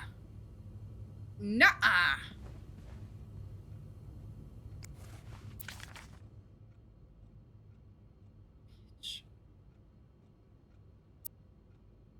Wendy, do you think I don't see the way you talk to guests, the way you smile at them and call them sweetie while you fill their coffee cups? The way you laugh at their jokes and bat your eye like a stupid teenage girl. I'm not sure if you're doing it for the tip or to get Employee of the Month, but either way, this is unacceptable. I won't even mention the way you wear your uniform. This is a respected hotel, not a pleasure house. Although I've always had a problem with your behavior, I tolerated it as long as the guests were happy. But now that you're getting engaged, I can no longer remain silent about it. What would Jacques say if he saw you? I'm sure he would be ashamed as I am. Maybe you've got Bernard fooled like every other man, but if you don't change your behavior, I'll find a way to convince him to fire you. This is your only warning. Signed, Linda, crossed bitch. So.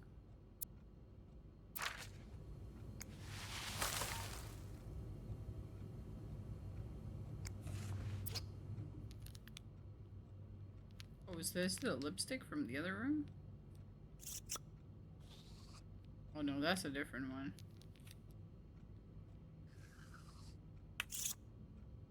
Oh. I did this. I think I caused this.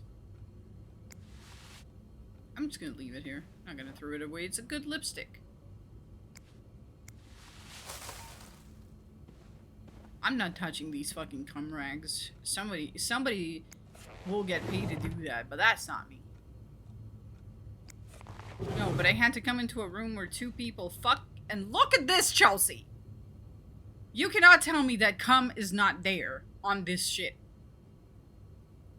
Two people just had sex in this room. I am not touching that. I am not touching that. How much do you guys think that she makes? Fucking $10 a day? Probably not. That's like way too much. You'd be balling if you made $10 a day. It makes probably $10 a month. I'm not touching that. That's stain on the floor. I don't give a fuck. I don't give a fuck. I don't give a fuck at all. I'm not even wearing gloves, dude. Like, No, no, no. I'm not touching that. I'm not wearing gloves. Fuck that. There are limits. There are limits to doing our job, and that's where I need gloves. Or no deal.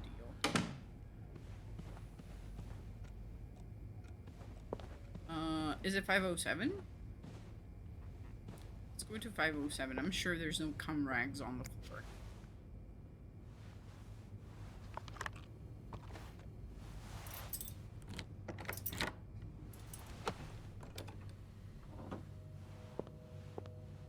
What if there's someone dead in here? And then I just implicate... No, there's a child that lives in this... They wouldn't kill a child in this game. This doesn't read to me as a child got murdered in a hotel room type of game. I'm not worried. Are you guys worried? I'm not worried at all.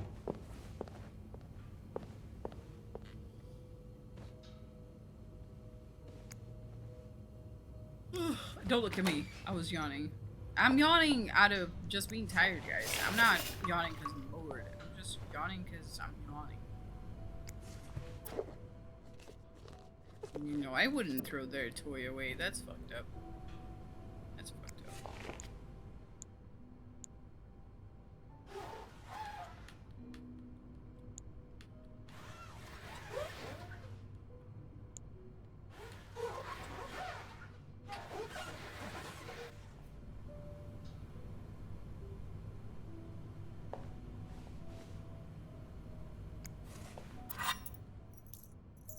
Engagement ring. I also wouldn't throw that away. That's so fucked up too.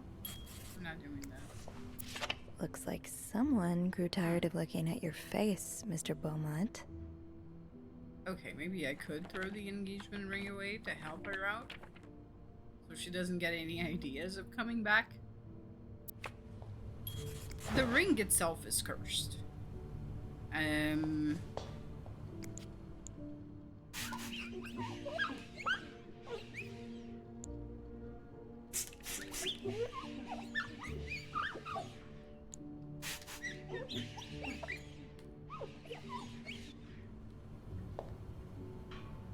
The fuck is this?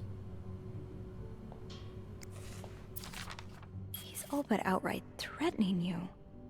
Oh, I hope you can stay as far away from him as possible. I just met your damn lawyer. You got some balls to accuse me of all of that. As if you're so irreproachable yourself. Do you think I don't know where you spend your nights?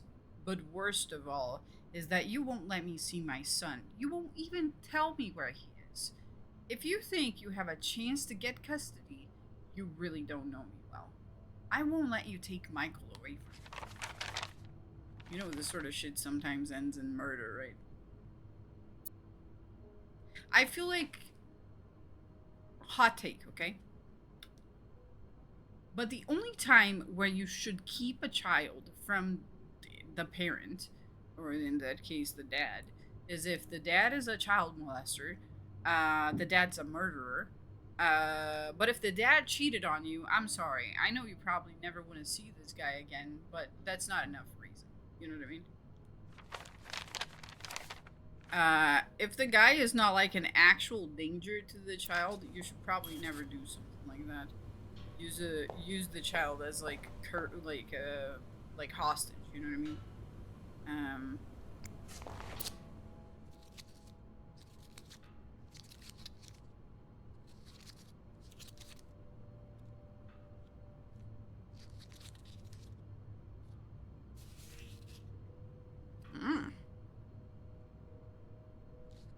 I like that.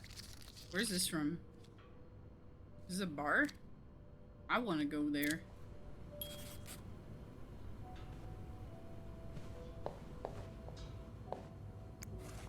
Alright, let's close that so I know that I cleaned it.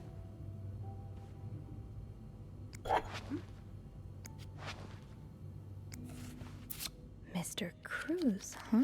Numbers, dates, times. What does it all mean? So he's having an affair?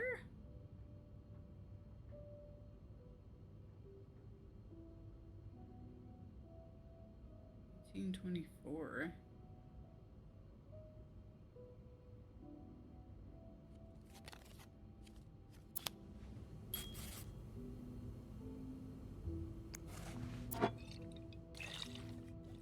Cherry brandy. Can you imagine throwing this up? I wouldn't. I wouldn't touch that shit.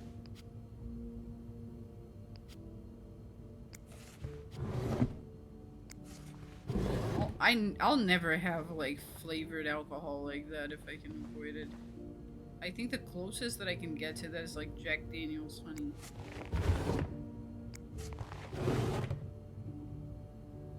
Yeah, but parents still love their kids mostly. Yeah.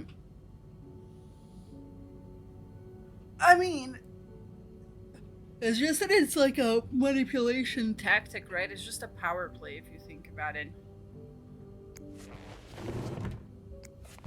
At that point, that kid's not your kid, it's just a hostage. If you go like, you're never seeing the child again, or either you do this, or that, or a child is taken away, the child just becomes a hostage at that point, right? It's like it's like you're negotiating hostage terms. I need a free passage, no spike strips, or you're never gonna see the child again. That's what it sounds like to me. I think it's neglect too. Yeah. We throw away cigarettes, but you know what? She needs it. She's going through a divorce, so I'm gonna make the exception here. Although she is smoking in a closed room with a child, it's 1957, so secondhand smoking is not a big deal. The wind in leaves that day made a sound that sounded like really, Anne. The winds in the leaves that day, oh, she's a struggling poet. She's having a hard time. The trees whistle, a soft melody that came to my ear. I remember every part of this day, for it was the day we met. Jesus, that is bad. I was looking for my cat when I heard the sound of the leaves blowing in the wind like a melody to my ear. On this summer day where I met you.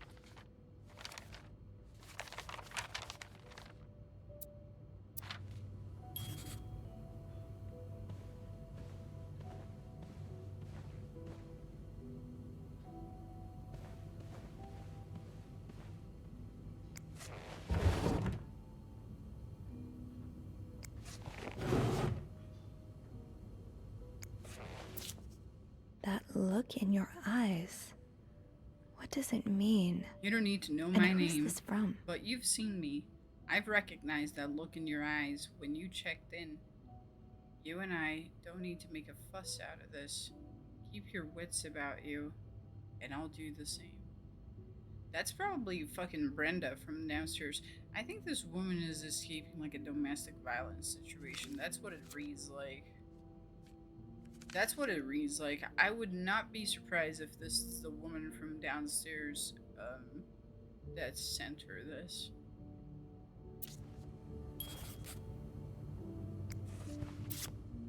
Aw, that's so sweet. I didn't do much, but I'm glad it meant something to you. Dear Sophie, thank you so much for taking care of our room every day and bringing us extra sheets. Michael and I wanted to give you a little something before we left. Sincerely. You know what? Wholesome. Wholesome. But they didn't leave yet, so...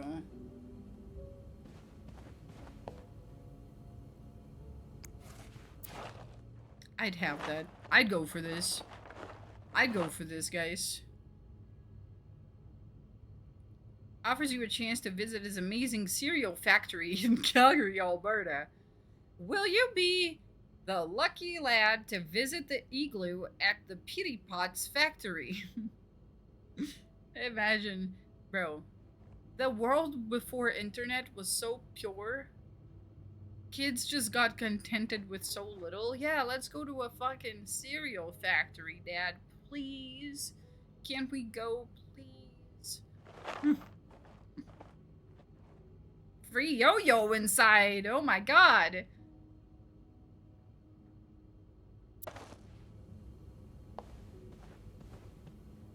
Funny how some games really stand the test of time. I used to play this with Mom all the time. I have no idea what the fuck this is. It didn't withstand the test of my time because I have no idea what I'm looking at right now. Sharp snakes and ladders. I never played this shit ever. Funny how some games really stand the test of time. Have you guys played this before? I used to play this with Mom all the time.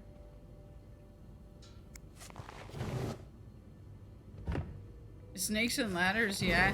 You're old. Old people. I never played this before. I used to play Pokey Slap, which was like these round Pokemon cards that you would like slap, and I would slap my brother with the little hand made out of plastic, and he would cry, and I would laugh, and then my dad would intervene, and then he would slap me with it. God, that's what I played. I don't know. Aha. I only slapped my He's brother our when he Smith's best slapped the friend. Pokemon that I wanted. It wasn't like all the time. It was just when I wanted like, don't worry about it, okay? He's fine. He's fine. He's fine. He grew up to be an Get to the incredible bottom of this person. and find in out spite what of what I did sounds to like him. this is from your school days. Little but bro is the actually name little of the bro. sender is smudged. I'm starting to wonder. Hey, keep quiet in the closet. Keep quiet. No, I keep him in the closet. I'm kidding.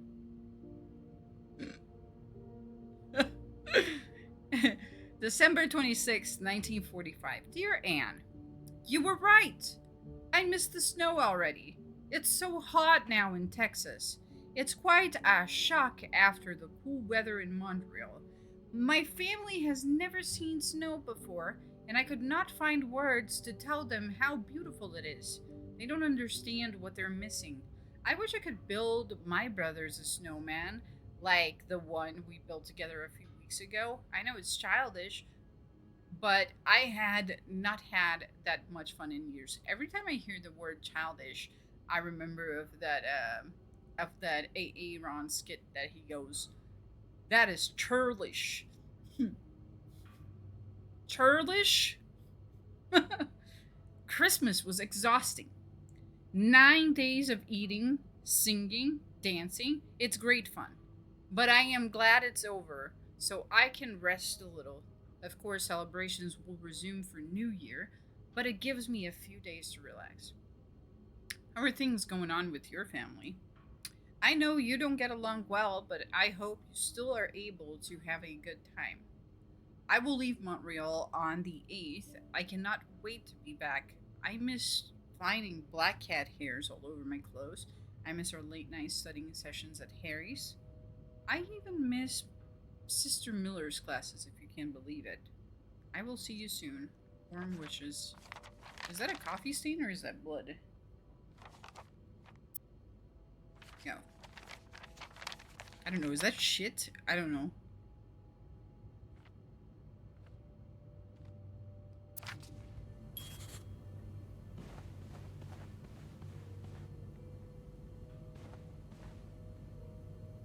Another thing that I used to do too was that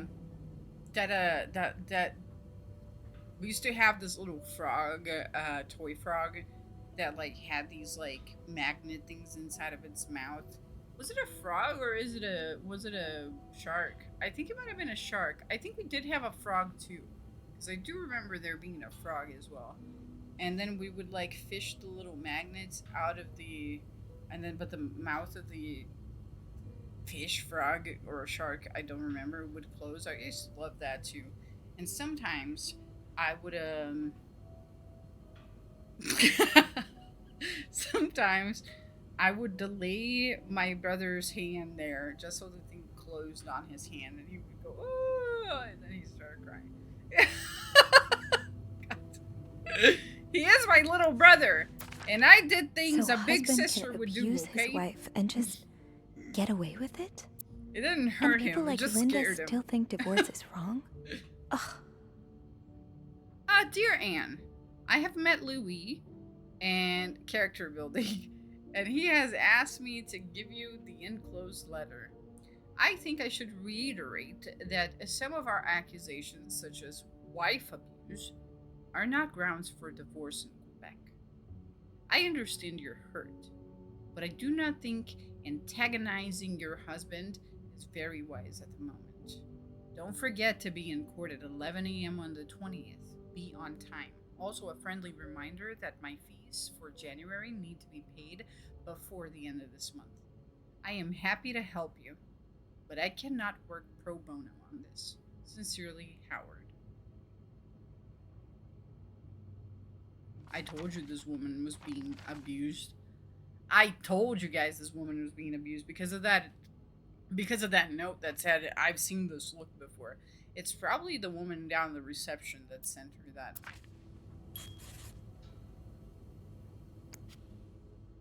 Locked. The key has to be around here somewhere. You monster. Peter, you don't understand what it's like, okay? You just don't understand what it's like to have a little brother. La grand-mère pour tu. My French just sucks so bad. I would never fucking speak French, guys. This is actually such a horrid language when it comes out of my mouth, you know? I love what French sounds like when it comes out of anybody's mouth, but my own, it's like, no, man. Just, I feel like I was built for, like, German.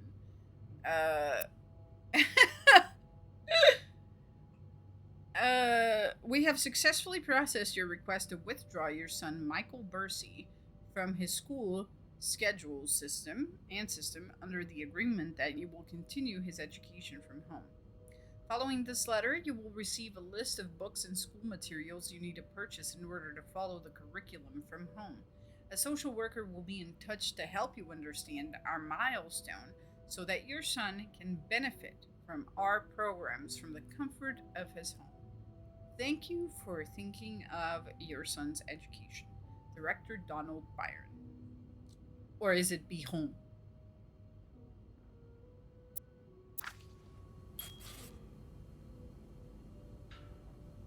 Is it true that there's a natural instinct to do random shit to your younger brothers? Hear me out, right? I haven't done anything that my little brother has not brought upon himself. Let me tell you a story. Let me tell you a story, okay? None of the shit that I talked about me doing to my brother justify the things that my brother has done. Which is, let's say, set fire to the fucking pantry, for example. This is something that he did when he was, I think he was like 5 because I was like just turning 8. So I got beat for that. And you know why? Because I was sleeping. Do you know what time it was? 6 in the fucking morning.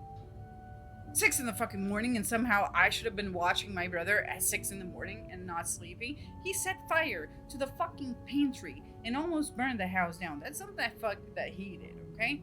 My brother, other than that, I feel like that's bad enough. I feel like that's fucking bad enough, okay?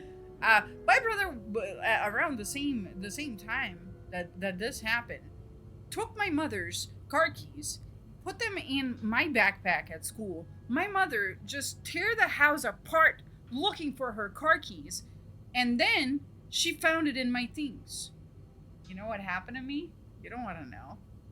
She thought that I did that, and he did that. So, like, my brother's pranks would turn fire and violent, usually on me. Like, well, all I'm saying is that if I close my brother's fucking finger on a little fucking toy shark, maybe he had it coming. Think about that. Maybe he just had that shit coming. Maybe he just had that shit coming. Okay?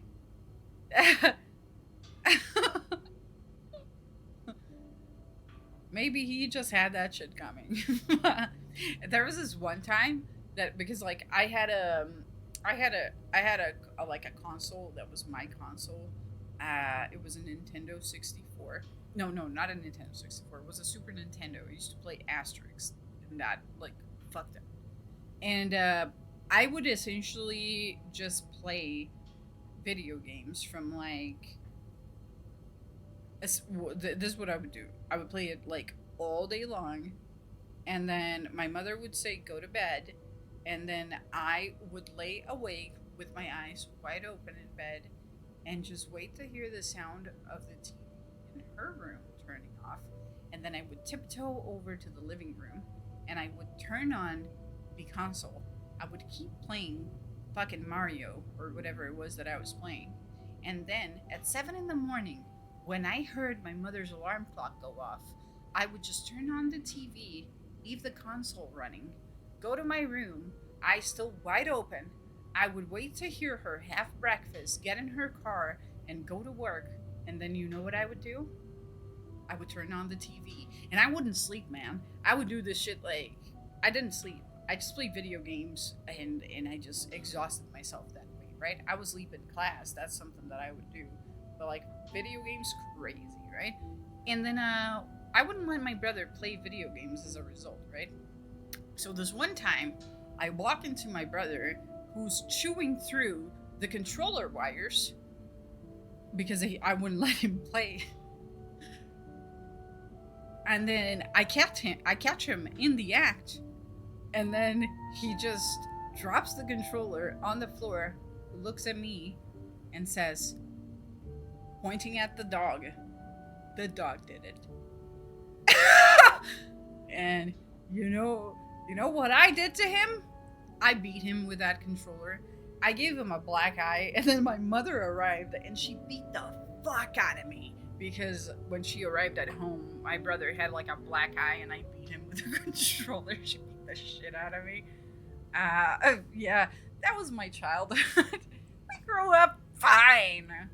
My brother is the best roommate ever now, except for a couple things. Except for that one time that he flooded the goddamn entire apartment, and then he started like cleaning up his end. Didn't tell me that he had flooded the apartment, and I was in the middle of a stream, and then I start feeling, what is this wet thing on the floor? And then I look down, and there's like about 2 inches of fucking water just rushing into my room.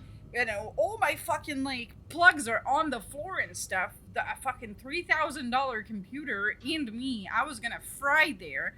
And he did that shit. So straight up, man, my brother tried to kill me live on stream. He tried to kill me live on stream. Okay? So what if I left him in that game? Do you guys remember that one game? Let me show you guys evidence. Evidence. Why would you think I was heartless to do that shit when it came down to my brother? When literally he tried to kill me the other fucking month. Like, we have a very, very, healthy, thing going on, myself and my brother. Don't worry about it. This is from a stream that I did with my brother a couple of months ago. Let me find it. The window capture.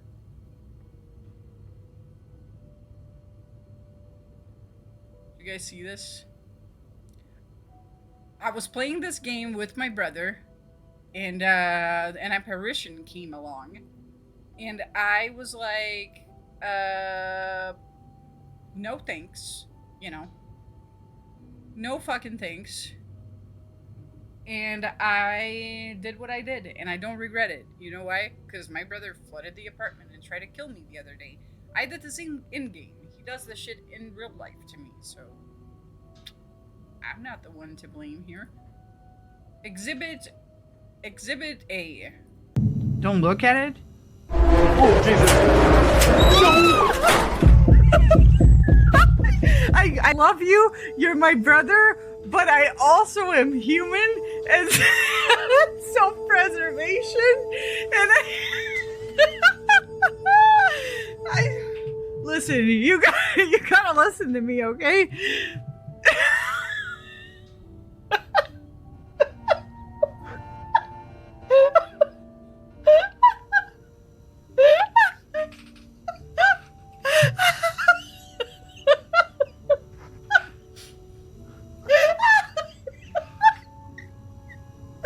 You're being wild.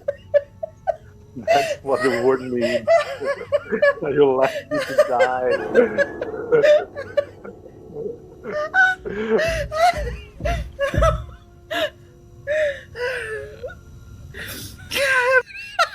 I left him to die there. Listen, you know, it's all healthy. It's all healthy, all healthy. All right. Anyway, the fuck was I doing here? Oh, Michael. Adults can be so confusing. I promise it's not you. Dad, I'm sorry, but Mom asked me not to tell you the name of our hotel. She allowed me to talk about our room, though. We have 2 little beds, a radio, and even a television. Mom let me build a fort, and the maid brought us extra blankets. She's really nice. The hotel is nice too, but I miss home. I wish Mom and you could be happy, and I wish everything could go back to the way it was before, but Mom says it's impossible. She says she no longer loves you. Ooh, that's gotta sting. Do you think she'll ever stop loving me too? It can happen. It's possible. I would be the shittiest person for a kid to ask that to. I mean, I mean, it is possible, but not very likely, but it could happen. God.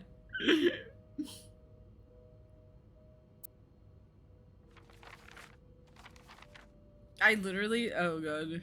I was having a conversation, brother. I don't even know if I want to like get into that, but I just realized I've been realizing that I'm not the best person to go to for advice, because I will say the first thing that pops into my head, which is sometimes I thought like this, you know what I mean? Like, well, it could happen that your parent won't love you, but you know, very unlikely. I was trying to comfort somebody who just lost someone, and I said to them, like, dude, you know what I mean? Anybody could die at any fucking time, you know what I mean? I could go to the store tomorrow and get hit by a fucking bus. And I fucking said that, and then the person started laughing their ass off because it was so absurd that I said that. But I was like, what I mean to say is that, like, you know what I mean? People can die at any fucking time, bro. And, you know, it's a thing that fucking happens. And you just gotta fucking spend time with them, you know, while they're alive. No. False agony. Oh, I had to go to therapy because of Aunt Apple. So you were eager to set up a meeting, but didn't want anyone noticing. Apple talking to her future kids about the inevitable heat death of the universe at age 6. Yeah, I mean, it's gonna happen. I hope you are well, in spite of the circumstances. We've been on the train for 2 days now. The sooner the better. How you doing, Todd? It's a long ride. Made even longer by the fact I cannot wait to see you again. We're scheduled to arrive in Montreal on the eve of Valentine's Day. I booked room 509. It's a marital suite, sorry. When we arrive, please refrain from talking to me until we can figure out a safe way to see each other. Say hello to Michael for me. M.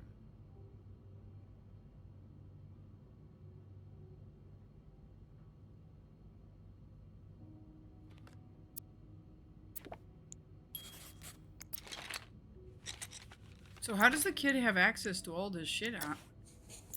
How does the kid have access to all this goddamn tea? This is a really good game. It is a third-person narrative mystery game in which you play a maid in a 1950s hotel snooping around strangers' rooms to uncover their deadly secrets. It will be featured in a special daily deal on Steam on September 21st, so you can wishlist if you like it. And yes, I read my own pin. Because what's the point of writing it if I can't read it?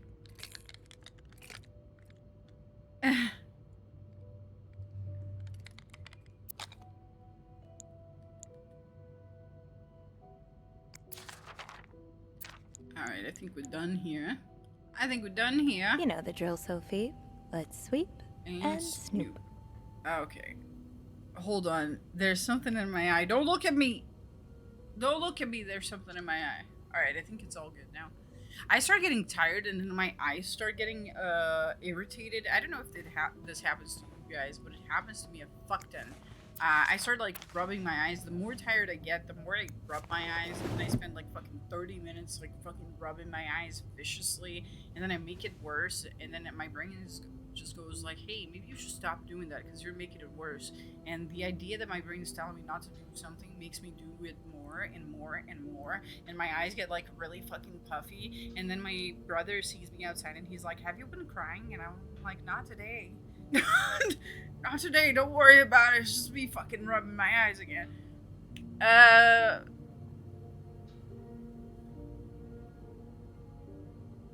I use lubricating eye drops sometimes. Adam and Eve. Oh my god, I need to rub my eyes. Hold on, don't look at me! Don't fucking look at me! Don't fucking look at me! It's about to get vicious up in here.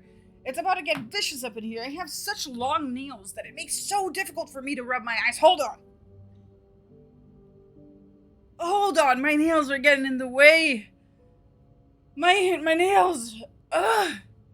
Okay, I think I'm fine. I think I'm fine now. I think I'm fine now. I think I'm fine. I'm fine. I just needed to get it out of my system. Adam or Eve? Brigitte Boswell.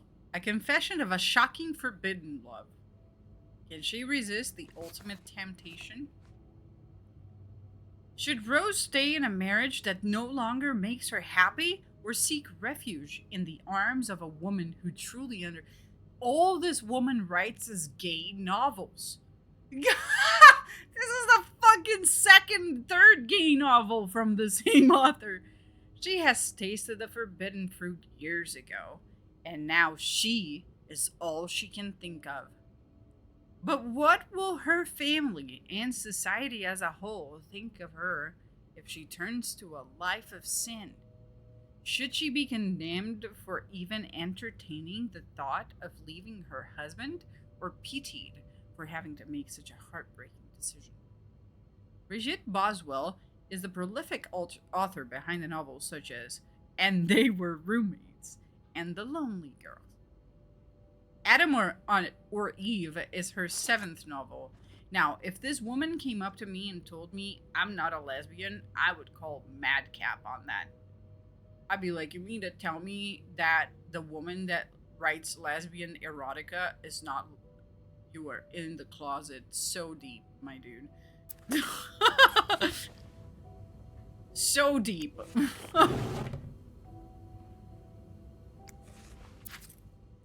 And they were roommates. She'd probably get electroshock. Is this a dog collar? Did I miss something here that's been said about a dog? Greta is the name of the dog. That's a weird name to give a dog. Is this a person's name? I don't like dogs with people's names. It's gonna, like, can you imagine, like, naming your dog Kevin? It's just weird. I could go for naming your dog Hunter, though. Although I find that Hunter is a nice name for a person. But I could go for Hunter for a dog. You almost look like Marcella. You almost look like Oh, we're getting Marcella. We're getting somewhere here.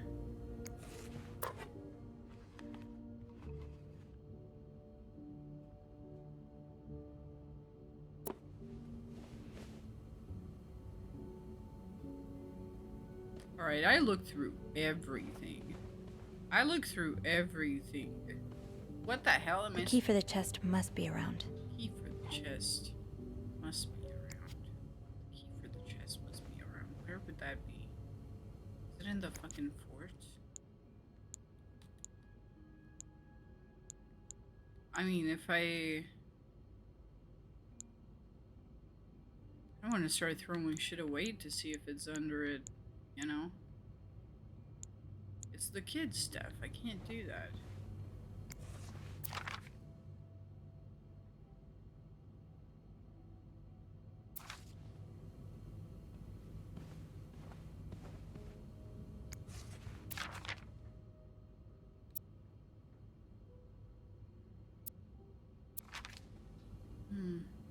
Funny how some games really stand the test of time.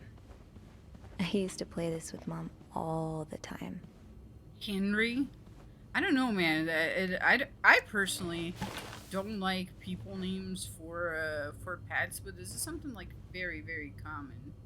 Those few coins in my tip jar were getting pretty lonely. They'll appreciate the company. I know they're common, but I don't like it. It's like, wouldn't it be weird for you to have a dog and then people go, oh, what's your dog's name? And you go, Juliana. That's just weird.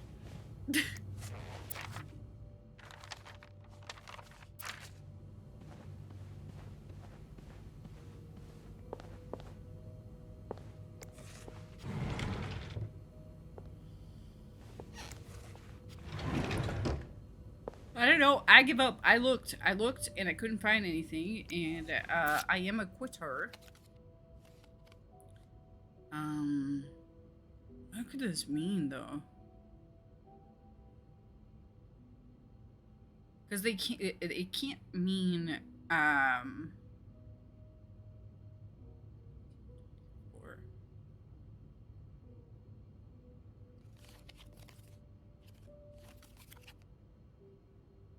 I don't know what the fuck this means.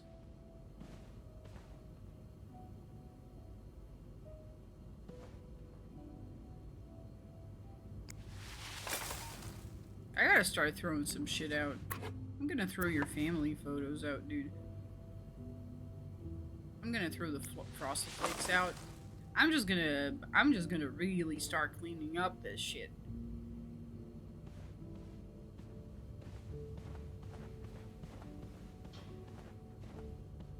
Is there anything on? There's never anything on in 1957. I don't know, guys. I am lost. My eyes are itchy. I need backseating right now. Where the fuck are these goddamn keys? Backseat me. What is this? Is this another erotic novel?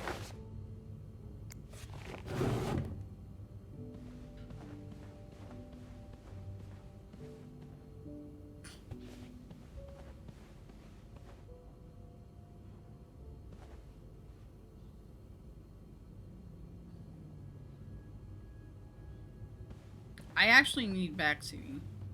Please, somebody backseat me. I'm tired. I did everything I needed to do in this fucking house. And if these keys are not in this... Let's see. Now, we can throw this out, because... Or... the keys wouldn't be under here.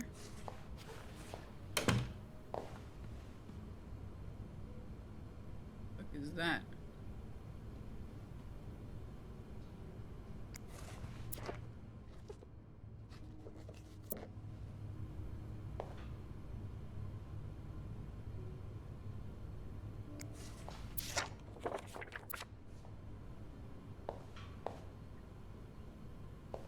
You know the drill, Sophie. Let's sweep and yeah, snoop. we're looking for the keys to... The keys in room... Keys to room... 507. Not the keys to the room. The keys to things in room 507. The luggage key, or whatever.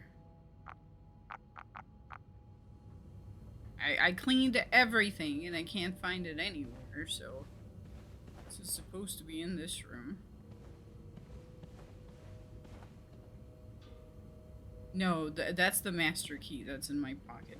Although, I should probably put these towels away. Maybe I don't have room, that's the reason. I'll put these.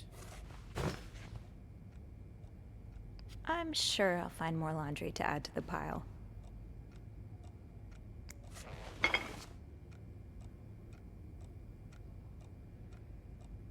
I'm sure I'll find more laundry to add to the pile.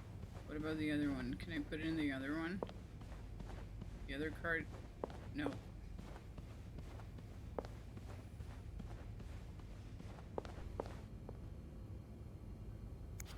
Yeah, no, I think I had my inventory full. It's just a spoon. It's just a spoon. There was cereal here.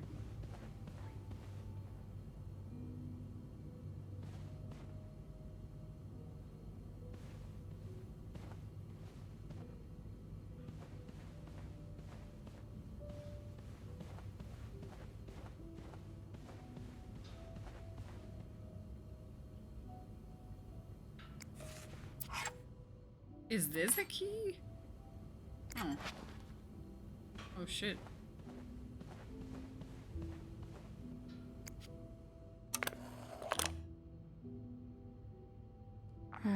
I'll need another key to unlock this. Oh, we need a second Haven't I key. seen one just like this somewhere? I did. That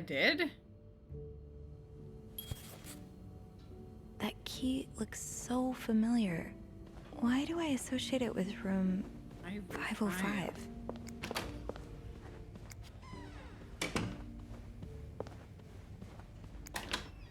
God, man, this guy is crazy. One day I will walk in here and he will just like jump.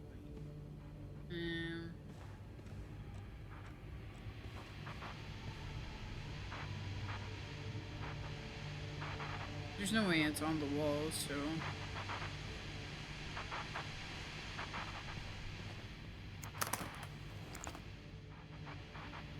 How do I associate it with room 505?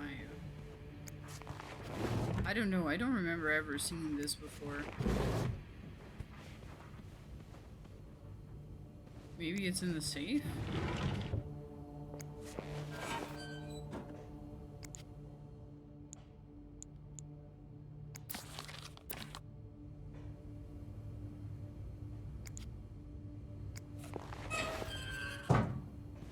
Alright, Chelsea, where's the other key? I'm tired. I'm tired, Chelsea. Where's the other key? Please.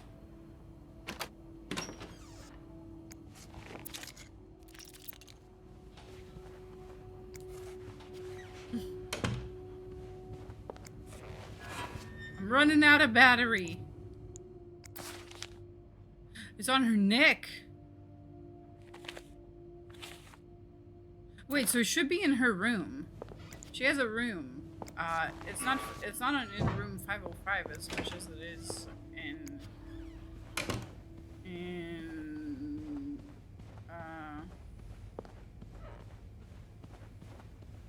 509.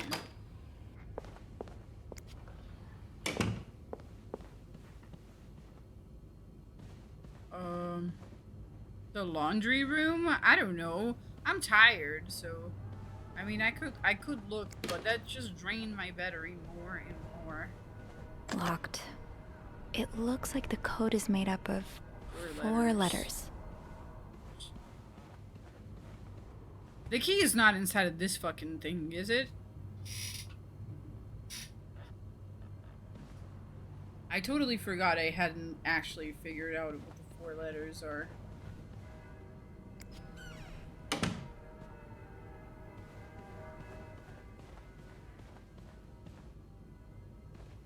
Yeah, tell me where to go. I'm tired. I mean, this is a lovely game, but I am tired. I am tired. This is my half day.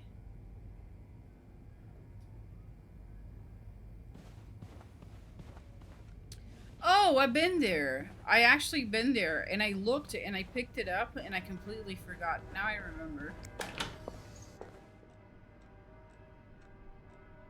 I'm pretty sure I saw it here.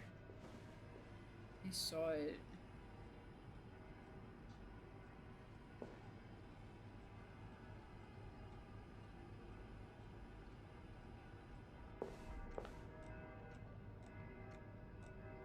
Wait, Sophie.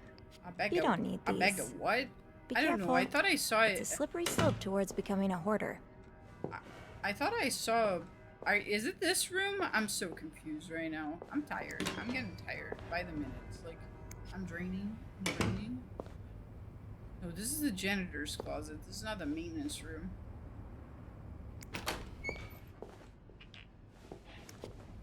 I don't think the janitor's room and the maintenance closet are the same rooms. Maintenance closet is where I try to grab the mop from. I'm so tired. I don't remember where I am. I don't remember what I'm doing.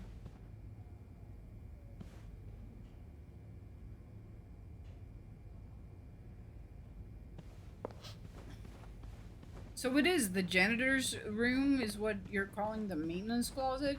So those are different names.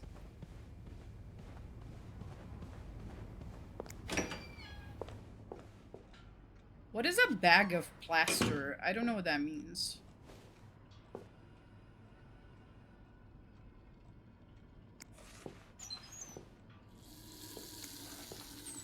I don't know what plaster is.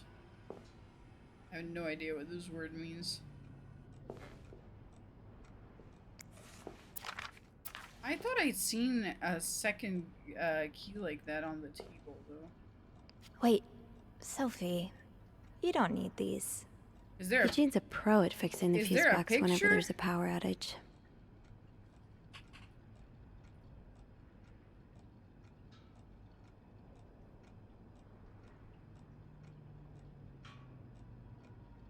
Oh, okay, it's not in the room. I gotcha. It's not in the room.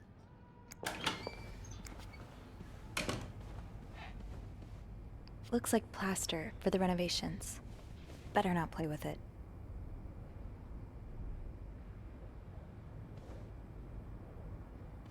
Why am I carrying a fucking broom? Where did this broom come from? I have so many things. I can't pick it up. Looks like plaster for the It's renovations. inside? Better not play with it. Okay, hold up. Hold up. I'm so confused right now. Either I'm carrying way too much stuff.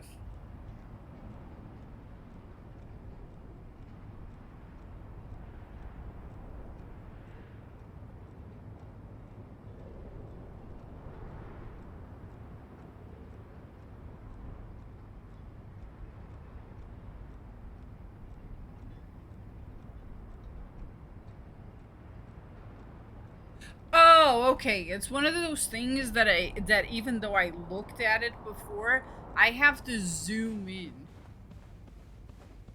I have to zoom in.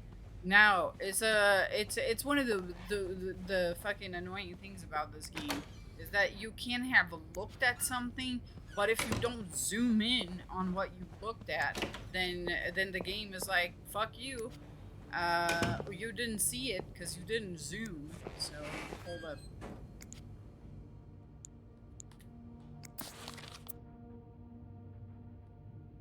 Ah, there you are. With Marcella. God knows where she is.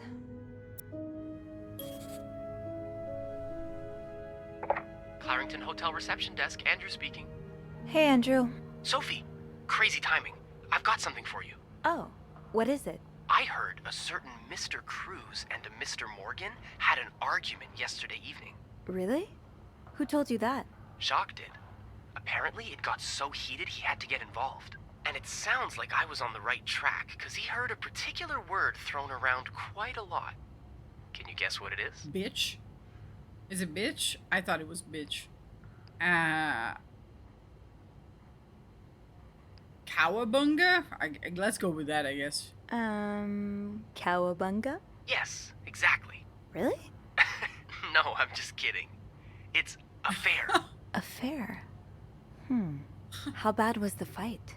I think Jacques got in the middle of it before it got too intense, but he said Mr. Cruz looked like he was about to kill Mr. Morgan.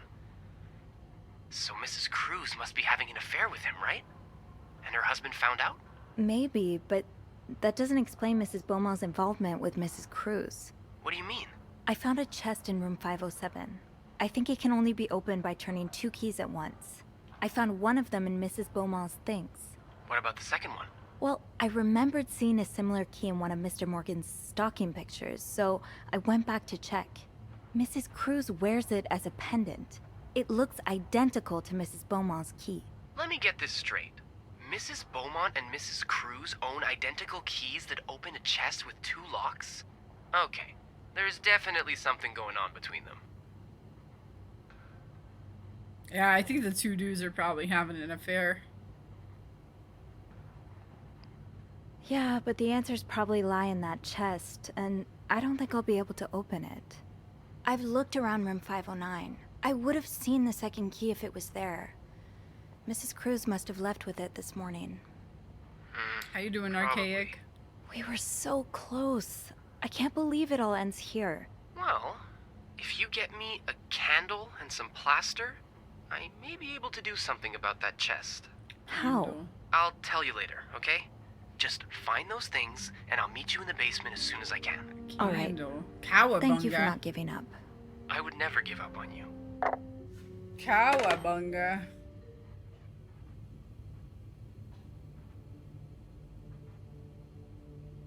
Alright, so we gotta find a candle. And we gotta, well, I already found the plaster. So.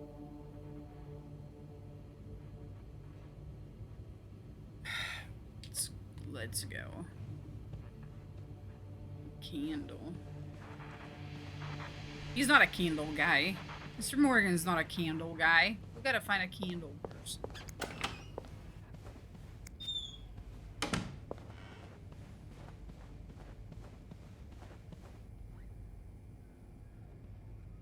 $1958 was the year of the cowabunga.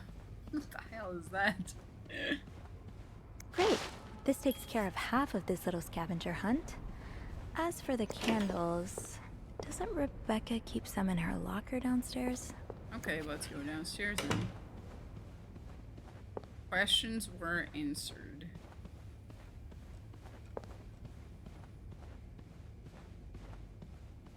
Man, I wish I could be in the 1950s.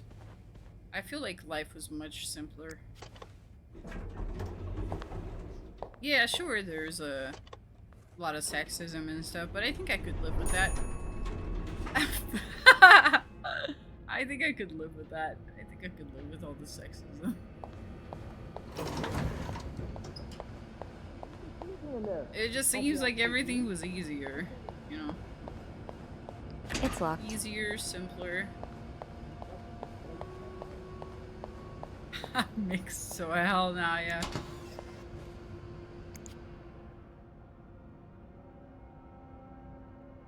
There'd be a lot of smoking and drinking. There wasn't microplastics, but there were fucking there was lead in the paint in the cups, you know what I mean? The cups that you got as a kid with all like the Disney thing like fucking painted on it. There was like heavy fucking lead on that. On the paint. Andrew? Gosh, I hardly recognized you. Guess this is from a different lifetime. He was a little priest boy. Figures that if you were going to break any rules, it'd be the ones about which books you can or cannot read. Mm-hmm. What happened to you before you came to Montreal? Why don't you want to go back home? Hello, my little ravioli. I hope this finds you well. I've been thinking... I'm sorry. But when you... when you try to write that the relatives are Italian, and you just go about it in the worst way possible. Hello, my little ravioli. I hope this letter finds you well. I've been thinking about you a lot, praying for your every Sunday morning. And what? You're always on my mind. Fuck it. It's not every Sunday morning, but it might as well be. I hope you still like Montreal. I heard it's getting really cold up there. Don't go without a jacket and gloves. I know. You always rolled your eyes at me when I said that, but frostbite is no joke. I'm hoping you're right back soon. The boys have been asking about you, and even though you think they like to make fun of you, I know they really do miss you. Everyone misses you. Nobody cares about what happened, except you, my darling. Just come home whenever you're done doing what you're doing. I keep telling your father that God had the boldest plans for you, and that it's his problem if he can't see that. I've always Seen it, my angel. Marcia at the grocery store says, let go and let God. I trust in your faith, son. I really do.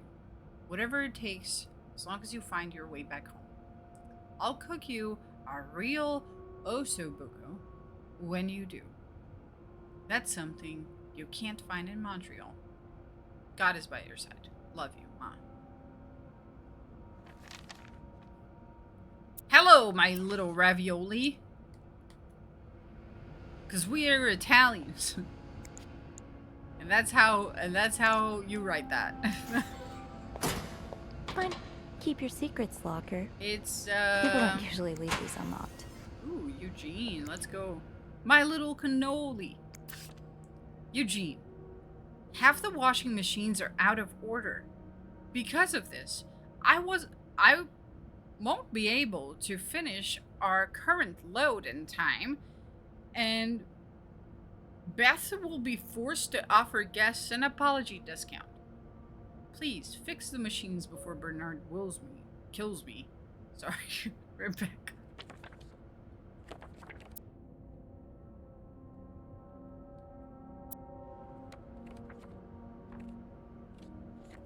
Poor Eugene, man. Eugene's suffering.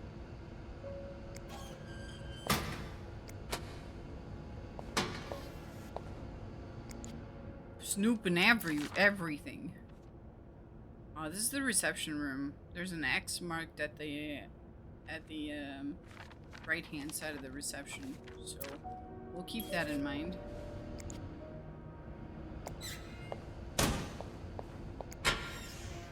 Jacques. The way they look at each other, you can tell it's the real deal. Throws away. Throws away. Jealous of their happiness. Fucking crumples it.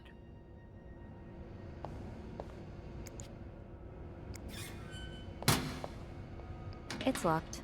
Anthony? So what about...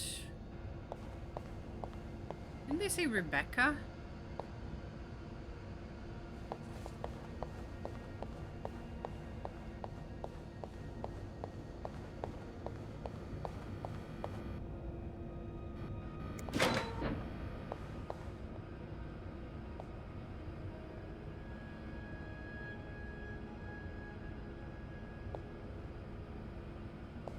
Tempted. Now's not the time to pick up smoking, Sophie. Hey, it's never too late to pick up smoking. Tell me. It's Linda. She wrote some stuff on her own door with my lipstick so I would get the blame. What? That doesn't make any sense. I knew you wouldn't believe me. Wendy, wait. I do. I believe you. It's too late now, Jacques. Wendy! Running into a blizzard? What the fuck is wrong with you? This woman is just not mentally sane. And I would know that, because it takes one to know one, alright? Trust me on this. She just ran into a blizzard after an argument. What a mad woman.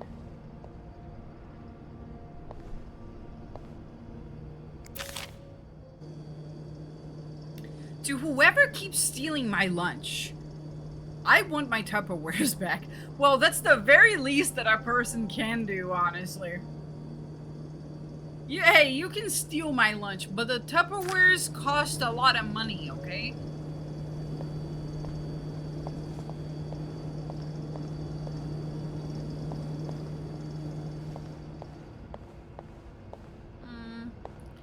Am I here for candles? They said, I thought she said... Candles, candles, candles. Rebecca keeps a stash of them, but...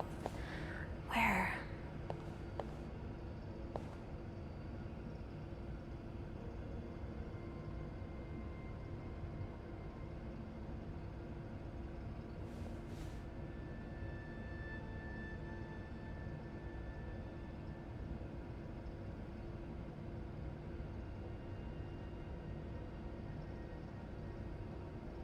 What is going on here? Sandra always greets clients with a fork. Be like Satan. I feel like it's just kitchen shit. It's your job to...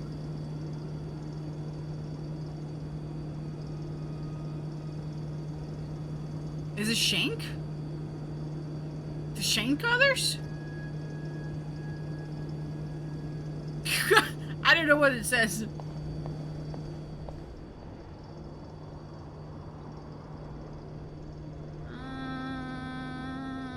Trying to look. Hold up. I'm looking for candles.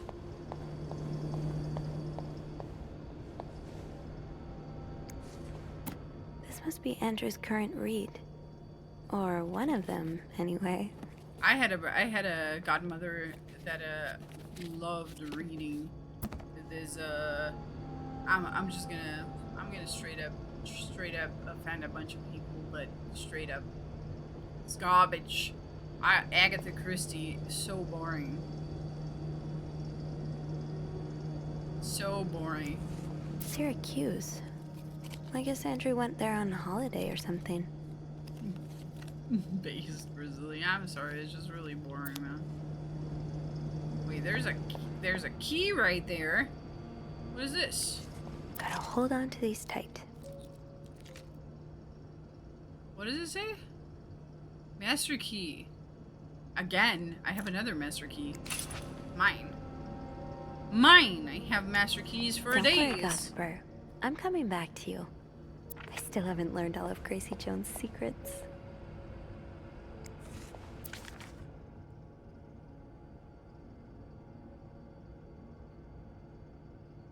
Is it the combination for the, Oh, I thought it was the combination for the lockers. Oh, they were playing cards. They were slacking. They were fucking slacking on the job. Sophie would never do this. Sophie will join the fucking FBI after this.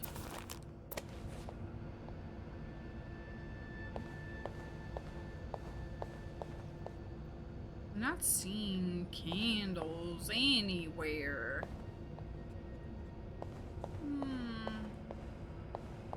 Not in this room.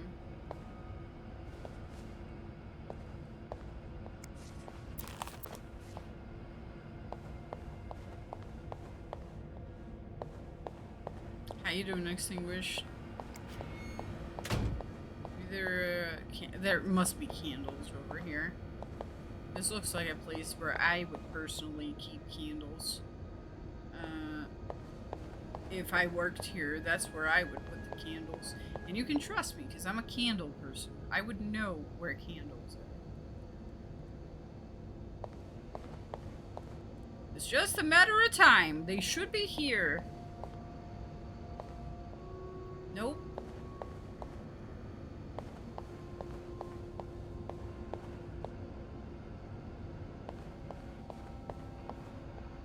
Candles in the laundry room, maybe?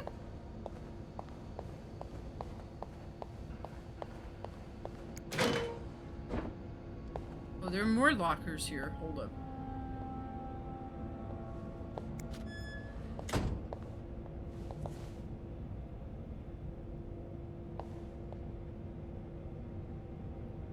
I think I looked at all of this before.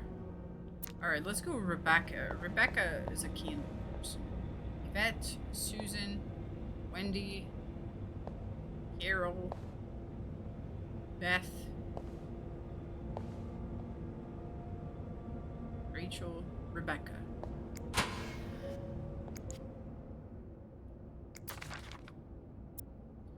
The VIP guest room 602 is getting on my nerves. He keeps ordering food that is not on the menu. We don't usually do special orders, but Bernard was adamant that we make all of his wishes come true. Do I look like a goddamn genie? That's not even the worst of it, though. Even though he barges in the kitchen as if he was at home, asking for meat for his precious little terriers. Who feeds a dog $4 roast beef I can't even afford a $4 roast beef for myself. Okay. Okay, calm down. So you do have a stash of candles. But where is it? The kitchen is out of power again. I can barely see a thing. Bernard wants us to continue working, but I'm not risking my chopping off my finger for that blowhard. Blowhard. We need to bring that back. Didn't you start hoarding candles since the last power outage? I remember you saying you never wanted to be caught in the dark basement again. Where's your stash? It's urgent, please.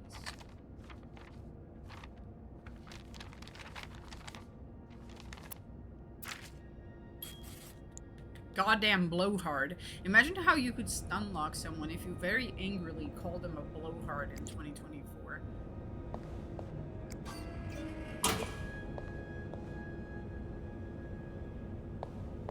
Off limits. Ooh, Sophie. But it's gotta be in a serious argument too, so that the person gets really taken aback. Alright, we're getting somewhere. Now, to resist the temptation to spend it on a burger at Harry's. Not enough for a ticket to Paris. I wanna go to but France. maybe enough for the cab ride to the airport. I wanna go to Gotta France. start somewhere. Being recognized for doing a good job. That feeling never gets old. Quality of work lately. I've had a few guessing how clean their rooms are after you go through them. Who knows? Maybe you'll manage to steal the Employee of the Month award from Wendy. That goddamn bitch Wendy. Well, wouldn't have to worry about it anymore because I got Wendy fired.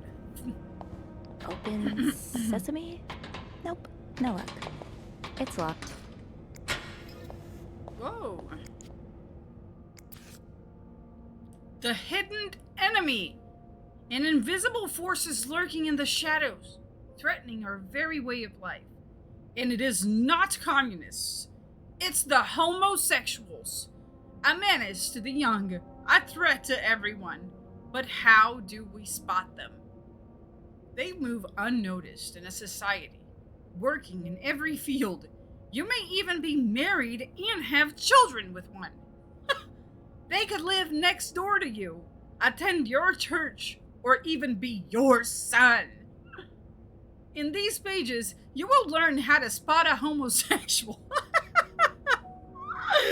and protect society from these dangerous deviants.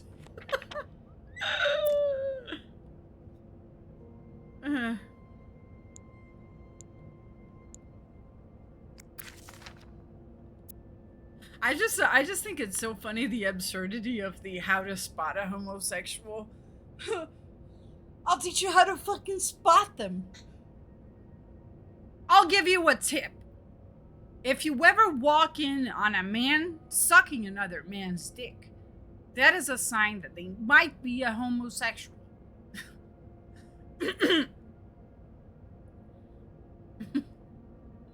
What if they're homies?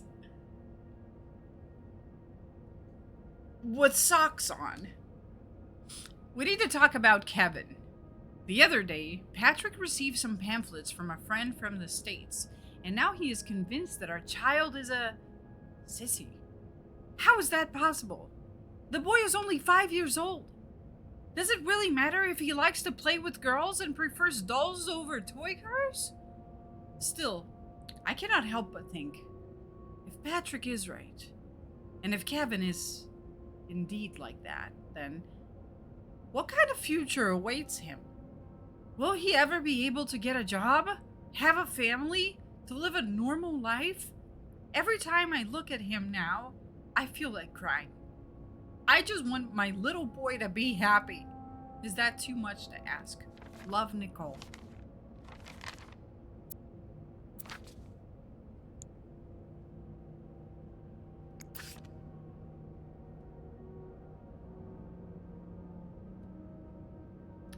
The hidden enemy, that's what you come back to.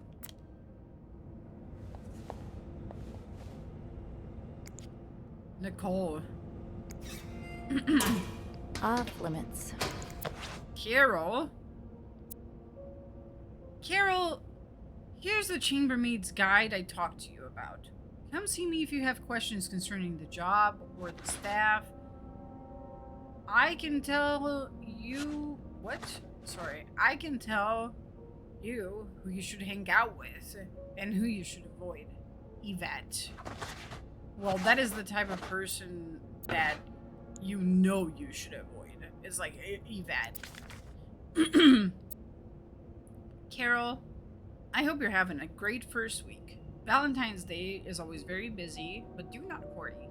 It should calm down soon. Yesterday, I saw you watch while we were playing cards at lunch. You're welcome to join us if you wish. Nicole, I never get invited. It's locked. Bitches.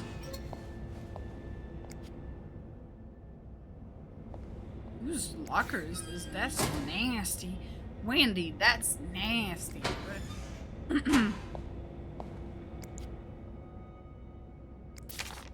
Yvette's and Susan's favorite activity, talking behind other people's backs. I can't believe Miss Perfect got Employee of the Month award again.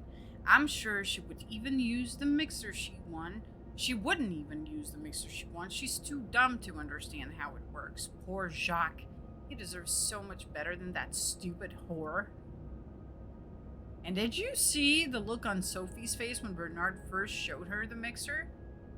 You'd swear that weirdo had never seen one in her life. Anyway, join me at 11:15 for a smoke break.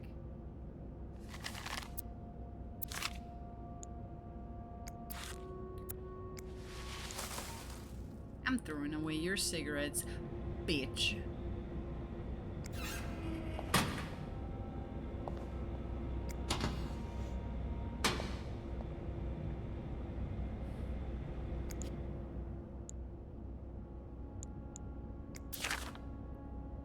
So how do we have to provide soap to the guests? This is getting ridiculous. What's next? A hairdryer in every room? Speaking of hair, have you seen Rebecca's new haircut? I didn't think she could look even uglier. Smoke break at 3:45? I think not. I think not, bitches. I think not.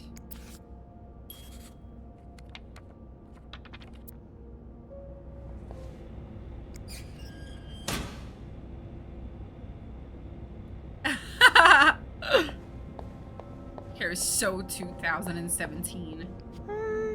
I'm good. I don't want to shit right now. Alright, same. Did I find the fucking candles that I came for? Maybe Bobby took some candles from Rebecca already. Bobby.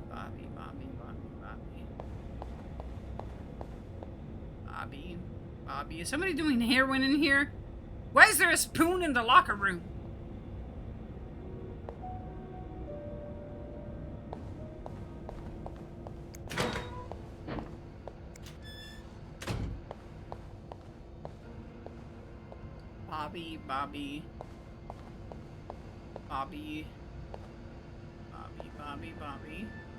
Bobby?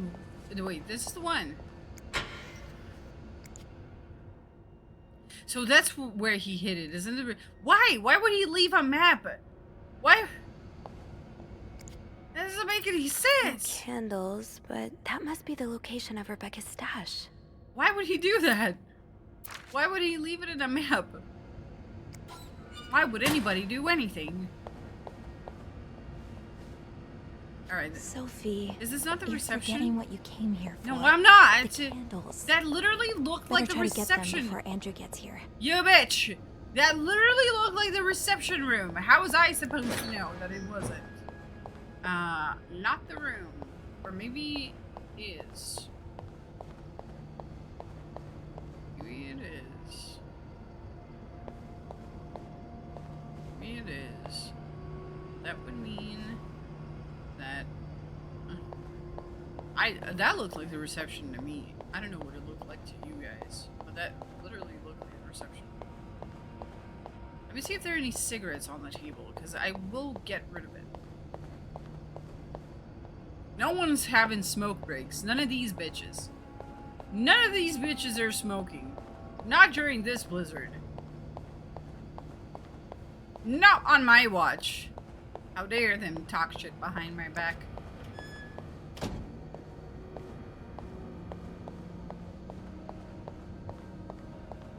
Alright, let me look.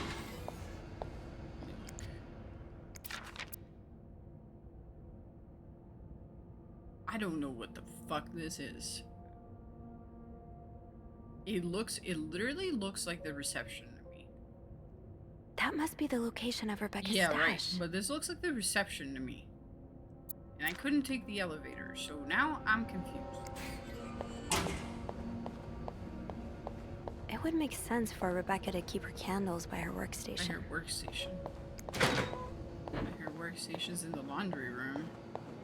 Her workstation's in the laundry room. Alright, it's right there. Wait, I get to fucking get rid of these towels, finally. I have 6 towels on me, and I don't even know why. Can I please get rid of them? Please, please, I just need to fucking get rid of these towels. It's not here.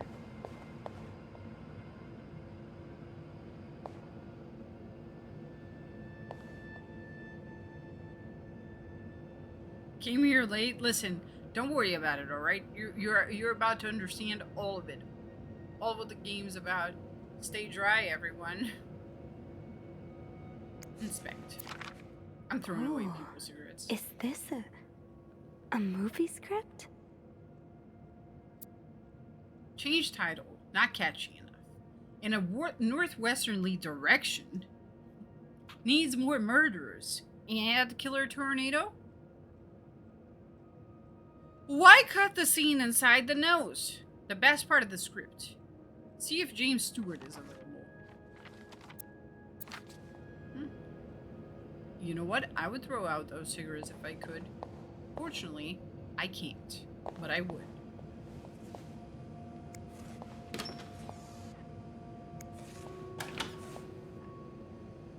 Is this where this hoe keeps the candles?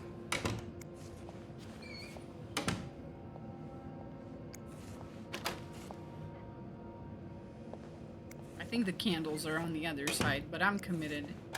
I'm committed to snooping, so I'm just gonna look through everything.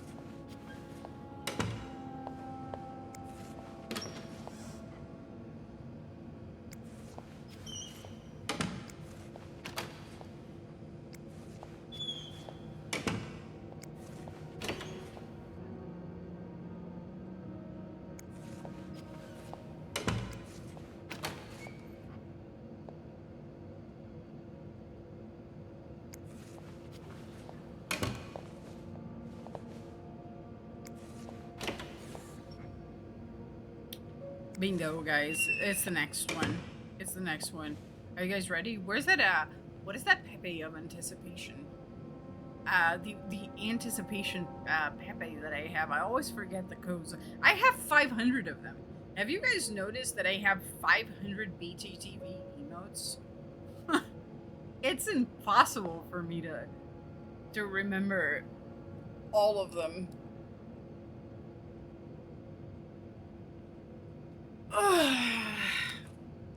I'm opening it up. Oh yeah! Alright, let's Got a candle. Pick up the Now, candle. What next? Now we have to go back to Andrew. Because he's the one that's gonna forge the key for us. Jackpot. Let's see if Andrew is around. Oh yeah! If Andrew's around, of course he's around. There you are.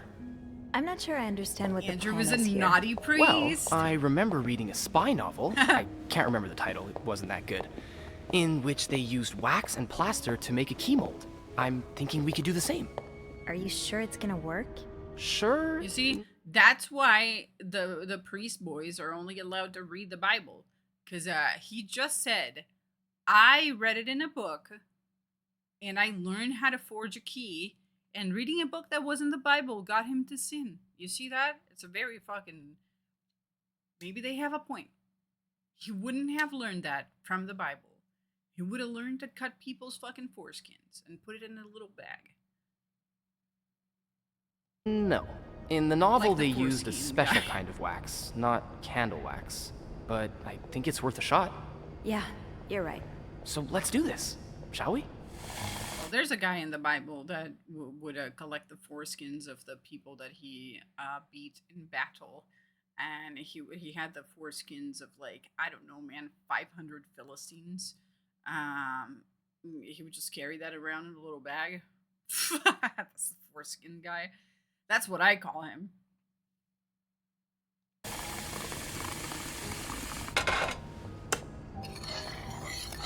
Saint First step, foreskin. pour the wax, I suppose? Careful though, the pot's probably hot. I know exactly what I'm doing.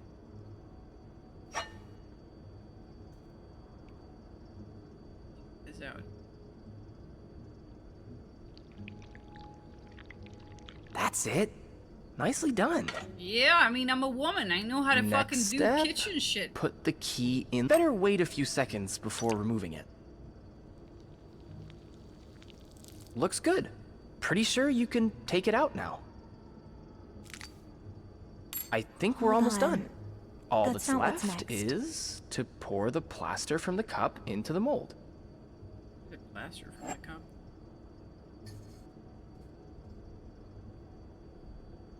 That one guy on YouTube that's like part of the manosphere, and then he decided that he really liked baking bread, but he's always talked about how, like, baking is a thing for women. So then he made a video trying to explain the other manosphere dudes that it wasn't gay that he knew how to cook. He was just a bread scientist. It was just so fucking weird. He wasn't even making that a joke.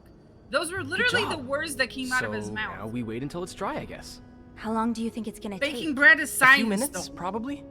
We I'm can a poke it bread every now and then to check. scientist. I bet you didn't think you'd be making a plaster key today, huh? No. But I like it. I feel like I'm in one of those novels I spend my days reading.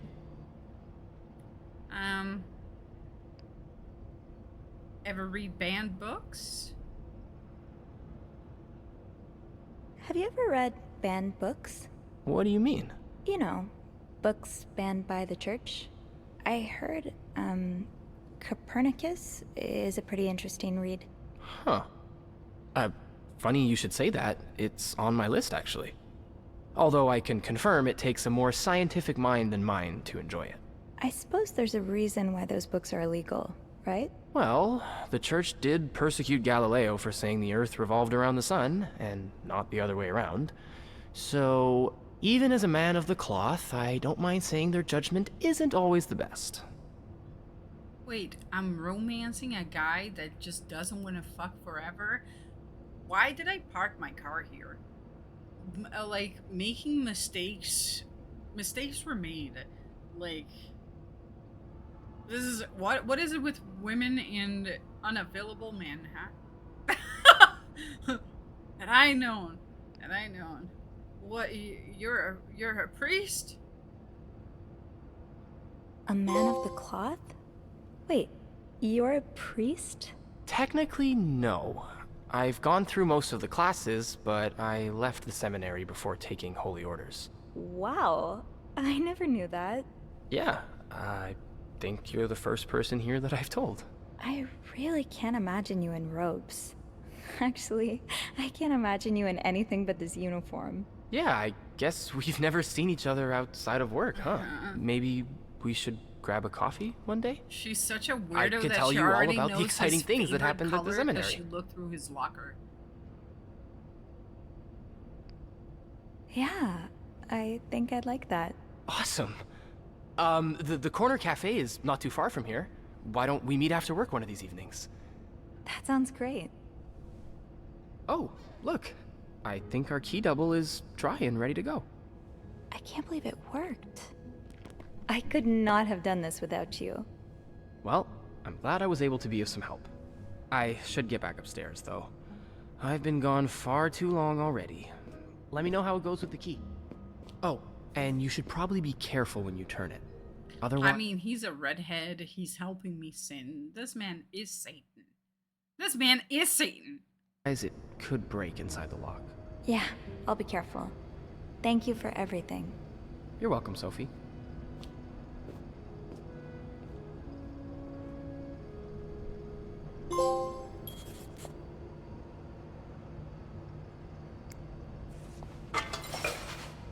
Cleaning the evidence. No one will ever know. No one will ever know. You know what? If the internet was around, we wouldn't be having these fun activities right now. I would just be fucking watching YouTube videos.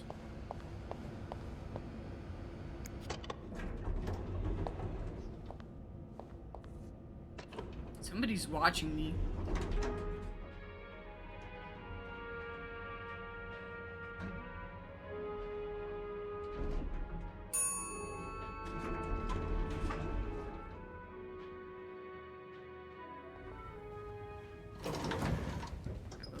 Five oh seven, 507, 507. Wonderful.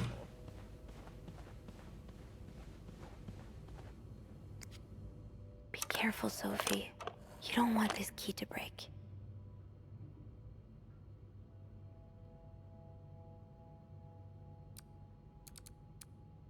Wait. What the fuck am I trying to do here? Oh, shoot.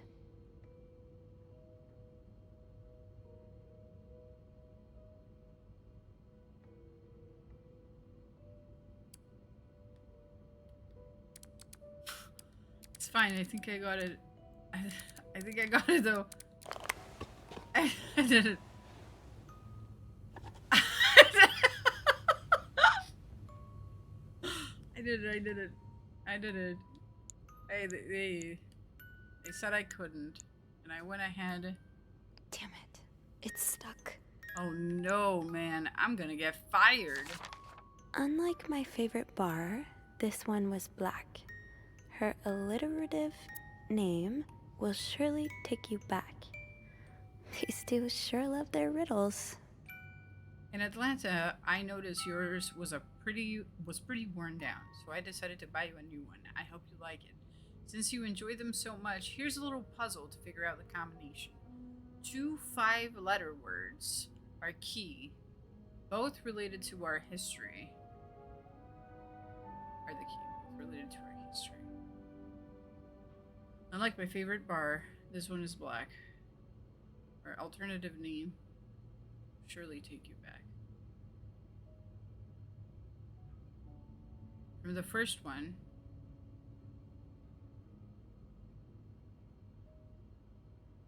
take the first two.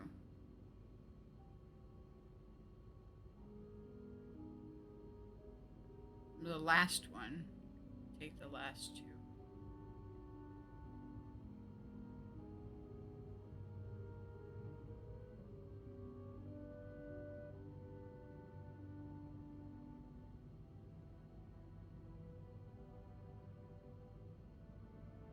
Five-letter.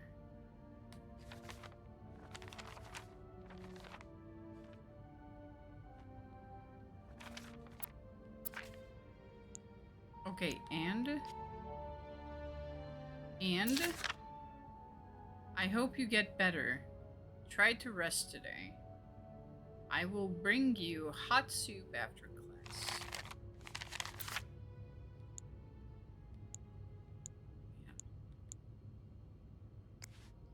You gotta throw the evidence away. Huh. Marcella invited you to the movies. Let me guess. You said yes. The postman always rings twice. Is playing at the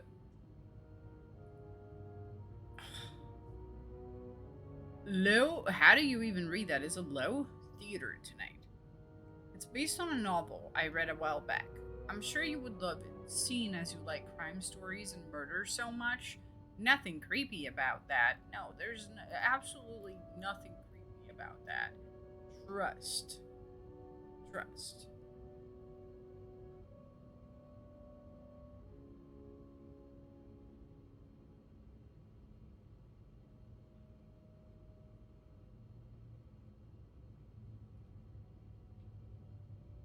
Ugh.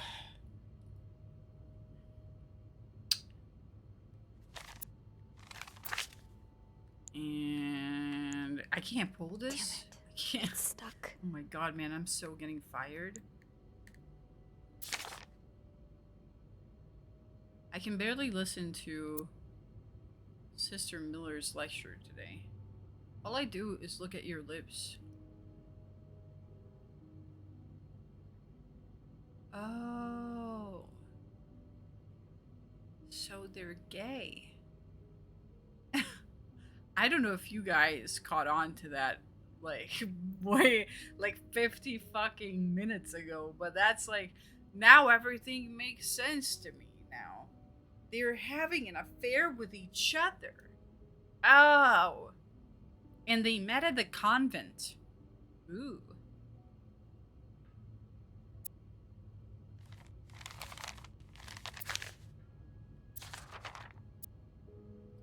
Dear Anne, I just heard Doris Day on the radio, and it made me think of you. I know how much you love Sentimental Journey, counting every mile of rail rock track. That takes me back. Last time I was in Texas, it felt like coming home. Now, strangely, I feel away from home. I wish you were here with me. I always feel at home in your arms. I can hardly believe it has been 5 weeks since we last saw each other. What is that clip? Hold on.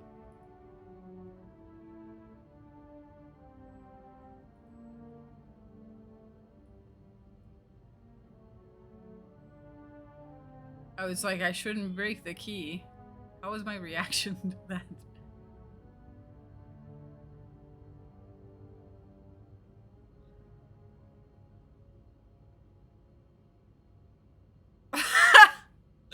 That's a good clip, dude. That is a good clip, dude.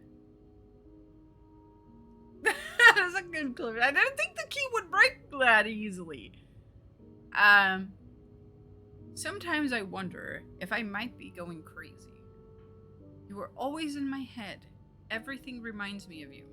Not only songs on the radio, but silly things, like the flowers in our garden, and that smell of your shampoo!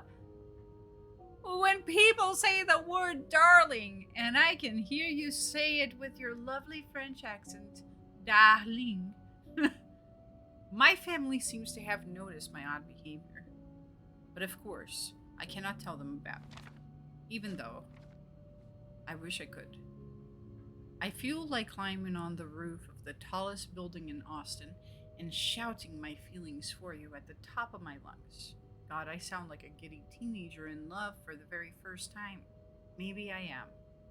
Sometimes I am scared that all of this with you was nothing but a dream too good to be true. I'm afraid that when I return to Montreal, I will realize you never existed, or if you do exist, you don't remember me.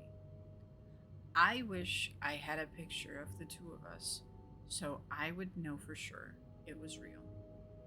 I long for your embrace and the taste of your sweet lips.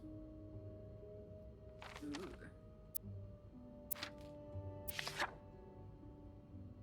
Gay as hell. I mean, I can tell. I could, from the picture, my gator goes, yep, I can tell.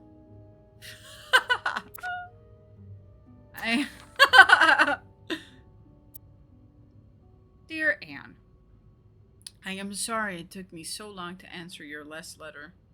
It has been 6 months since I left Montreal.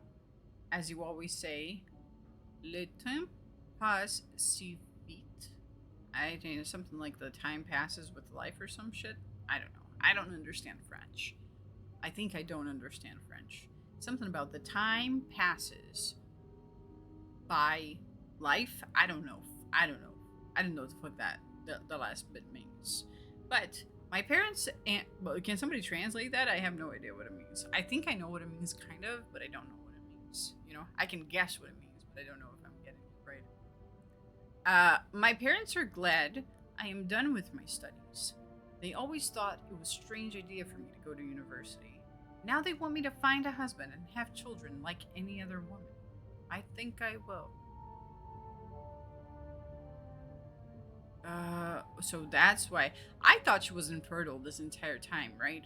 But I think maybe she just doesn't put out for her husband because, like, she's not pregnant. She hasn't gotten pregnant, so you know that thing they got going on with each other must be very sexless. These past few months, I had a lot of time to reflect on our relationship. You know my feelings for you, and I hope you never forget how much I love you. But we cannot hide our heads in the sand any longer. We were lucky our story lasted as long as it did, and foolish to think that it would last forever.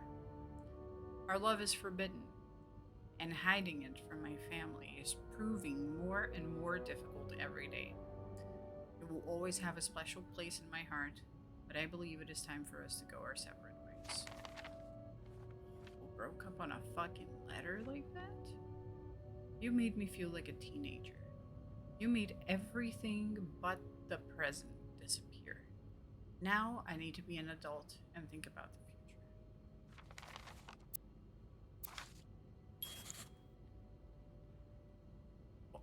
We literally stole everything from the fucking love box. Damn it. I don't think we should have done that. I don't think we should have taken all the contents inside of the love box, dude. That's not my love box. That riddle's a Duffy. Yes. Maybe I need a fresh pair of eyes I want on to it. put the letters back. That's fucking crazy, bro.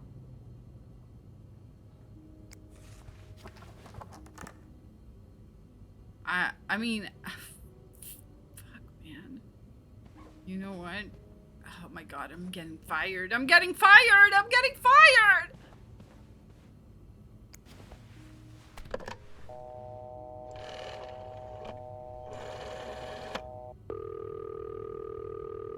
Clarington Hotel reception desk. Andrew speaking. Hey, Andrew. Got a minute? I'm so sorry, Father, for I have sinned. That's how I would opened start the this chest in room conversation. 507. Huh? It worked. Yeah, well, the key did break inside the lock. I hope this won't lead back to us. If it does, we can always skip town, forge new identities, change our fingerprints. So, what's in the chest? A riddle. A riddle? I think it was written by Mrs. Beaumont for Mrs. Cruz. And I think the answer will give me the combination for a case I found in room 509. I could use your help with it, though. That's awesome. I love riddles. Tell me, which part's causing you trouble? All of it.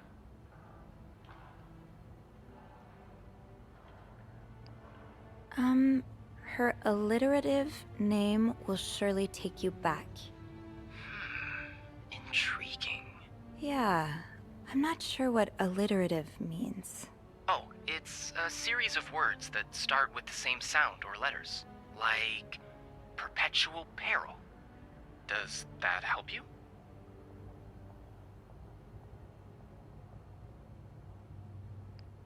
A little bit. It could mean a lot of things, though. You should look for a name and surname that start with the same letter. And I think the take you back part is a clue as well. It sounds familiar. Maybe it's a quote from a book. It's the song. It's the song. Lyrics from a song. If that's the case, you should look for writers or singers' names. I get it. I get it. That'll narrow my search. You're much better at riddles than I am. And you're much better at snooping, so we complete each other. Is there anything else? Here's another one. Unlike my favorite bar, this one was black. Do you know what this could mean? This really It's the matches. isn't my area of It's the matches on a. Hey, Beth, you know bars, It's the matches on the in the bathroom. What about one that has color in it? It's like a question to ask Chelsea. Hey, Chelsea, do you know bars? And then Chelsea goes, not all of them. I do know some. Name. Like the orange chair or the blue lagoon or The something. black cat. Well, there's the white cat. There's the black cat. I think that's your crowd. Oh, it's not for me, but thanks. Did you get that, Sophie? Yep. Yeah, I did. I did. But I'm gonna say I'm still confused, just so we get more clues. But I'm not sure I understand what it means. Well, if her favorite bar is indeed the White Cat, then it means we're looking for... A black cat. Yeah, no, I found it already. I know where it is. Maybe you should look around to see if there's some reference to a black cat Yeah, in there Mrs. is. Beaumont's stuff. It's the matches. I will. Anything else I can help you with? No, that is all. That's all. My pleasure. Call me when you... Okay. I don't know if it's in this bathroom or the other one, but I do remember finding the matches.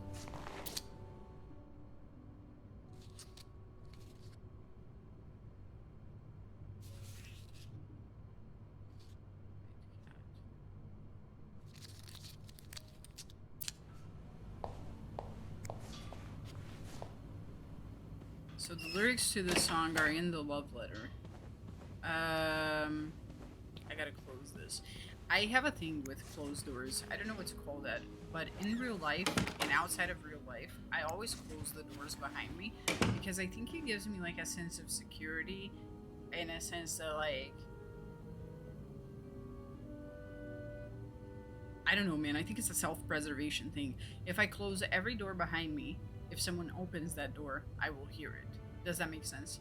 I cannot be in a house where I leave the doors behind me open, because then I just feel unsafe. They all need to be closed. Not locked, just closed. So that I can hear if the door opens. I don't know if that's crazy or not, but I've always been like that. I never leave open doors behind me. If you see me playing Resident Evil, same shit. I'm always closing doors behind me too. You can see I've been somewhere because all the doors in that place are going to be closed as I pass by them.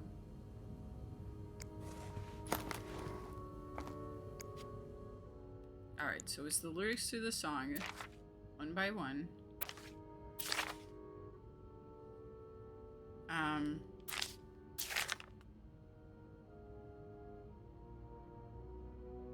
It's not this one.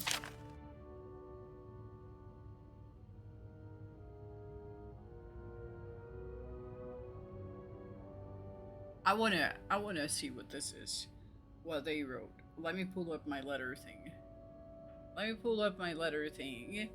2 is A. Ass. Oh god. Wait, all? It's not ass, it's all. A-L-L. What the fuck is for again? I. All I.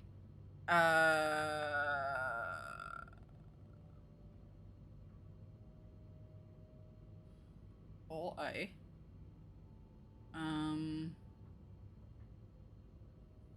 5 is O. All I O.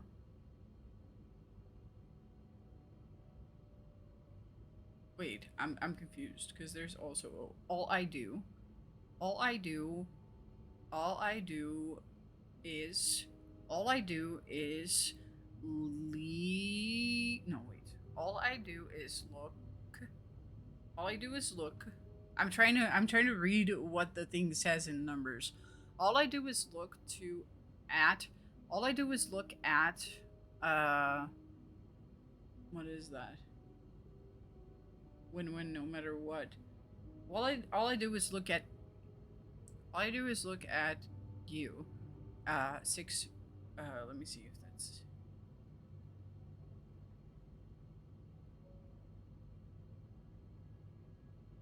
Is that what it is? I think it's you. All I do is look at you. At your. All I do is look at your lips. All I do is look at your lips. All I do is look at your lips. 2 is A. N. Look at your lips and. All I do is look at your lips and A. All I do is look at your lips and. Let me see. A.M. Is it? Wait. All I do is look at your lips. No, 4 is I. Imagine. All I do is look at your lips and imagine. Do I want to continue? Do I want to continue? I don't know if I want to continue. I don't.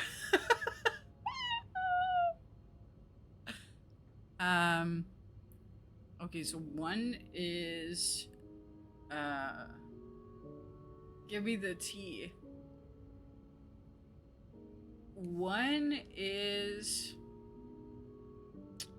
I don't know what one is. I forgot. I don't have it here. Or maybe let me see if I one is alright, forget what one is. Let me just focus on 4. 4 is I. Equal is T. So wait. All I do is oh no, sorry. Equal is S. So ISSI. The bar is N. ISSI. What am I fucking reading right now? I gotta write that down so I don't lose myself. ISSIN.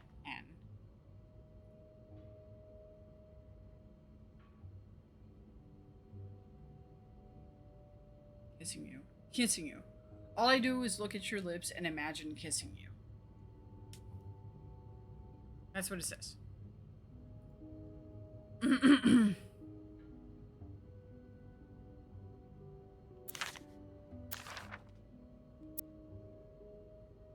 Counting every mile of the railroad track. Counting every mile of the railroad track. That takes me back. Doris Day. Riz. Doris. Riz. Riz. So that'd be Riz. Let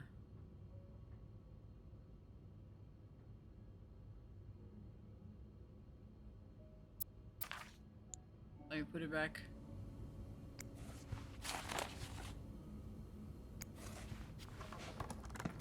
Wait, where do I go to this? So, Do I have need to pick find it up? something related to a black cat. Do I get... And a person whose first and last names start with the same letter.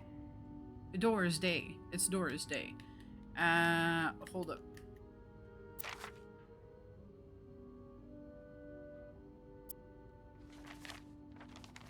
Okay, but where do I put it? Where do I test it? Is there a place that I can put... Oh, it's for the other one. All right, so I think I already got it. I think I got it. So I'm gonna close. I'm gonna close, and we're running.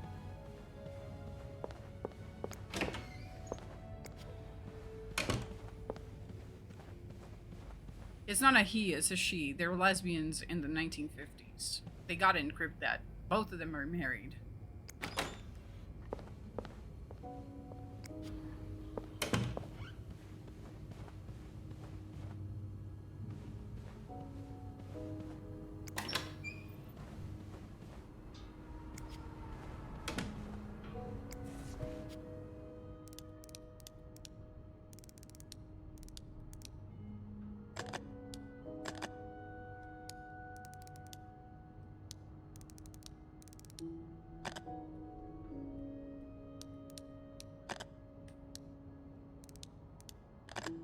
Wouldn't it be Doris? Oh, I'm right. Okay.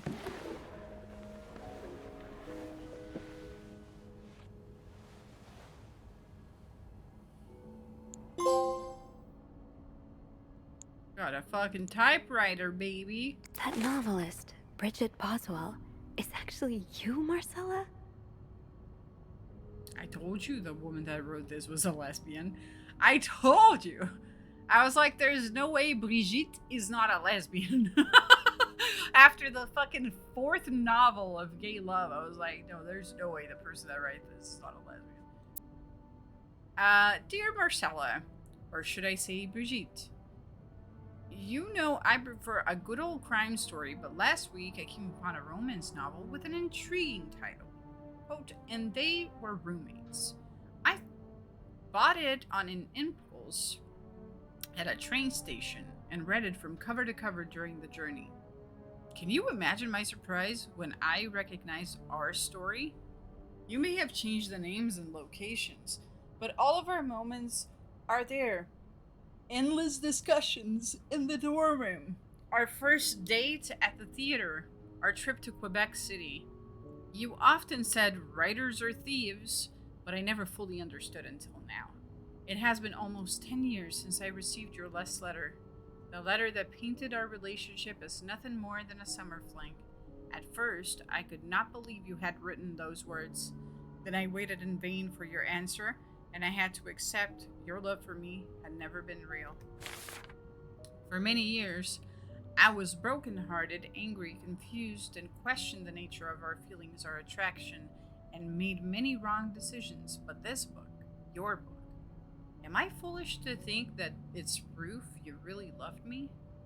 In any case, I hope you are well, and I am happy to see you accomplished your dream of becoming a writer. Très sincèrement, A. Oh, Anne. Murder might be a bit much, but you deserve some kind of justice. I didn't expect you to reply to my letter, but I am happy to see that I was wrong. Your words have comforted me in a time of great distress. If only Louis was half the man you said that Hector is. He has quite a temper and hits me frequently. I am willing to put up with it as long as he doesn't hurt Michael. But there are some days when it becomes almost unbearable. The other day, I dreamt of our first date. We were watching The Postman Only Rings Twice again, but suddenly, we were in the movie. You were Lana Turner, and I was John Garfield, and we were both planning to kill my husband. I hate to admit it, but I lost hope. It was premonitory. To answer your question, I do still have our box. My brother is currently in Atlanta for work, and I was thinking of going to see Michael next month. If you're able to meet me there, we could open the box together and laugh at the silly things we thought important all those years ago.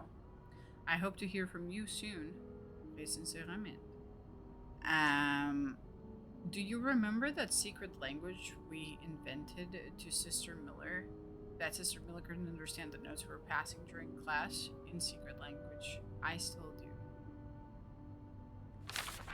I do like a happy ending. I just hope that's where your story is headed. Dear Marcella, thank you for sending me a signed version of your latest novel. I think it's your greatest work yet, but I do have a few comments to help make the next one even better. First, I believe Rose should be more concerned about what she deserves rather than what her husband deserves. He may not deserve the pain she will cause by leaving him, but they both deserve to be happy. And they won't be as long as they remain together, as long as she doesn't listen to her own needs. Also, I think it would be great if your next novel ended on a more positive note. Imagine if Rose left her husband and rode into the sunset with Eve. Imagine if they went to New York or Los Angeles, someplace where people like us are tolerated in LA and New York. Imagine if they just got out of fucking Texas. That would be a happy ending. It would be the best story ever. I hope you will consider it. Très sincèrement. Okay. I know you say invisibility protects us, but don't you just wish to be seen sometimes? Wouldn't you like people to know you are Brigitte Boswell?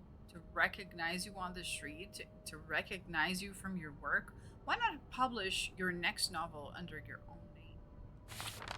Oh, so you came to Montreal under the pretense of celebrating your wedding anniversary, but all along, you meant to reunite with Anne. Looks like it. We left the house. I left the house, sorry. I left Louis. I couldn't take it anymore. I couldn't lie anymore. How do you do it? How do you manage to live a double life, to hide your work and your novels from your husband? I had so much less to hide, and yet Michael and I are staying at the Clarendon Hotel until I find a place to stay and the divorce is done. I don't know how long it will take.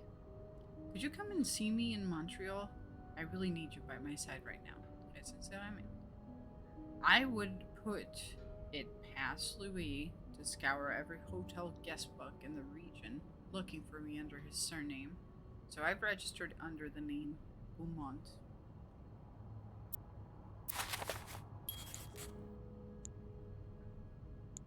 I read everything, After right? all this, turns out you're a fan of Bridget? Of Marcella? That's a lot sweeter than I expected.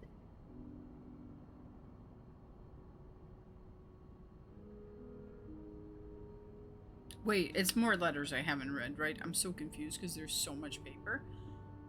Although you don't know me, I think I can safely say I'm your biggest fan. Your novels have literally changed my life. After the war, I spent almost 10 years in a psychiatric hospital because of a panic attack. That's Morgan. Oh, so our stalker friend is writing Brigitte as well. After the war, I spent almost 10 years in a psychiatric hospital because of panic attacks. None of the treatments were working, and I wasn't getting any better. I became friends with one of the nurses who started lending me books so I could pass time. I didn't really like the first ones, but then I picked up Brigitte Boswell's first novel, Your Novel. I had never read such a beautiful love story. It almost brought tears to my eyes. I immediately urged the nurse to get me more of your books. Believe it or not, the more I read them, the less panic attacks I had. The doctor thought it was their new medication finally working, but I knew the truth. Your novels gave me the courage to get in contact with Lindsay, a friend from the war. I told you he was fucking gay. I had always felt for him the same way your characters felt for each other, but I had never dared telling him. Now I have, thanks to you. The thought of seeing him again is what motivated me to get better and leave the hospital. I hope to hear back from him soon. After my discharge, I wanted to thank you for everything you've done to me. I've discovered Brigitte was a pseudonym, so I tracked you down. Took longer than I thought. Fortunately, I am a very patient and resourceful man, and I never give up. Do you think we could meet? I have so much to tell you, Paul. I'm glad you were able to open up to Marcella like this. Everyone needs someone to talk to. Dear Marcella, thank you for answering my letter. I realize how unsettling it must have been for you. Please forgive me for tricking your editor into giving me your address. I know I shouldn't have done that. I wanted to thank you as well for encouraging words concerning Lindsay. I still haven't heard from him, and I'm starting to fear that I might have the wrong address. I wish I could take a train to Virginia, but that's not an option right now, as I can barely pay rent. I guess I will have to find a job. As a kid, I dreamt of being an actor, a Hollywood star. I know it's a foolish dream, but what else can I do? What am I good at?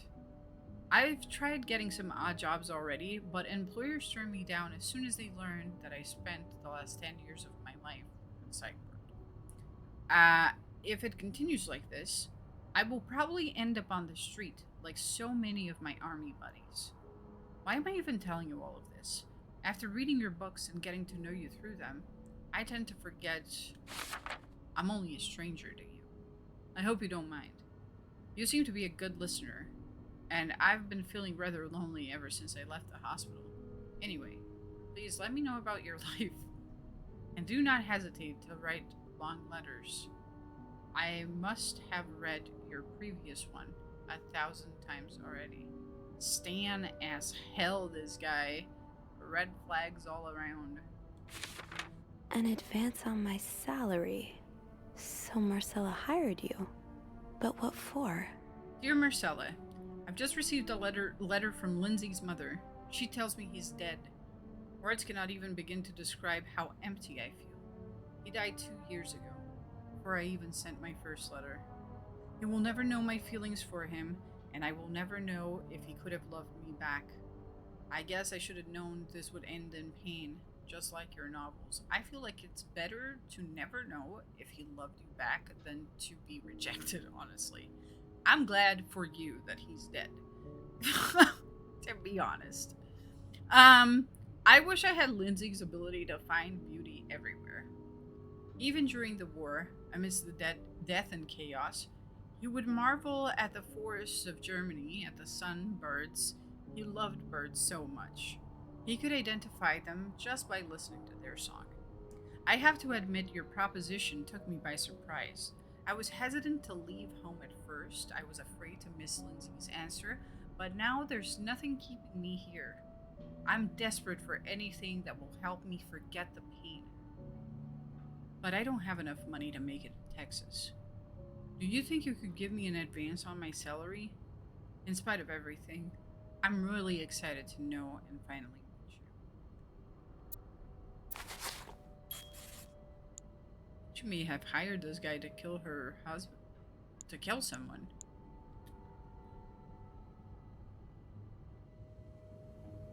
So this was all a story about star-crossed lovers, with the lovers in question being Mrs. Beaumont and Mrs. Cruz? Seems like it, yeah. But I'm not sure whether they chose to meet here just to reconnect for a few days, or if there's something more to it. Actually, I think I can help with that. Really? How? Well, some mail just arrived here for Mrs. Beaumont.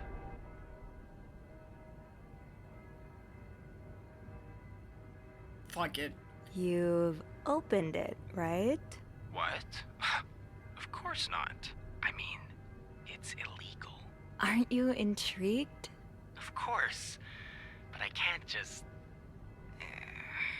Oh, all right. I'll open it. I am a bad influence on you. Well, you've been doing all the snooping so far. It's about time I take a little risk, too. So, what's in it? It's a tourism pamphlet for California and 3 train tickets. What do you think this means? I'd say means Anne that and Beaumont Marcella and are Cruz probably and the planning kid to run away are from their running husbands. away, Those exactly. train tickets must be for them and Michael. So you're on a first-name basis now, huh? Well, after reading so much of their correspondence, I kind of feel like I know them, you know? Yeah, like characters in a book. I have to say, though, I'm still a bit confused as to how Paul fits into all of this. Paul Morgan. Turns out he's a big fan of Marcella. He is? Why? She writes pulp fiction under a pseudonym. I think her books gave Paul a chance to get out of his own head while he was staying in a psychiatric hospital. I get it. Books have always been a way to escape for me, too. But why did he have pictures of you? We'll probably never know. I think the trail ends here. I guess investigations in real life always have some loose ends. I was kinda hoping we'd have this big third act reveal, to be honest. At least it made our day pretty interesting. That's for sure. It helped me understand you better, too. Oh? Why you snoop, I mean. Piecing together people's stories, learning what makes them tick. I mean, it's pretty criminal still, you know what I mean? We may have more in common than it It's seems. pretty criminal, everything that just happened here. Hey, what about our story, Andrew? You're right. Which is why the next story I'd like to learn is yours, Andrew. Oh? Am I gonna find you snooping through my apartment Maybe. next? No. Maybe. I would love to share my story with you, Sophie. You're the first person in a long time who's made me feel like I can. Would you come and see me when your shift ends? We could leave together, if you'd like. Sure. If we're able to. With all that snow, I'm thinking maybe we'll have no choice but to spend the night here. I guess that wouldn't be so bad. We could set up a pillow fort on the mezzanine. A pillow fort? We do work in a hotel, you know. There are actual beds here. Oh, I wouldn't be sleeping. I've got a reading list the size of the Eiffel Tower. This would be the perfect chance to put a dent in it. That does sound like fun. I could bring my magazines and, ooh, maybe light some of Rebecca's candles. Now I kinda hope we do get stuck here.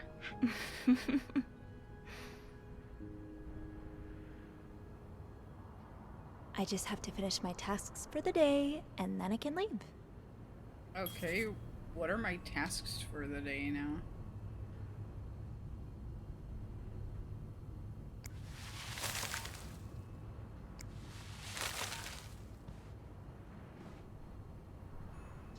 Someone's been sleeping here. I should leave it as it is. Oh no, there's someone ringing the bell. It's a little scary, isn't it? It's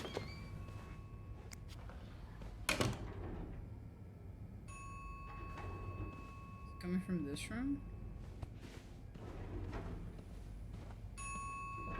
Oh, something is... Oh my god, I'm calling it right now. There's a body that's on the way off the door of the elevator. Whose body is this? The elevator door is trying to close and there's something in the way.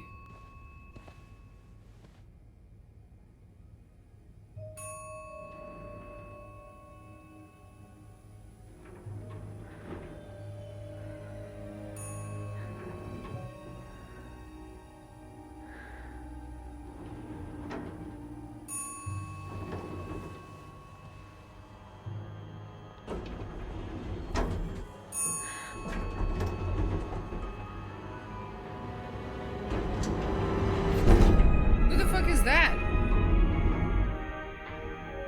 It's Bernard? I shouldn't evidence temper, but I want to touch it. I want to touch the note.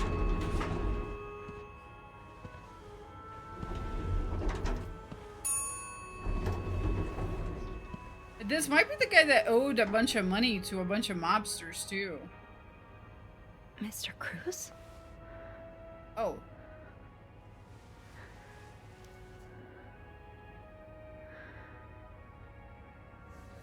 Mr. Cruz.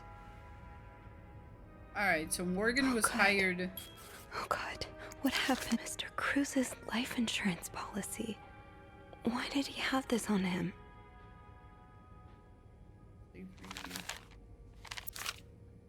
What if I temper hard? Does that mean...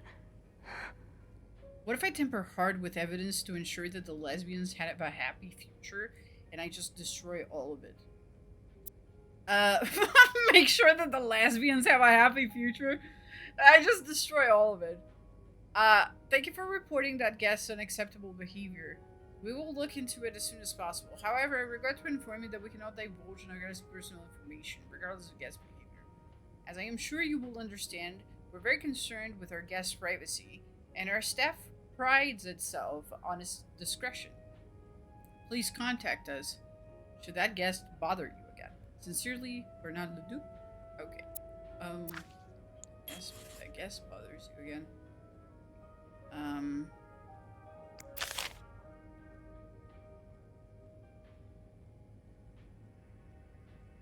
When did he take out a life insurance policy, huh?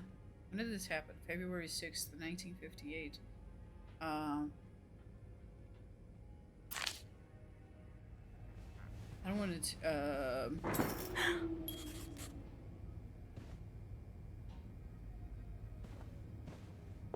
I'm following the blood trail. Fuck it. Fuck it, I'm following the blood. You know what? No, I'm not following the blood trail. I'm actually going to turn the light back on. Because I know where the fuse is.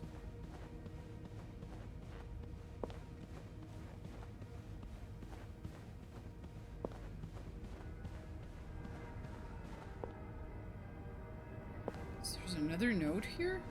Or did I leave that one note?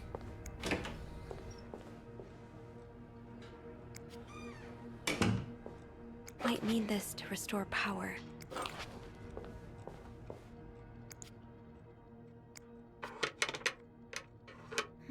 It's too big. I guess I'll need something pointier. Okay. I don't think there's anything here that would help me.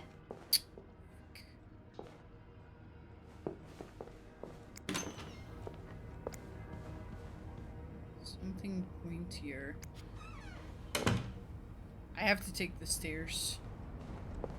I have to take the stairs and go down to the, Hold up, guys. I know exactly what I'm doing. Hey, we don't have cell phones, so... It's not like I have to call the police, like, you know, like that, you know?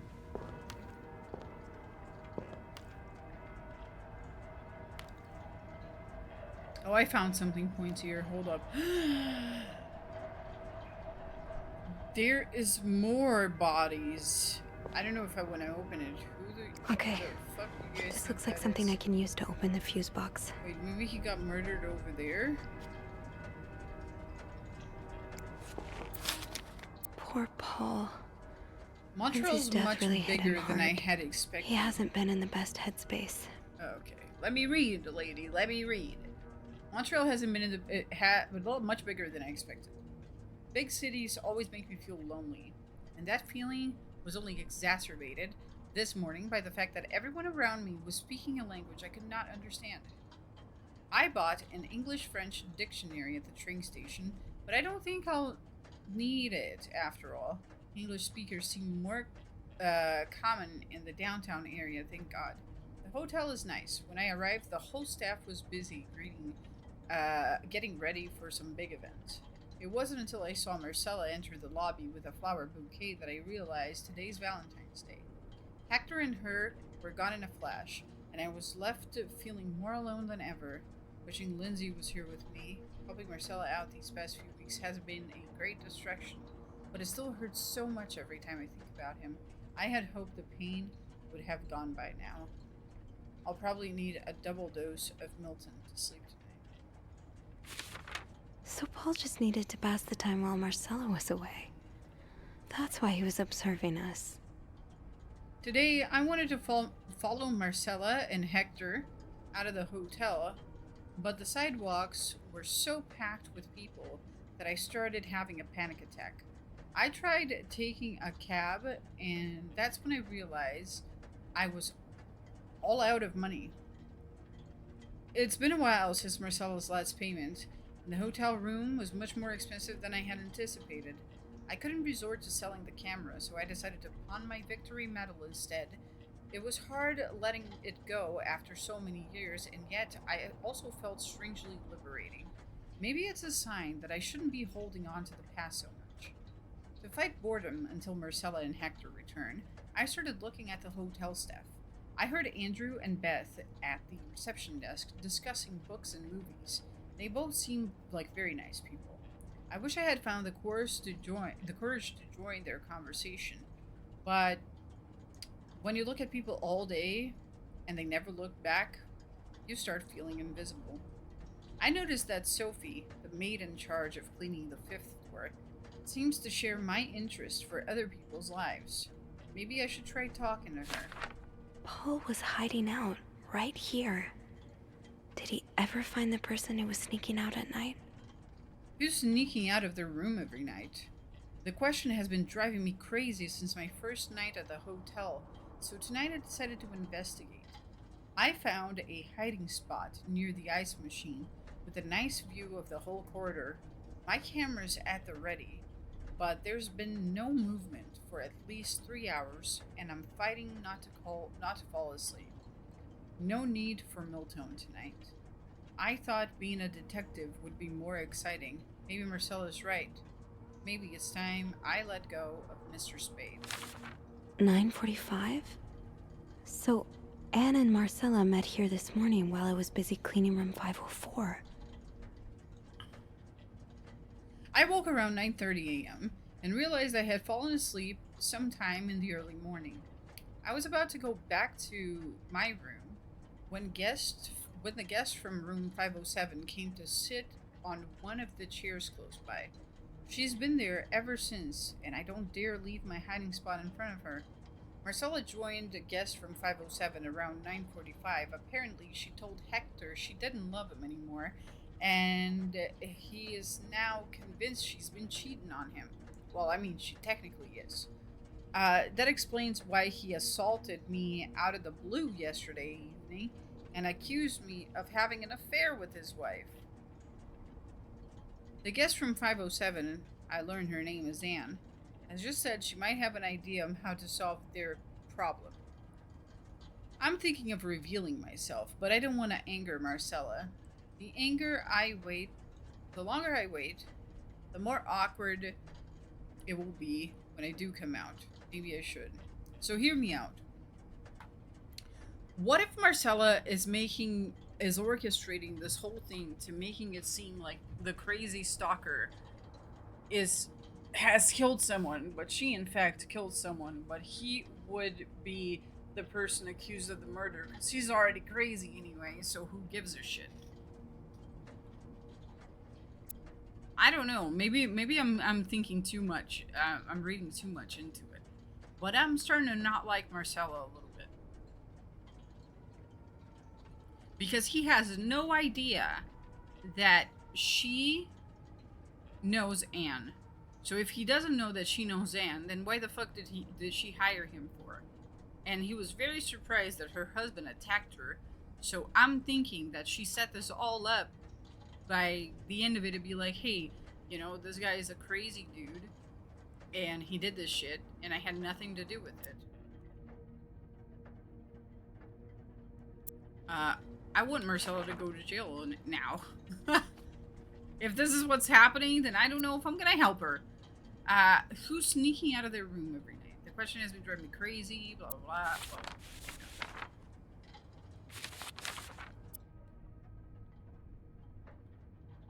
Looks like Paul had to stop writing in a hurry. What happened? I was listening to the radio at the time. Did the music drown out the noise?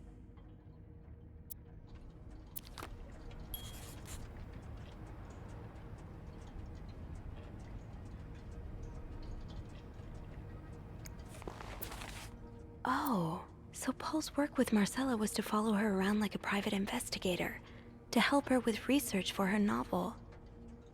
I think she's setting this up.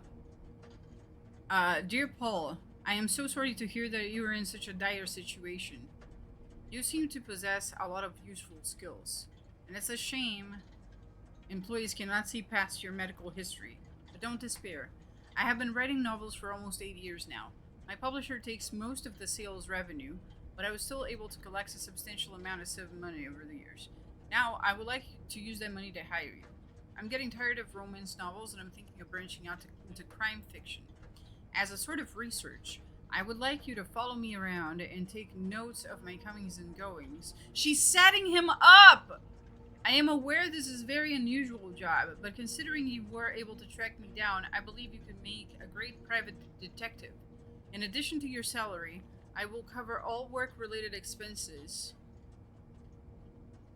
She is setting him up. Paul really got into his role. I hope spying on me isn't proving exhausting. You've really inspired me so far. I already have tons of ideas. The trench coats you bought were a nice touch. You look straight out of a film noir. I also noticed you started smoking. It's probably another way for you to get into your character. Maybe that's pushing a little bit too far. You know best, of course, but don't pick up drinking next. At this rate, I should be able to start writing in 2 or 3 weeks. Thanks again for your help. He followed Marcella to Montreal even though she was done with her research. Paul, why did you follow me to Montreal? As I already told you, I do not require your services anymore. I'm starting to worry you're taking your role a bit too seriously. You're not a real detective. You have to let go. Okay, so maybe he is crazy. I thought she was setting him up for a second.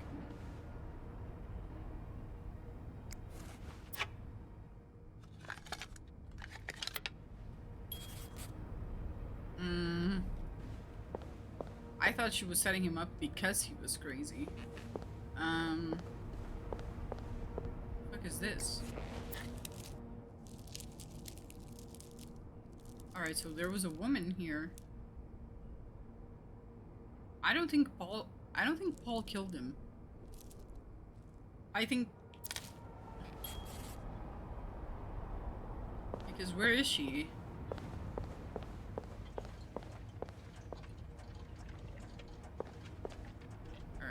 Is this where I get stuck in the...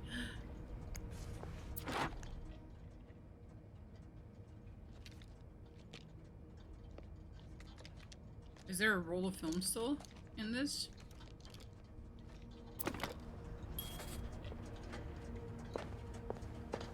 Okay, so there was someone hiding here behind a camera, and then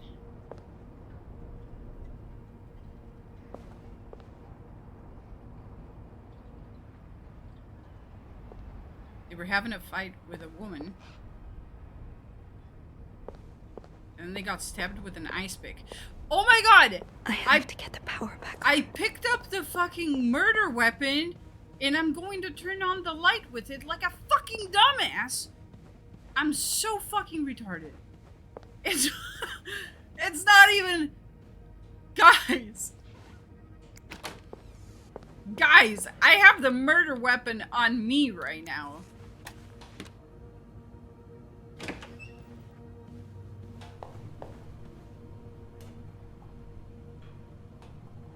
I was gonna get rid of the photos of me, but I think I'm just gonna leave things as they...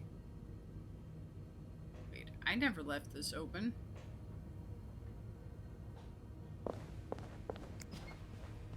I picked up the ice pick, or whatever it is that he got stabbed with over there. I have the murder weapon in my hand right now. This is not good.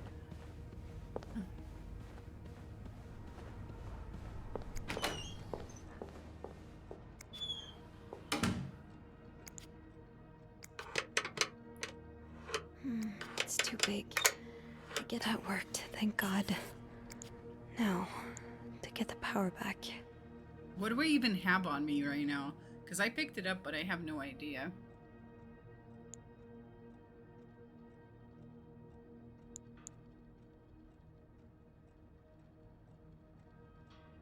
Do I have the types here on the,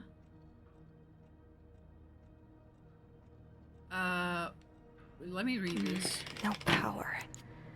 I think I need to change all of the blown fuses. No, baby, I want to read the shit. Please. No I am power. trying to inspect this I think I need bitch, to change please. all of the blown fuses. I can't read. No power. How the fuck am I so... I need to change Stop! all of the blown fuses.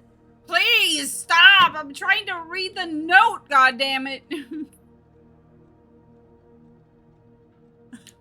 God. Please.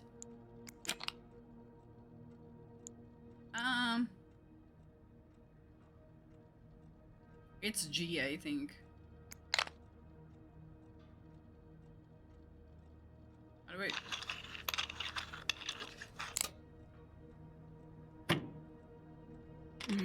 No power. I think I need to change all of the blown fuses. Which fuses are the blown ones, though?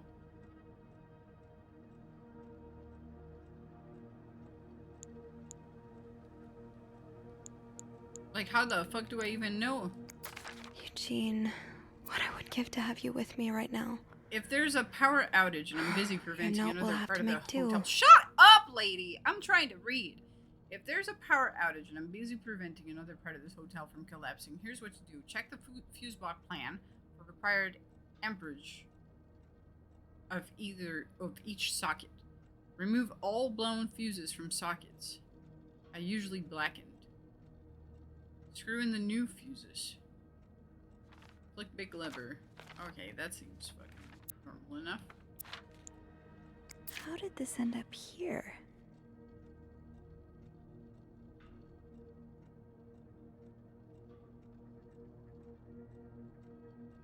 We're about to open every single goddamn safe in this place.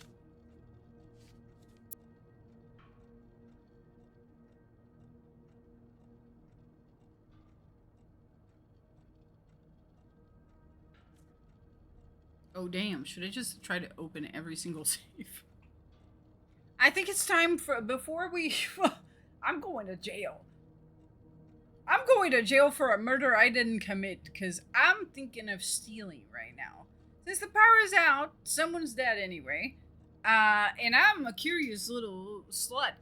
I'm thinking it's a good time to go inside of those rooms and, steal some shit. Hold on.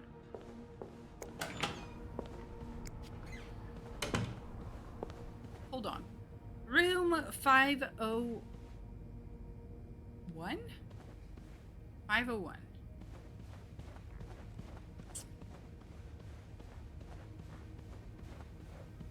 I'm gonna check. I already have the ice pick anyway.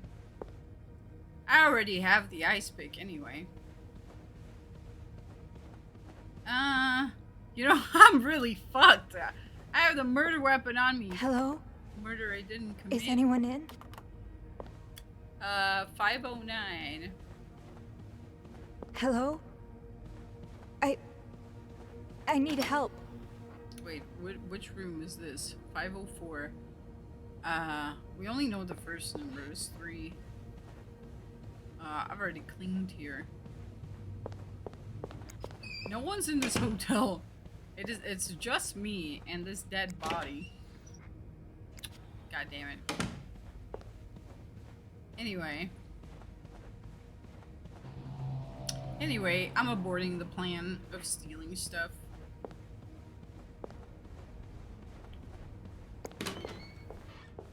So removing the blown fuse, that would be, there's only one.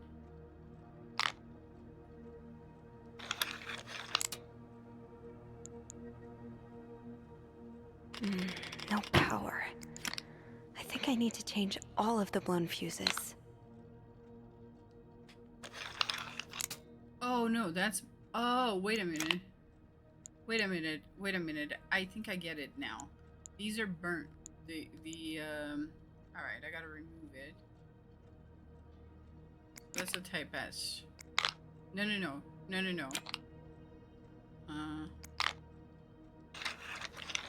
My bad. And this is a type G.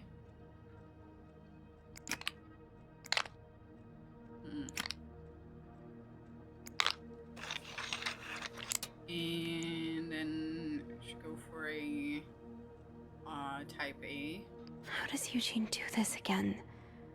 Fuses. I probably need new fuses. How does Eugene do this again? Fuses. I probably need new fuses. Where are the other fuses? How does Eugene do this again? Fuses. I probably need new fuses. Well, do I need more?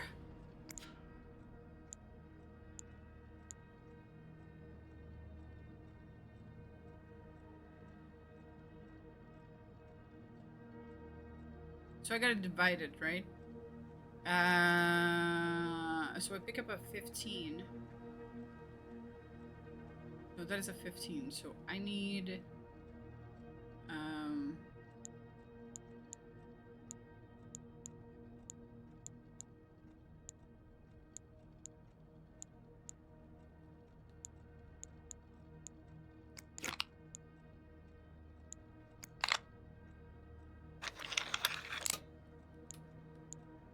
How does Eugene do this again?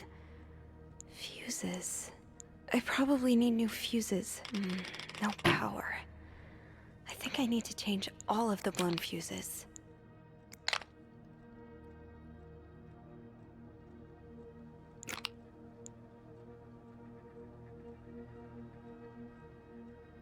so there's 25.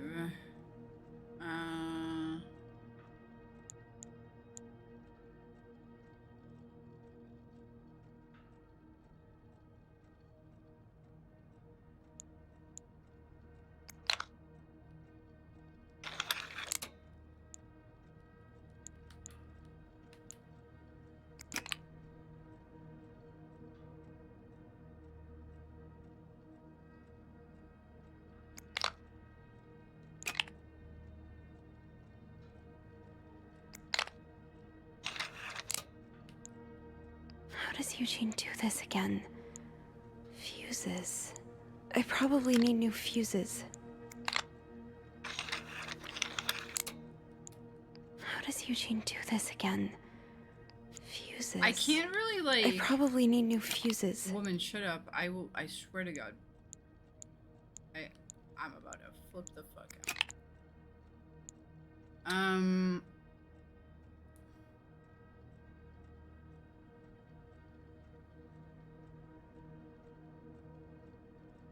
think it's a G.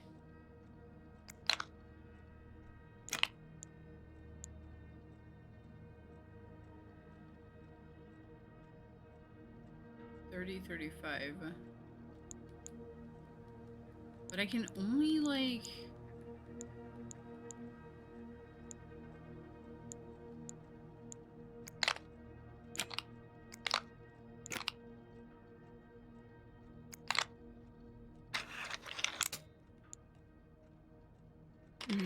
No power. I think I need to change all of the blown fuses. No power. I think I need to change all of the blown fuses.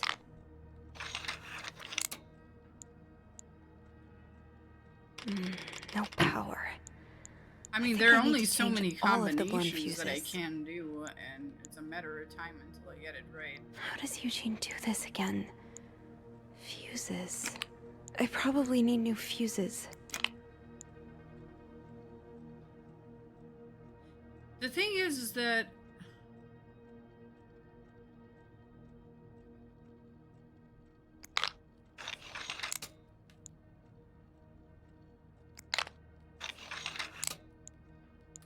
How does Eugene do this again? Fuses. No power. I think I need to change all of the blown I fuses. don't understand how to do this, brother. I'm not an electrician. I don't fucking understand what the fuck this game wants me to do. I have 3 fuses, but I can't use all 3 of them because I get an overload of electricity, but I can only move the 3 of them around. I can't move the other ones. So there's only one combination that's possible here.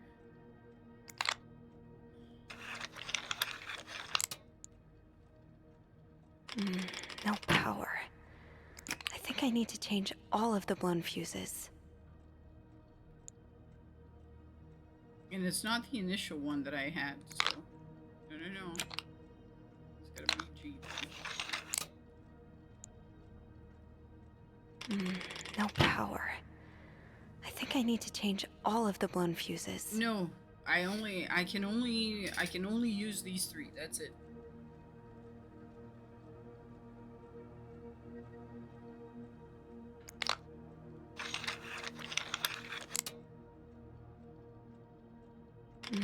No That is power. wrong though, cause I think I need to change all of the blown fuses.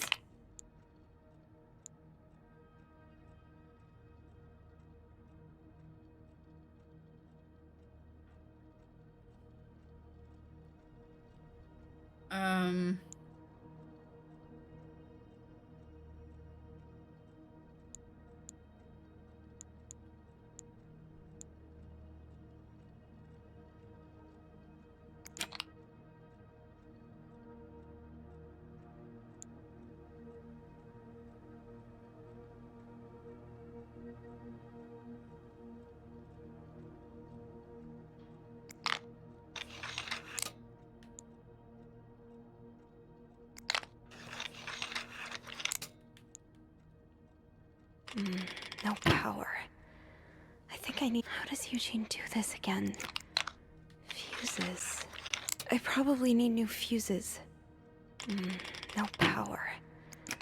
I can need to only change remove all these of the 3, blown so fuses. there aren't like too many variables of like what to do. I only have like 9 different ways to do this.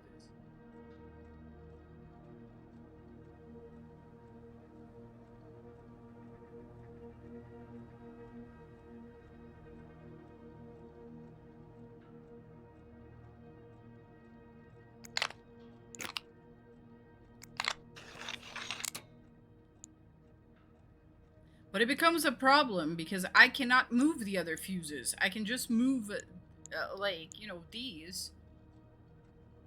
No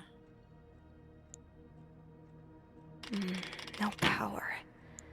I think I need to change all of the blown fuses. So it would be a type S.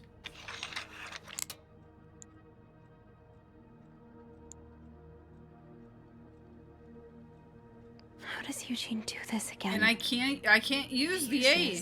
I can't. I can only use 2 fuses. No power. I I can't need to change put the all A of the in. blown fuses.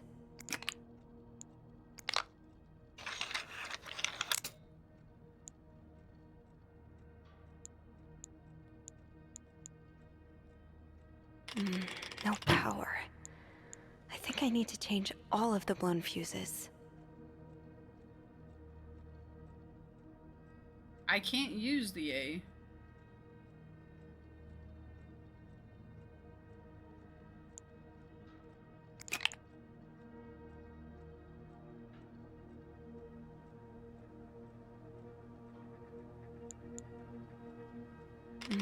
No power. I think I need to change all of the blown fuses. I have so many. Hold on. I have a lot of fuses that are the same type. I thought I only had one of each, you know? Hold up. Now, I think now I'm getting it a little bit. No power. How does Eugene do this again?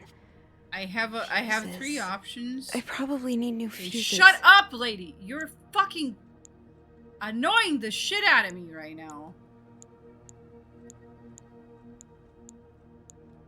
I want to go to the other type, and I can't go down there. And it's not bugged. It's not bugged. It's not bugged. So if I can use 3 types of the same, then I can place a fuse G twice as well, technically. That would be but I would still be missing 10 out of it, so that wouldn't make any sense. This would be 25. Place another G. No power. I think I need to change all. How does Eugene do this again? It would have to be another one. I probably need new fuses. How does Eugene do this again? Fuses. I don't know if you guys are understanding. I probably need new right? fuses. I don't know if you guys are understanding it. But type G is 30. Type S is 20. Type A is 15. And type P is 25. And I can use 3 of the same, but I can't use 3 different ones. And I can only mess with 3 different slots. I can't move the other ones. These are the only 3 slots that I can move. And that's that.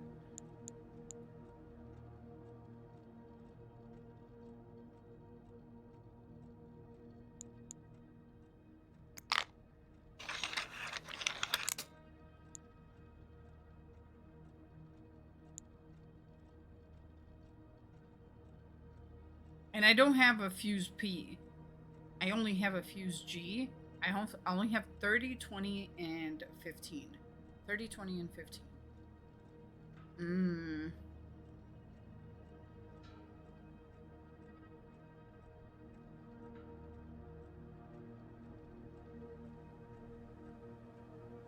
It's gotta be G over here.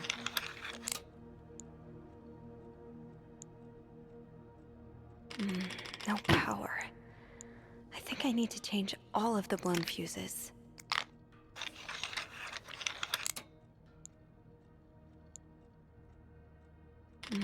No power. I think I need to change all of the blown fuses. I can't drop things I've already picked up. That's not how it works. I feel like at this point it's easier to just go look online.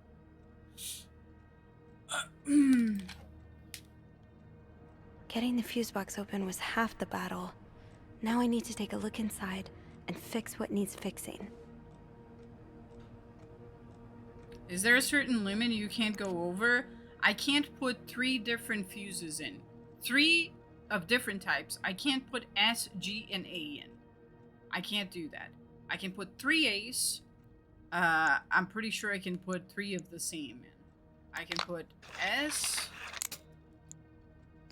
S. How does Eugene do this again? Fuses. I probably need I new can put power. 3 A's, 2 S. I think I need to change all Shut of the up blonde for the fuses. love of God. 3 A's, 2 S, and let me see, 1, 2. How does Eugene do this again? And 2 G's. So I probably need new shut fuses. the fuck up. So I can put 2 G's, 2 S, and 3 A's. I can't put 1 A, 1 G, and 1 S. The only fuse configuration that I can put 3 fuses in is A. I'm pretty sure.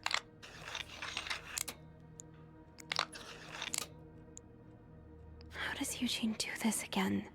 Oh no. Fuses. I can only put...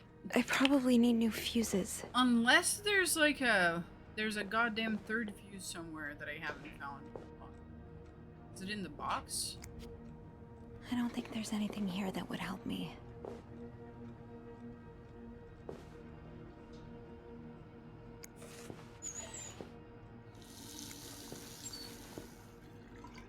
If there is another fuse... Oh, there's a fuse up here. Hold up. Hold up. Hold up, hold up. So I was right the first time. Hold on, Jim. It's A. And it's S. Right? S. No, it's 30. S would be 30. No, S is 20. S is 20, so... G. No, G is not here. G is here.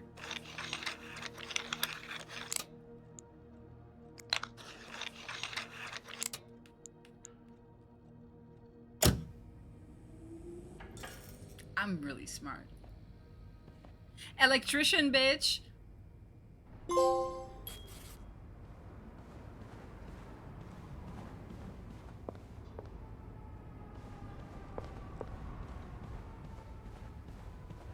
Alright. I forgot what I was doing. What's this game even about?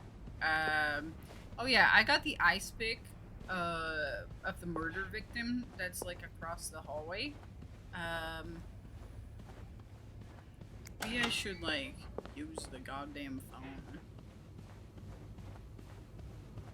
Yes, let me use the phone. Let me use the phone.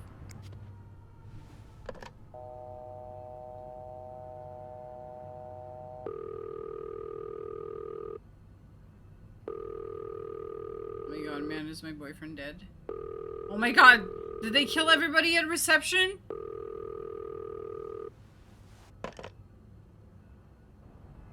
No answer. Andrew must be busy trying to restore the power in the lobby.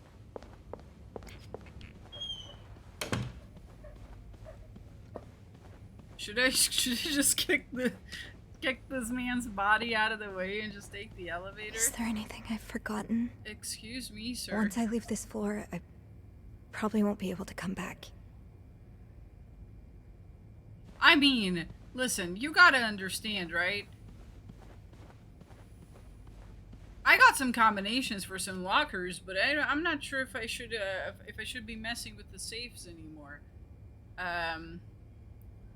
So I got the combination for safe. Listen, it would take me hours to open those safes, and I don't think I have any business opening those safes anyway. Can't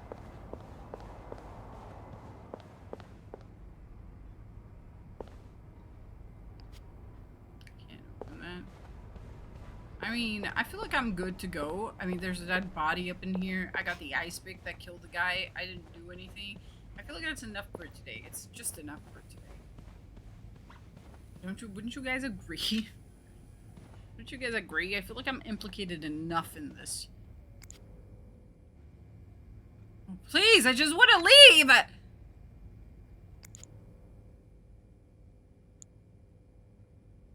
He took out life insurance policy.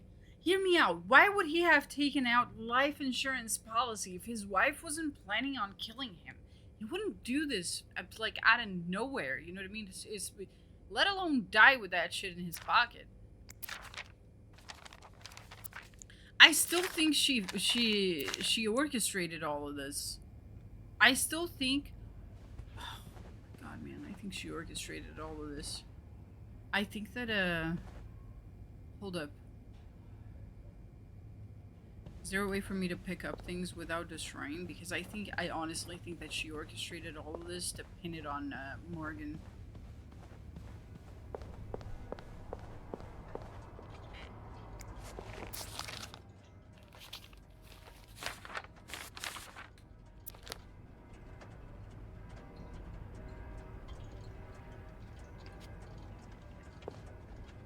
She orchestrated all of this to pin it on Morgan. And I can't pick this up, but I won't throw it away. Police gotta find this shit.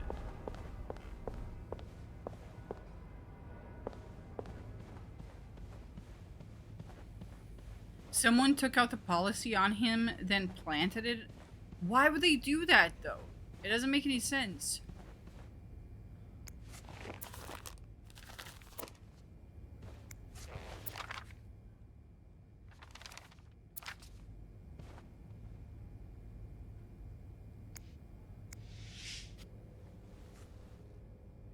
I'm sorry.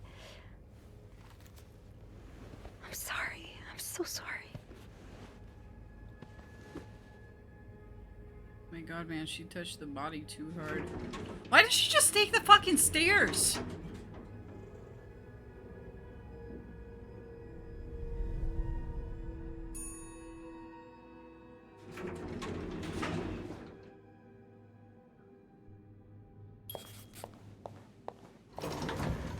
My God, man, all my friends are dead in the reception. This person went on a rampage. Andrew? I'm telling you guys, it's a blizzard. There's a man who's off his goddamn meds in this. I can't leave just yet. I need to deal with this. Hey, cleaning lady, clean this up. What the fuck? She just fucking drags the body out of the way.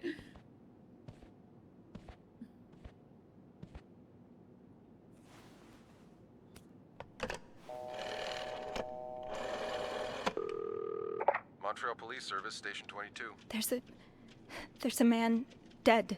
He's been murdered. I need the police. Please stay calm, ma'am.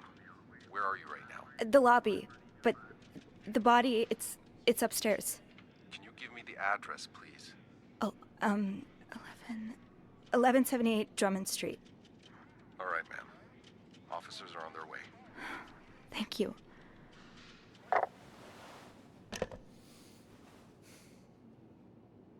Alright, well, I did call the cops, so it's a matter of time. You know, me personally, what I would do, knowing that there's a killer in a hotel and I can't find anybody, would be to just hide. To just fucking wait it out, you know what I mean? Just hide somewhere. Maybe even, I don't know, go outside in the goddamn blizzard. Seems safer.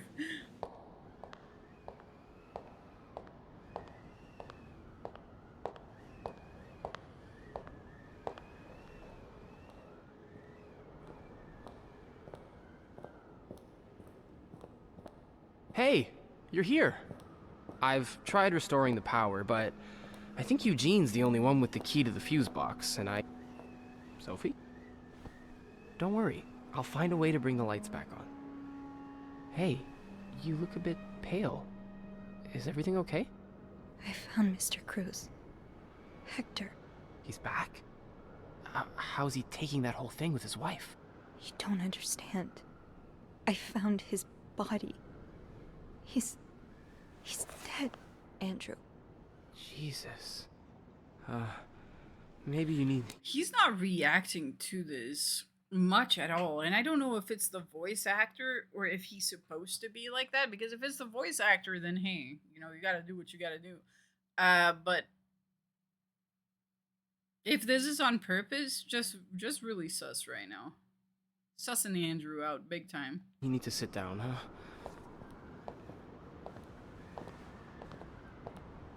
Never trust a redhead. That's right.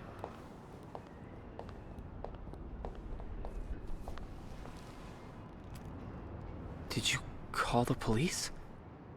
Yeah, they're on their way. What happened? Was he sick or something? No, I don't think so. You Someone was sick did with this a to nice him. pick You to the mean- neck. Jesus. Do you think it could be Paul? Some could say he had a little bit of a cold. What about Anne and Marcella? Their affair is a pretty good motive. The police will want to ask you a lot of questions. You may want to be careful about what you tell them. With Paul's history of mental illness, there's a good chance they'll suspect him even if he didn't do it. That's what I'm thinking. I think he was set up. I think I know what you mean. Some people seem to assume that spending time in a psychiatric hospital means you're a murderous psychopath. Yeah, they really do. You know how I said I studied to become a priest, but never took my orders? That's because I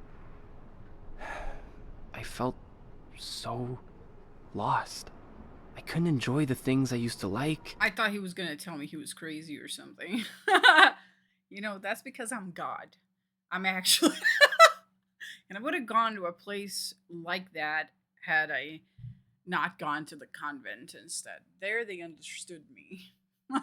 I could barely get myself out of bed, so I ended up going to a psychiatric hospital. And the doctors, they helped me get back on my feet. But when I returned to my hometown, it was like I had become a complete stranger. My mother kept telling me I was making it worse in my head, but... Alright, so we have 2 lunatics in the hotel. We got Andrew, and we also have Paul. I don't think Paul did it, so my spidey senses are fucking tingling on this dude right now. And I know you shouldn't be prejudiced about people that have been to psychiatric hospitals, but I'm not, because I don't think Paul did it. I think it was this guy. I swear, people were changing sidewalks when they saw me, looking at me as if I was this dangerous creature all of a sudden. That's why I didn't tell you that. What? Call it coincidence or fate, but that psychiatric hospital, it's the same one Paul went to. I've met him there, talked to him a bit. I'm sorry I didn't say anything before. It's okay. I get why you didn't. You do?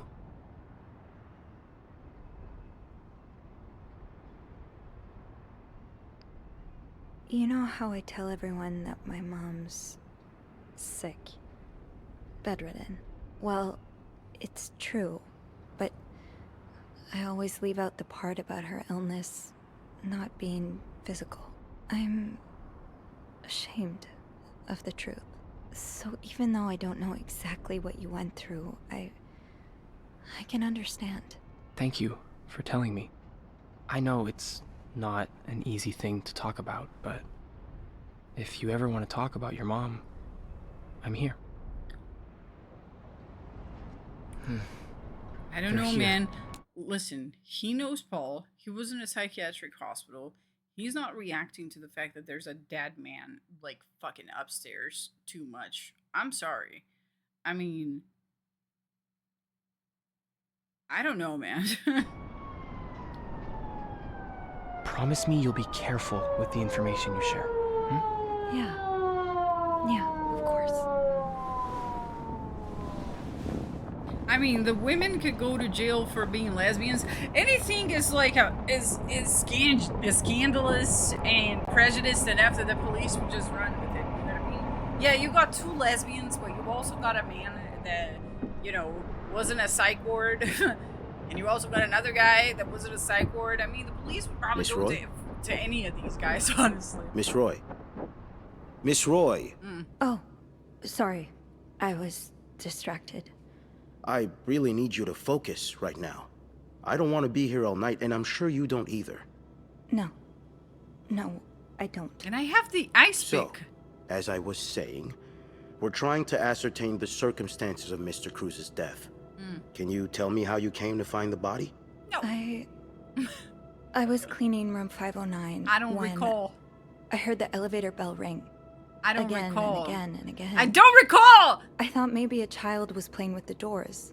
So I went out in the corridor, and that's when I saw him.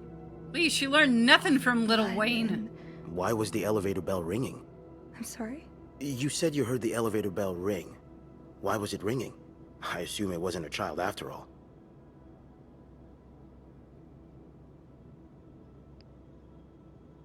Well, Mr. Cruz's body was preventing the doors from closing. Really? When we found the body, it wasn't that close to the doors. Oh, the stairs are blocked because of the renovations, so the elevator's the only way out of the 5th floor. I had no choice but to move the body. Just a little. Ah, so that explains the traces we found. Thank you for clearing that up. So, what did you do after that? Well, that's when the power cut. So I had to go to the janitor's closet. To access the fuse box. Exactly. I changed a few fuses and turned the power back on. But there's a lock on that box, isn't there? Did you have the key? No, I didn't. Only Eugene does. But I thought an ice pick might do the trick, so I went to the ice machine to get one. You're a size 7, I suppose. Yes, I am. Why? What did you see when you went to the ice machine? There was blood.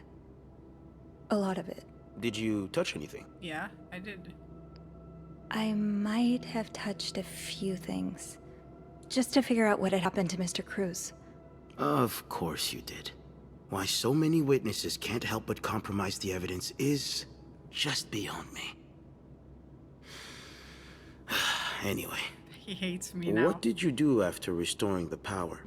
I took the elevator down to the lobby. Listen, I have to tell the truth to get myself out of the clear, right? If I lie, they're gonna think I had something to do with it. So I am my top priority, right? First of all, I'm always my top priority. We get ourselves out of the hot water, tell the truth, but then we start orchestrating it to blame whoever the fuck I want after. That's where I called the police. Do you remember what you said to the operator? The exact words. No, I'm afraid I don't. Good, that's what a witness would say. You said, there's a man dead. He's been murdered. That's possible. What makes you so sure it was murder? Because, I mean, he was fucking bleeding. God, was I snooping around? I mean, he had a gash wound to his neck. How would it not be murder? I mean, okay. I've been snooping around. I've been snooping around the guests' rooms. I didn't think you'd admit it. You knew already?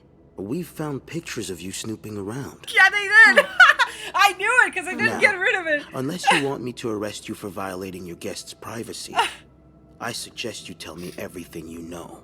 All right. I mean, you don't have to press me like that. I'm already learned telling from you. one of your colleagues that the victim had a fight with a guest named Mr. Spade. What can you tell me about him?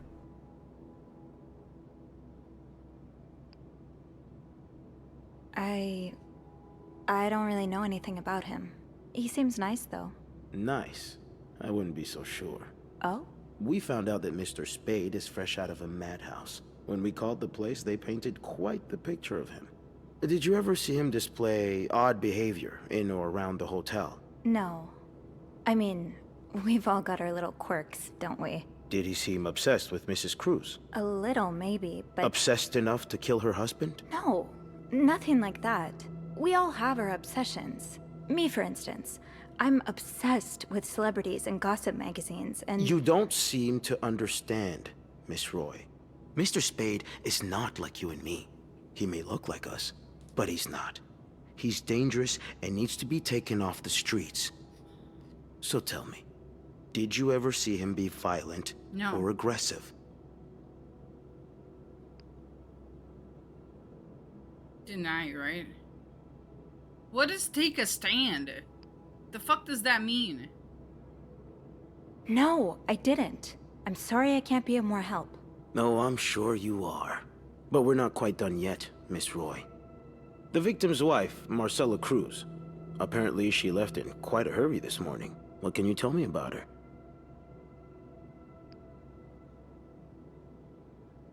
She's having an affair. But it's not what you think. She's been in love with another woman since college.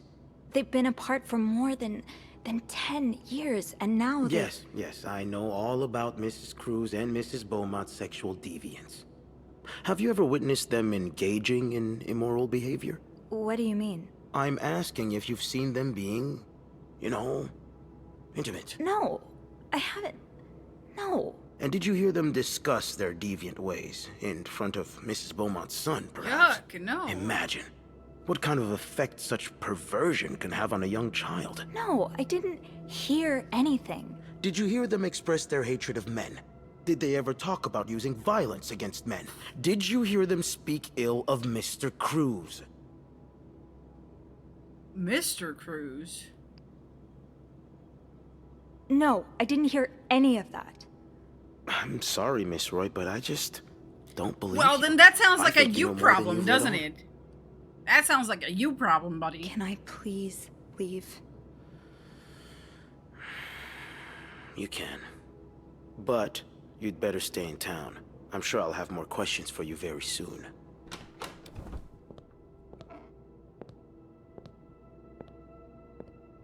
I should have told him I have the ice pick that killed that guy.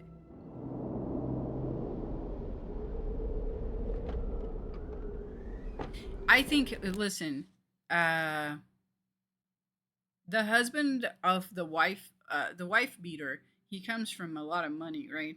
And he's been muscling that woman around, and just the idea that they're saying, like, you know, the perversion in front of the child and stuff makes me think that there might be something going on there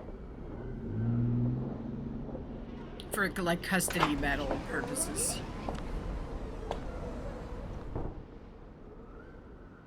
Bernard was strangely chipper on the phone. The atmosphere is so different in here. It'll probably be a while before the hotel reopens. I'll go empty my locker. Andrew! Hey. Are you okay? I've just been fired. What? No, It's okay. I just need some time to process it. I'll be on the mezzanine if you want to join me afterwards. Yeah, okay. There's his motivation. Gotta kill Bernard now. I think she's getting fired too. Ah, Miss Roy. Come in. You think it's supposed police told him? Hey, your maid is like snooping and shit, and we I have suppose you know why you're here? I'm not sure, actually. Your phone call was a bit vague. Yes, well, I prefer to have this conversation in person. We've been getting a lot of press lately, and not the good kind. I wouldn't expect you to understand the position I'm in, but I assure you, it's quite uncomfortable. To have one's life's work blown away like that. All thanks to some sexual deviance and a nut job. It's obvious to me now that I haven't been firm enough. For guests of such morals to be comfortable booking a few nights here and committing such a horrid act. Things need to change. This means elevating our standards to the highest possible level, and it starts with the people working here. It starts with you. With me? Yes. From what I've heard, you've been quite the exemplary maid lately. Oh yeah, Clean rooms, promotion, baby. Satisfied guests. I take my job very seriously, sir. Yeah! As you should. I had Crime planned pays to off. give this month's Employee of the Month title to Wendy, but since she's no longer with us, I'm thinking of giving it to you instead. Really? You should know it comes with the responsibility of being a glowing example for other staff members to follow. Is this Yeah, something you that's believe you me. can do?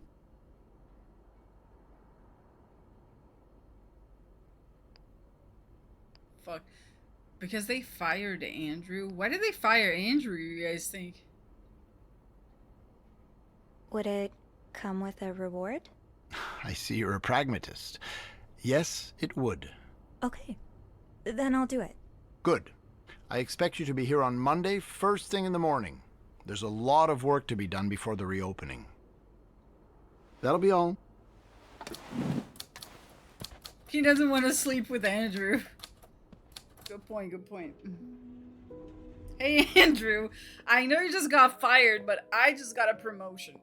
I think you should be happy for me. Hey, Hey, buddy. Just got a What promotion. a week. you don't say. So what did Bernard want with you? He offered me the Employee of the Month title. That's great.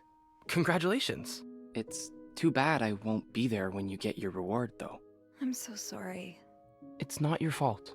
I know, but it's so unfair that I get rewarded while you lose your job. Don't feel bad about it.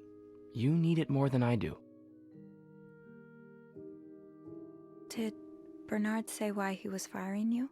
Well, I told him about my time at the psychiatric hospital. Why? Really? Why? Yeah. He said that didn't fit with the What a hotel moron. standards and showed me the door. Well, I'm not one bit worried about you. I know you'll be just fine. Yeah. Hopefully I will be.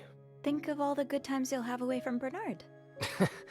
It's funny you should say that, because I was actually thinking I'd like being my own boss.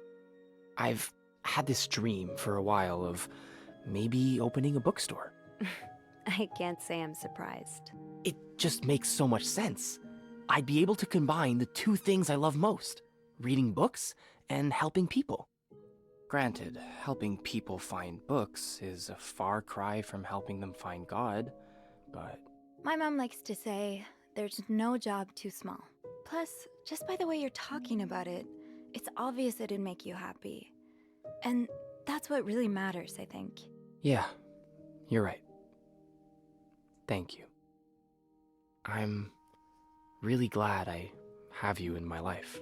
Me too. Thanks, buddy. Just fucking bump him. You see, I went to the romantic thing, not knowing this guy was a fucking crazy dude. So I think I'm gonna have to pass on that one.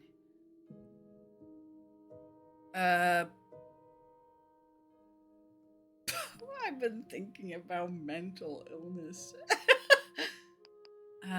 The awkward stare. We're staring at each other.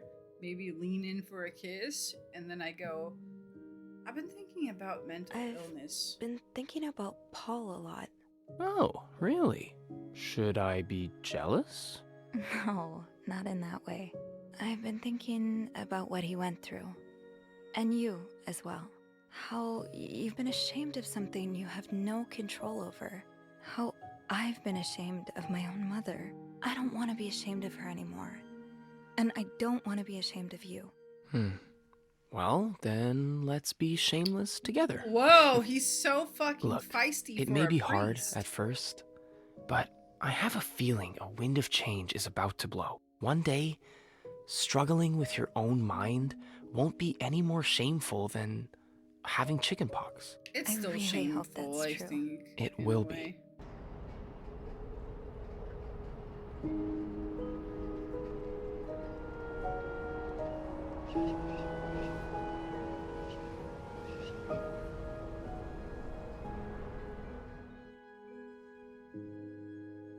Otherwise, shit like a person attempting to commit suicide and having their friends stop talking to them would still not happen. Which is something more common than you guys realize.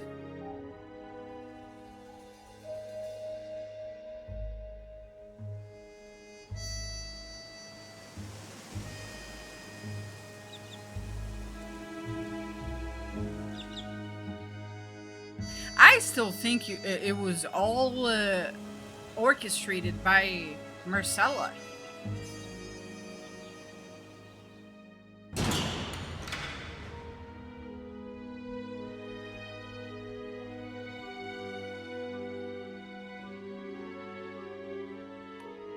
Because why the hell did that guy take a life insurance policy? Oh my god. Well, it's a very 1958 story. The way that it ended perfectly in the way that it would end in 1958, honestly. Anything different from that wouldn't have been realistic.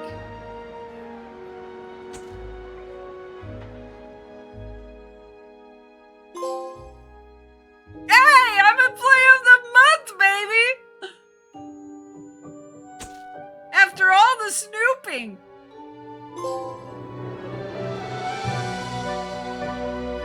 And I have a boyfriend? Who cares about these bitches?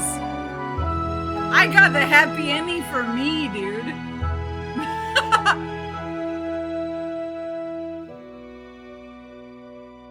And he has a bookstore?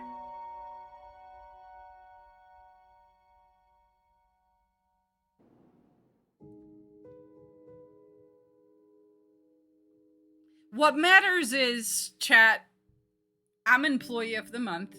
Hear me out. First bad deed I did. Somebody left a message in lipstick on my boss's door calling her a hypocrite bitch. I wiped the hypocrite, just left the bitch, and the reason for it, which was a letter attached, I destroyed it. Which got Wendy, who was supposed to be Employee of the Month, fired, and that's why I'm Employee of the Month. So I did everything right once again. I did everything right.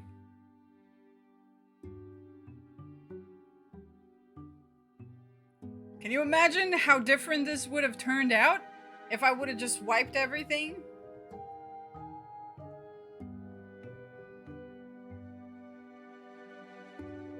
Yeah, there are multiple endings. There are multiple endings. I feel like there might be an ending where I get arrested. Like, if I try to lie and stuff, they'll probably know. And there's probably an ending where the lesbians continue their love affair and just Paul gets arrested. I think that there's like at least 3 or 4 different endings here. I got the promotion though, so I got the promotion. I got the boyfriend. Really, I did great. Gonna let the credits play out as we do. As we do.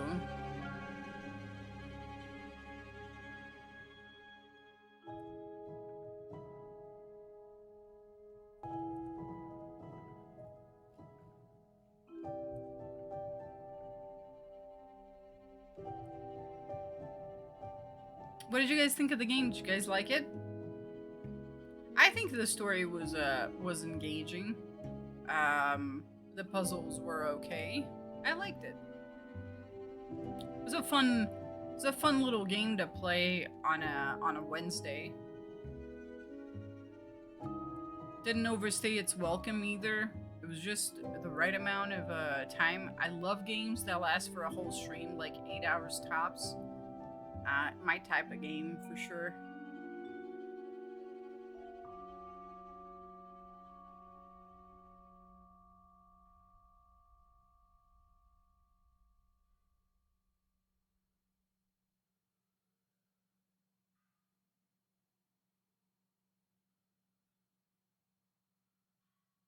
Let's see if we're gonna go straight to the menu. If something is gonna happen.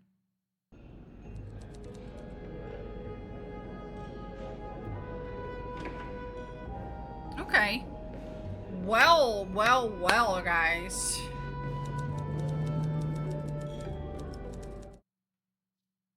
It's been a really fun stream, but I gotta go make myself some spaghetti. So that is what I am going to do. Thank you guys so much for hanging out with me. I appreciate it. Thank you guys so much for the subs and chatting with me and hanging out with me throughout this game. I also appreciate it, and you know, thanks the devs also for giving me a PlayStation key to play this game. I liked it. I'll see you guys tomorrow morning, maybe tomorrow morning. I think tomorrow morning. If I go to sleep early and stuff, if I don't play like another 6 hours of Magic the Gathering after eating, I should be live in the morning. If not, I think I'm just gonna take Thursday off so that I am very like refreshed for the weekend, to do a long weekend of streams. Okay? I'll see you guys tomorrow. Goodbye.